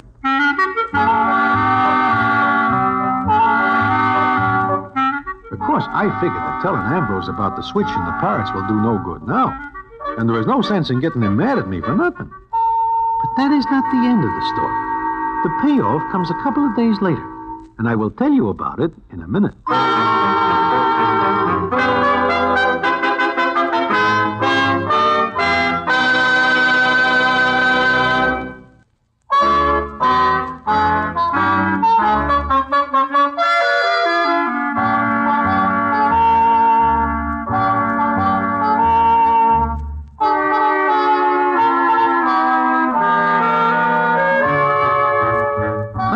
Saying it is a couple days later that I am sitting in Mindy's when in walks Ambrose Hammer and sits down by me. I see that something is on his mind, and I ask him to get it off. And he says... Yeah, there is something on my mind. And what is that, Ambrose? I can't get over what a close call I had with that Dawn Astor. Close call? What are you talking about, Ambrose? Why, at one time I was crazy about that doll. I was going to ask her to marry me. Think of that. But why is that a close call? Well, if there's one thing I can't stand, it's a doll who can't tell the truth. What? Does Dawn lie to you? I just got around to reading all this note she sent me. What with all the excitement? That note? Well, what does it say? Yeah, funny you didn't see it, Broadway. You read it. Sometimes I am nearsighted. Broadway, when you had the parrot, did you take good care of it? When I have it, I take very good care of it. Sure. So why should she lie? Why should she tell me she stole the parrot from your hotel room? She says that? But why? She says she was afraid the parrot would talk and mention Julius Smung. Oh, I see. And you say she lies. Well, what makes you say that? Because the parrot is never out of our possession. The only parrot who could possibly give us the name of the murderer. Pretty Polly.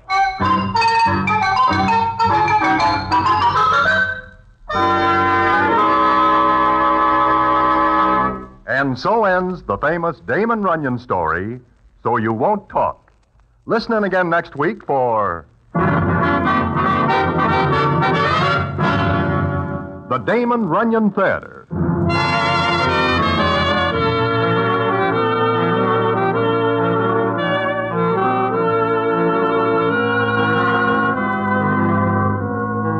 The Damon Runyon Theater, with John Brown as Broadway, is directed by Richard Sandville, and the story is adapted for radio by Russell Hughes. Vern Karstensen is in charge of production. This is a Mayfair production.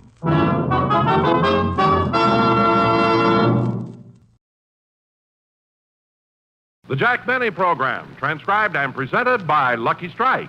Lucky's taste better. Cleaner, fresher, smoother. Lucky's taste better. Cleaner, fresher, smoother. For Lucky Strike means fine tobacco, richer tasting, fine tobacco. Lucky's taste better. Cleaner, fresher, smoother. Lucky Strike, Lucky Strike. This is Don Wilson, friends. Lucky's better taste is the big reason why so many people are switching to Lucky Strike. Sure, everybody knows that smoking enjoyment is all a matter of taste. And the fact of the matter is, Lucky's taste better. Cleaner, fresher, smoother. Know why? Well, LSMFT, Lucky Strike means fine tobacco. Light, naturally mild, good-tasting tobacco. And then, Lucky's are made better to taste better. Made round and firm and fully packed to draw freely and smoke evenly. It's just as plain as day that fine tobacco in a better-made cigarette is bound to give you a better-tasting smoke. So ask for Lucky Strike the next time you buy cigarettes. That's right. Be happy and go Lucky. You'll find Lucky's do taste better. Cleaner, fresher, smoother. Be happy, go Lucky, get better taste today.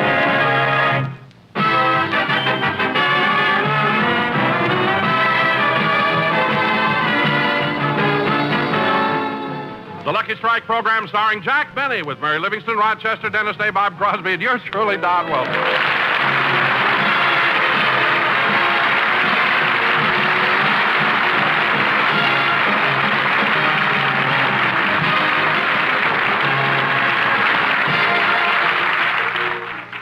Ladies and gentlemen, every Saturday morning after rehearsal, the Jack Benny cast usually drops into the corner drugstore for a light lunch. As the scene opens, all of us, with the exception of Jack, have just entered the drugstore.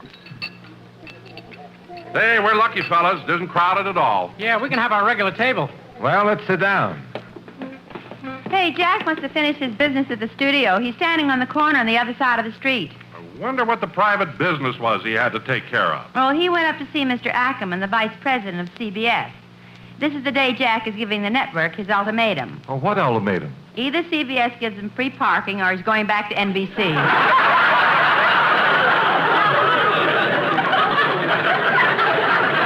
that'll never work. Well, why not? That's why he left NBC in the first place. That's right. Say, look at Jack. Say, he's still standing on the other side of the street. Yeah, he's been over there about 5 minutes now. If a Boy Scout doesn't show up, he'll never get across. Oh, look, fellas, he's crossing the street by himself. He decided to rough it. Wow, this is exciting. Dennis, don't be so noisy.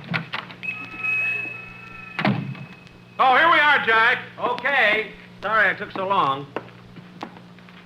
What'd you kids order? Oh, nothing. We were waiting for you. Oh, then I'll call the waitress. Oh, Miss? What do you want, Mac?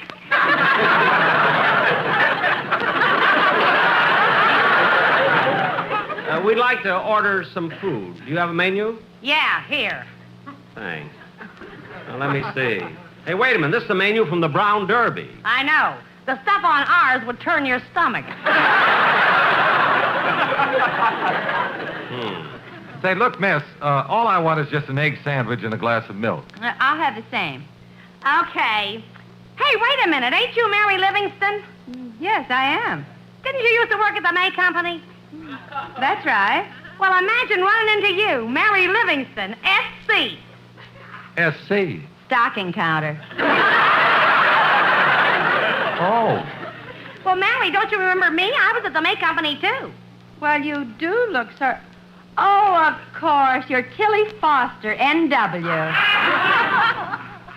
N.W.? Night watchman.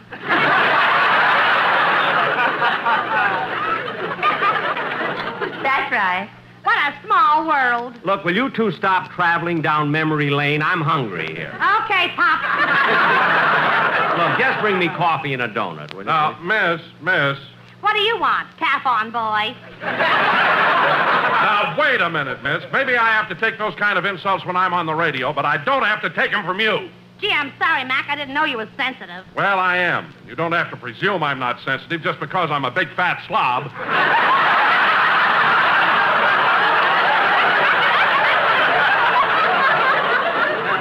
Don, control yourself. All right. Now, miss, I'd like to order. All I want's a bowl of vegetable soup. Okay. Dennis, what do you have? Well, let me see. Miss, do you have any vichyssoise? No. Well, do you have any escargot sauté en vin rose? No. Well, how about shish kebab and crepla? No. Dennis, this is only a drugstore. Why are you ordering things like that? I wanted to know I've been around.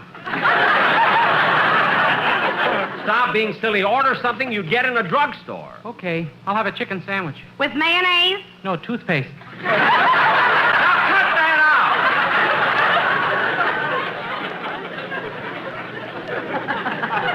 Miss, just bring him a chicken sandwich, that's all. Now go get the food. Okay, Mac. I'll be back in a flash with the trash.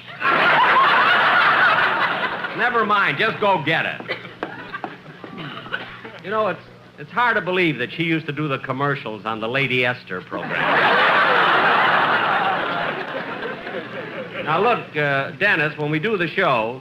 Wait a minute, where did Dennis go? I don't know. Oh, there he is, over by the jukebox. Hey, look, they got one of my records here. Well, why don't you play it, Dennis? I can't. I haven't got a nickel. Has anybody got a nickel? Oh, I haven't. Neither have I.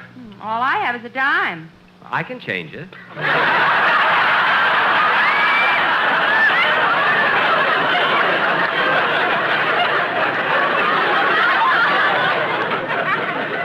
Jack Penny, All right. Here's a nickel, Dennis. Catch.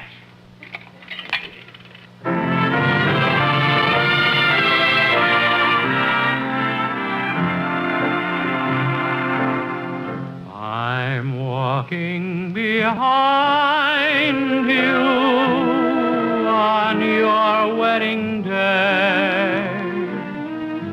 and I'll hear you promise to love and obey. For you may forget me, you're still on my mind. Look over your shoulder, I'm walking behind. Maybe I'll kiss again with a love that's new. but I shall wish again I was kissing you, 'cause I'll always love you wherever you go. And though we are parted, I want you to know that if things go wrong, dear, and fate is unkind, look over your shoulder. I'm walking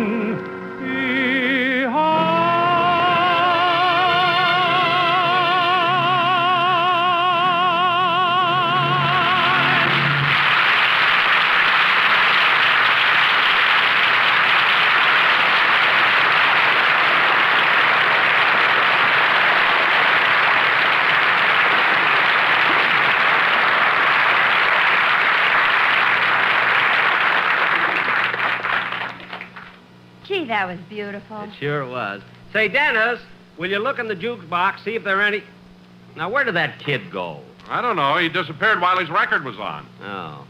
Say, Bob, I've been meaning to tell you how much I enjoy your new CBS television show. Oh, me too, Bob. Yeah, same here. You know, Bob, I watch your shows every afternoon, and they're very good. Well, thanks, Jack. But I have a little suggestion, just a little constructive criticism. I thought that if you got a comedy guest star occasionally, you'd get...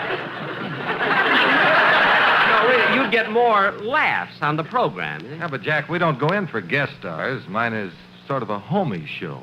Well, Bob, homey show or not homey, I still think it's a big lift to have a guest star come in, particularly a comedian. Well, maybe so, but, gee, we don't have much money in the budget. Well, how much can you pay for a guest star? Well, about $15. For $15, Jack can be homey. I know a lot of recipes. Anyway, Bob, it's a very good show. Hey, did the rest of you finish eating already? Yes, Dennis, where were you? Well, I thought as long as we were in a drugstore, I'd weigh myself. Oh. I weigh 140 pounds, stripped.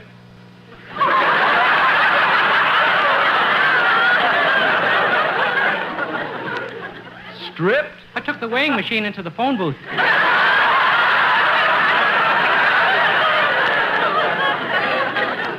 Look, Dennis. So when I put in a penny, a little card came out. Well, what did it say? Put on your pants, kid. A lady wants to use the phone.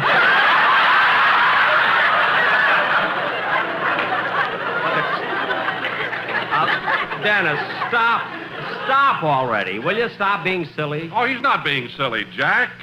Sometimes those things just happen by coincidence. Oh, sure. Well, that's the truth. Once I put a penny in the scale, and you ought to see the card that came out. Well, what did it say? Get off, you're hurting me. Well, that I believe. That could happen. I hate to break up this round table discussion, but will there be anything else? Not for me. Anyone want anything? Not me. Well, I've had enough. Okay, here's the check. Oh, well, I'll take it, miss. No, Bob. Let me pay it. It's my turn today. Oh, now, wait a minute, Don. You paid last time. I'll pay today. No. Bob paid last time. Now it's my turn. No, Don, you're wrong. Dennis paid the last time, and now it's my turn. Oh, for heaven's sakes, fellas. Let's all go Dutch. Mary, it's their argument. Keep out.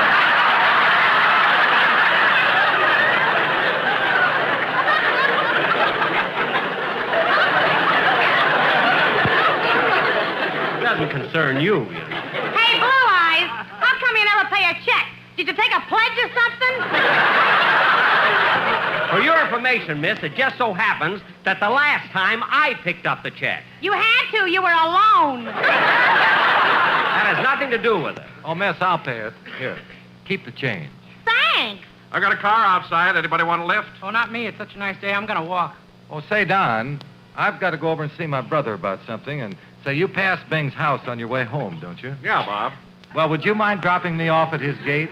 Look, I'll drive you right up to his door. No, just drop me at the gate. I'll take a bus the rest of the way. Gee, he must have a big place. Huh? Well, so long, Mary. So long, Jack. Bye, So long, Bob. so long. See you at the show. Yeah, so long, Don. See you later. Gee, it's still early and the weather's so nice. I think I'll go out and play 9 holes of golf. Mary, that's a wonderful idea, and I'll join you. Can you drive me by the house? I got to pick up my golf clubs. Sure, my car's right in that parking lot. Good. You get the car, meet me at the corner. I want to get a newspaper. All right, see you in a couple of minutes. Okay. Gee, that Bob Crosby's a nice guy. Imagine him giving the waitress a $1 tip. Gee, I'll bet it made her feel good. I got a thrill out of it, and I was only watching.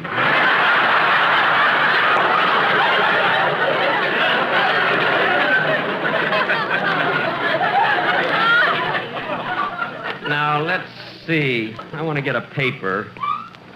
See, which paper do I want to get? Hi, Rube. Huh? Oh, it's my friend from Calabasas.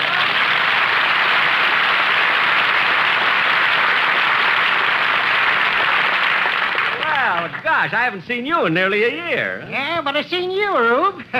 Seen you on television a couple of weeks ago. Oh, did you like my show? Yep, especially that Marilyn Monroe gal.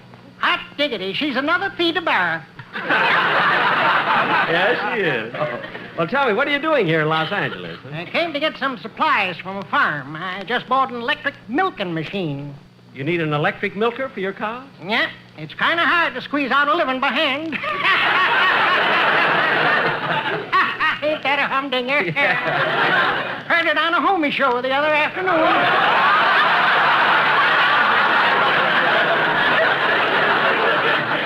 Could that have been Bob's? I don't know.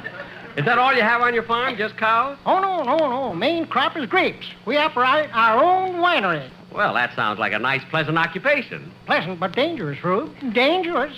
In fact, just a short time ago, my uncle fell into one of those big vats full of wine and drowned. Your uncle drowned in wine? Yep. Took the mortician 5 days to get the smile off his face.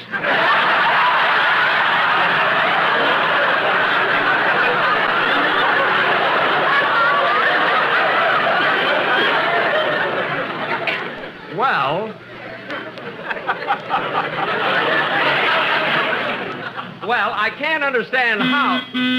Oh, I'm sorry, that car is honking for me. I gotta go now. Nice running into you. Goodbye. So long, Rube. So long, so long.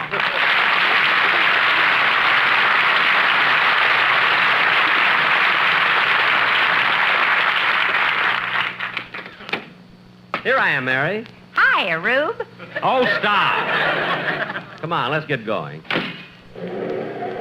Gee, I'm glad we finished rehearsal early. Such a nice day for golf. Yeah. Say, Jack, what the headlines in the paper say? How do you like that? I kept talking with that farmer. I forgot to buy a paper. Well, turn on the radio and we'll hear the news. All right. And now for another news item. Professor Thaddeus Lambert of the University of Southern California has found a successful solution to the smog problem in Los Angeles. He has moved to Colorado.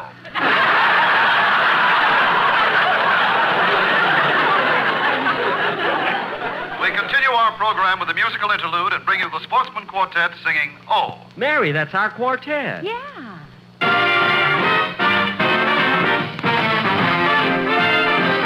Oh, lady, oh, how she can snuggle, she's as sweet as can be. And when we're in the parlor, oh, the way she whispers pretty nothings to me. All I can do is holler, oh, it isn't what she does, but oh, the clever way she does it, especially when she meets beneath the moon above. Sweet cookie, oh, what'll I do? The way she sends me with the go-get-em eyes and puts me in a flurry, oh, doo-doo-doo-doo. The way I fall for all her beautiful lies. Believe me, I should worry, oh. The way she feeds me daffy, oh. I think she'll drive me daffy, oh. How my super sentimental, wonderful sweetie can love.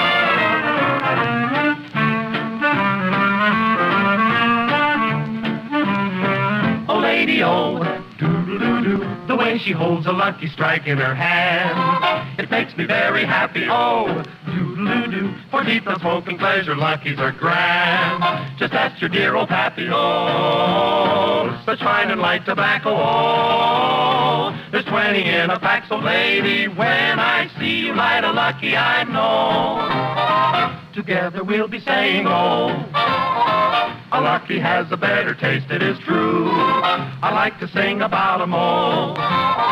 A cleaner, fresher, smoking smoother for you. I'll never be without 'em all. The only smoke for me is oh, an LSMT and oh. I'm so wild about a Lucky, all I can say is just oh. All I can say is just oh.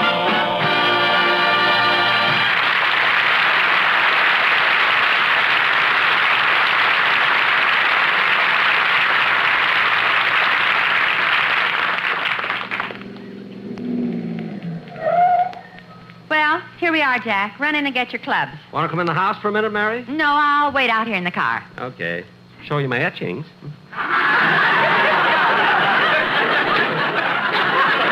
Won't take me long.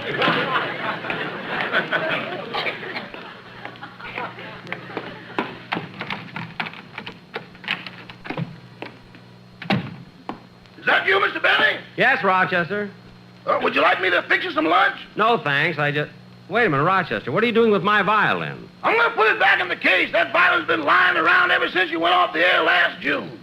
That long? Uh-huh. In fact, it's got mold all over it. Well, did you wipe it off? No, sir. Why not? Boss, mold makes penicillin, and that thing needs all the help it can get.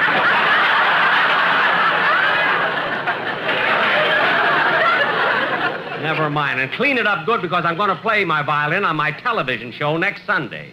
No. Yeah. Now, look, I'm going out to play some golf with Miss Livingston. Oh, your clothes are in the closet. I know. And Rochester, at 5 o'clock, I want you to drive out to the clubhouse and bring me home. I can't, Mr. Benny. The mechanics are working on your Maxwell down at the garage. Why, what's wrong with my car? Nothing. It's just time for its million-mile checkup. All right. I'll have Miss Livingston drive me home. Now, Rochester, don't bother about dinner tonight because I'm going out. Okay. But, boss. Yeah? Well, it's none of my business, but I think you ought to stay home tonight with Polly. With the parrot? Yeah, she's been acting awfully funny lately. She's so moody. Oh, I think you're imagining it, Rochester. Parrots don't get moody. Well, Polly is, and she's doing the strangest things. What do you mean? Remember that coconut you brought back to her from Hawaii? Yeah, did she eat it? Eat it? She's trying to hatch it. Well, maybe I better go in and take a look at her.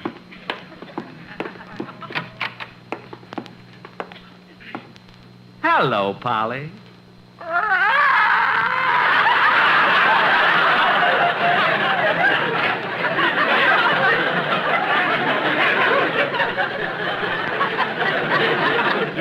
She won't look at me. Polly, it's me, Daddy.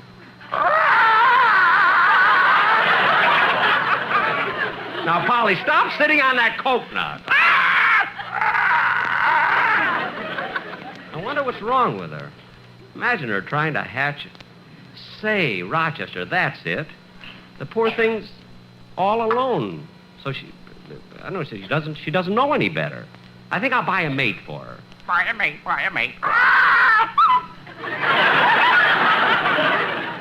Mr. Benny. Remember the last time you bought her a mate? You had those two parrots in the same cage for over a year, and then you discovered they were both females. Yeah. I wonder how that happened. Somebody goofed.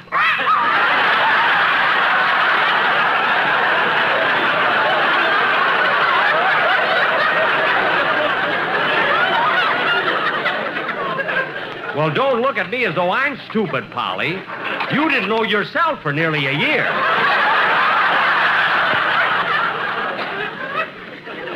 Gee, Rochester, now you've got me kind of worried. For heaven's sake, Jack, what's taking you so long? I'm sorry, Mary, but Polly isn't feeling well.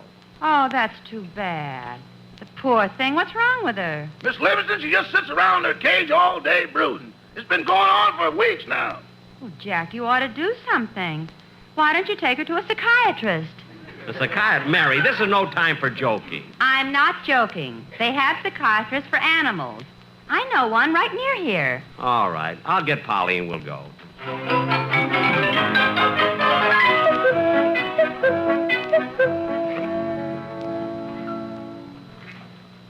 Jack, here's the doctor's office. You go with Polly, and I'll wait outside in the car. Okay.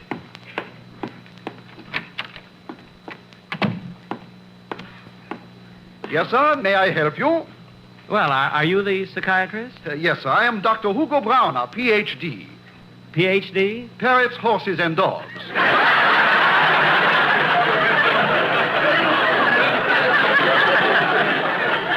Those are my specialties, but I take care of all animals. Oh, well, I've come to see you about my parrot here. I think she has some sort of a complex. Well, what seems to be wrong with the little lady? Well, she's very melancholy lately, and today I gave her a coconut, and she tried to hatch it.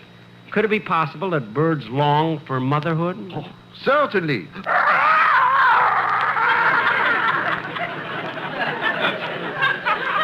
Tell me, how long has she been acting so moody? For a few weeks. Before that, she was always jolly. She used to love to listen to the radio and television. You know? A parrot that enjoyed radio and television? This I cannot believe. Peppermint, pen is late, proof.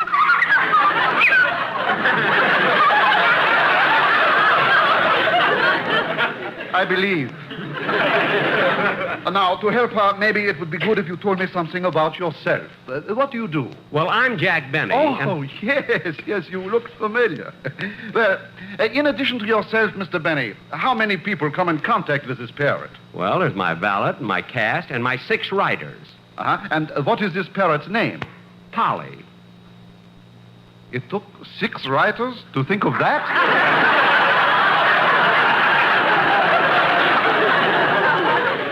Look, Doctor. Never mind. Now, tell me, how old is this parrot? Well, let me figure it out. See, the man in the pet shop where I bought her said she was born in 1894. That would make her... 39.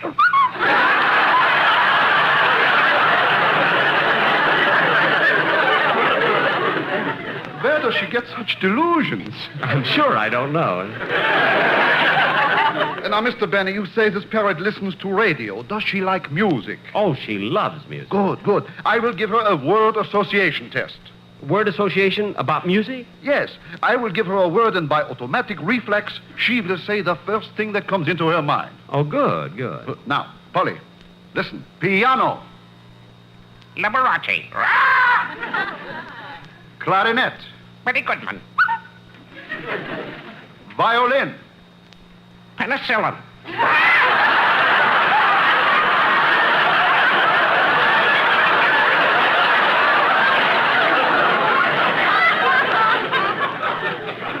That I do not understand at all. It must have been something she heard, you know? Obviously. Now, to continue the word test. Listen, Polly. Father. Mother. Baby. Climb upon my knee, silly boy. You are only 3, silly boy. No way of knowing. You're all right. No way for of a baby. knowing. That's what I thought. Me, silly boy. Polly, be quiet. Doctor, I'll go to... Polly, please. I'll go to the pet shop and get an egg. Silly boy. Polly, control yourself. Stop crying. Polly, we'll go right to the pet shop. We know now. It's motherhood. Polly, I'll get your name. You're dead from heaven. No, Polly, I'll get your name. Let's go. Polly.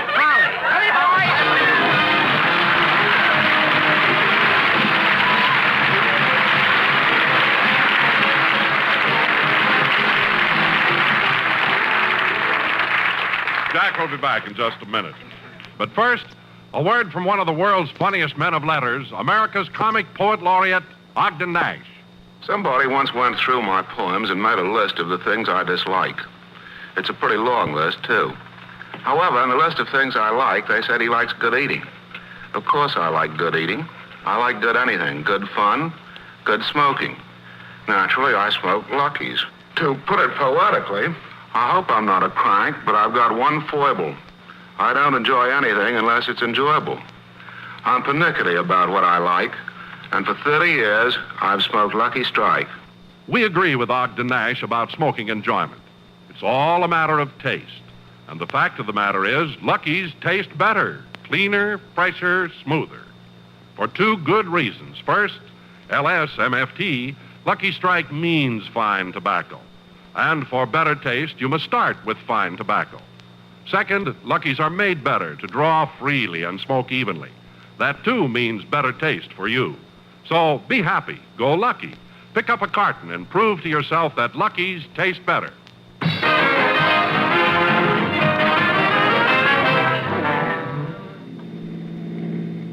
Jack, what did the psychiatrist say about Polly? Oh, she'll be all right. All birds get moody once in a while. It's a shame we missed our golf game, but maybe we can play next week. No, Mary, I'm going to be busy all week rehearsing for my television show next Sunday. Gosh, Jack, are you going to be on television that often? Mary, read that line the way we rehearsed it. Gosh, Jack, are you going to be on television that often? That's better. Good night.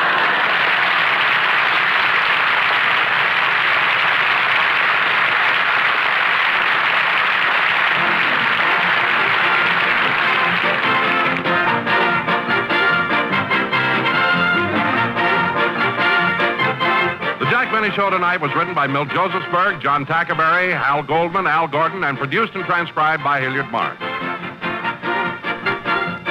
Be sure to hear The American Way with Horace Heidt for Lucky Strike every Thursday over this same station. Consult your newspaper for the time. The Jack Benny program is brought to you by Lucky Strike, product of the American Tobacco Company, America's leading manufacturer of cigarettes. Stay tuned now for the Amos and Andy Show, which follows immediately over most of these same stations. This is the CBS Radio Network.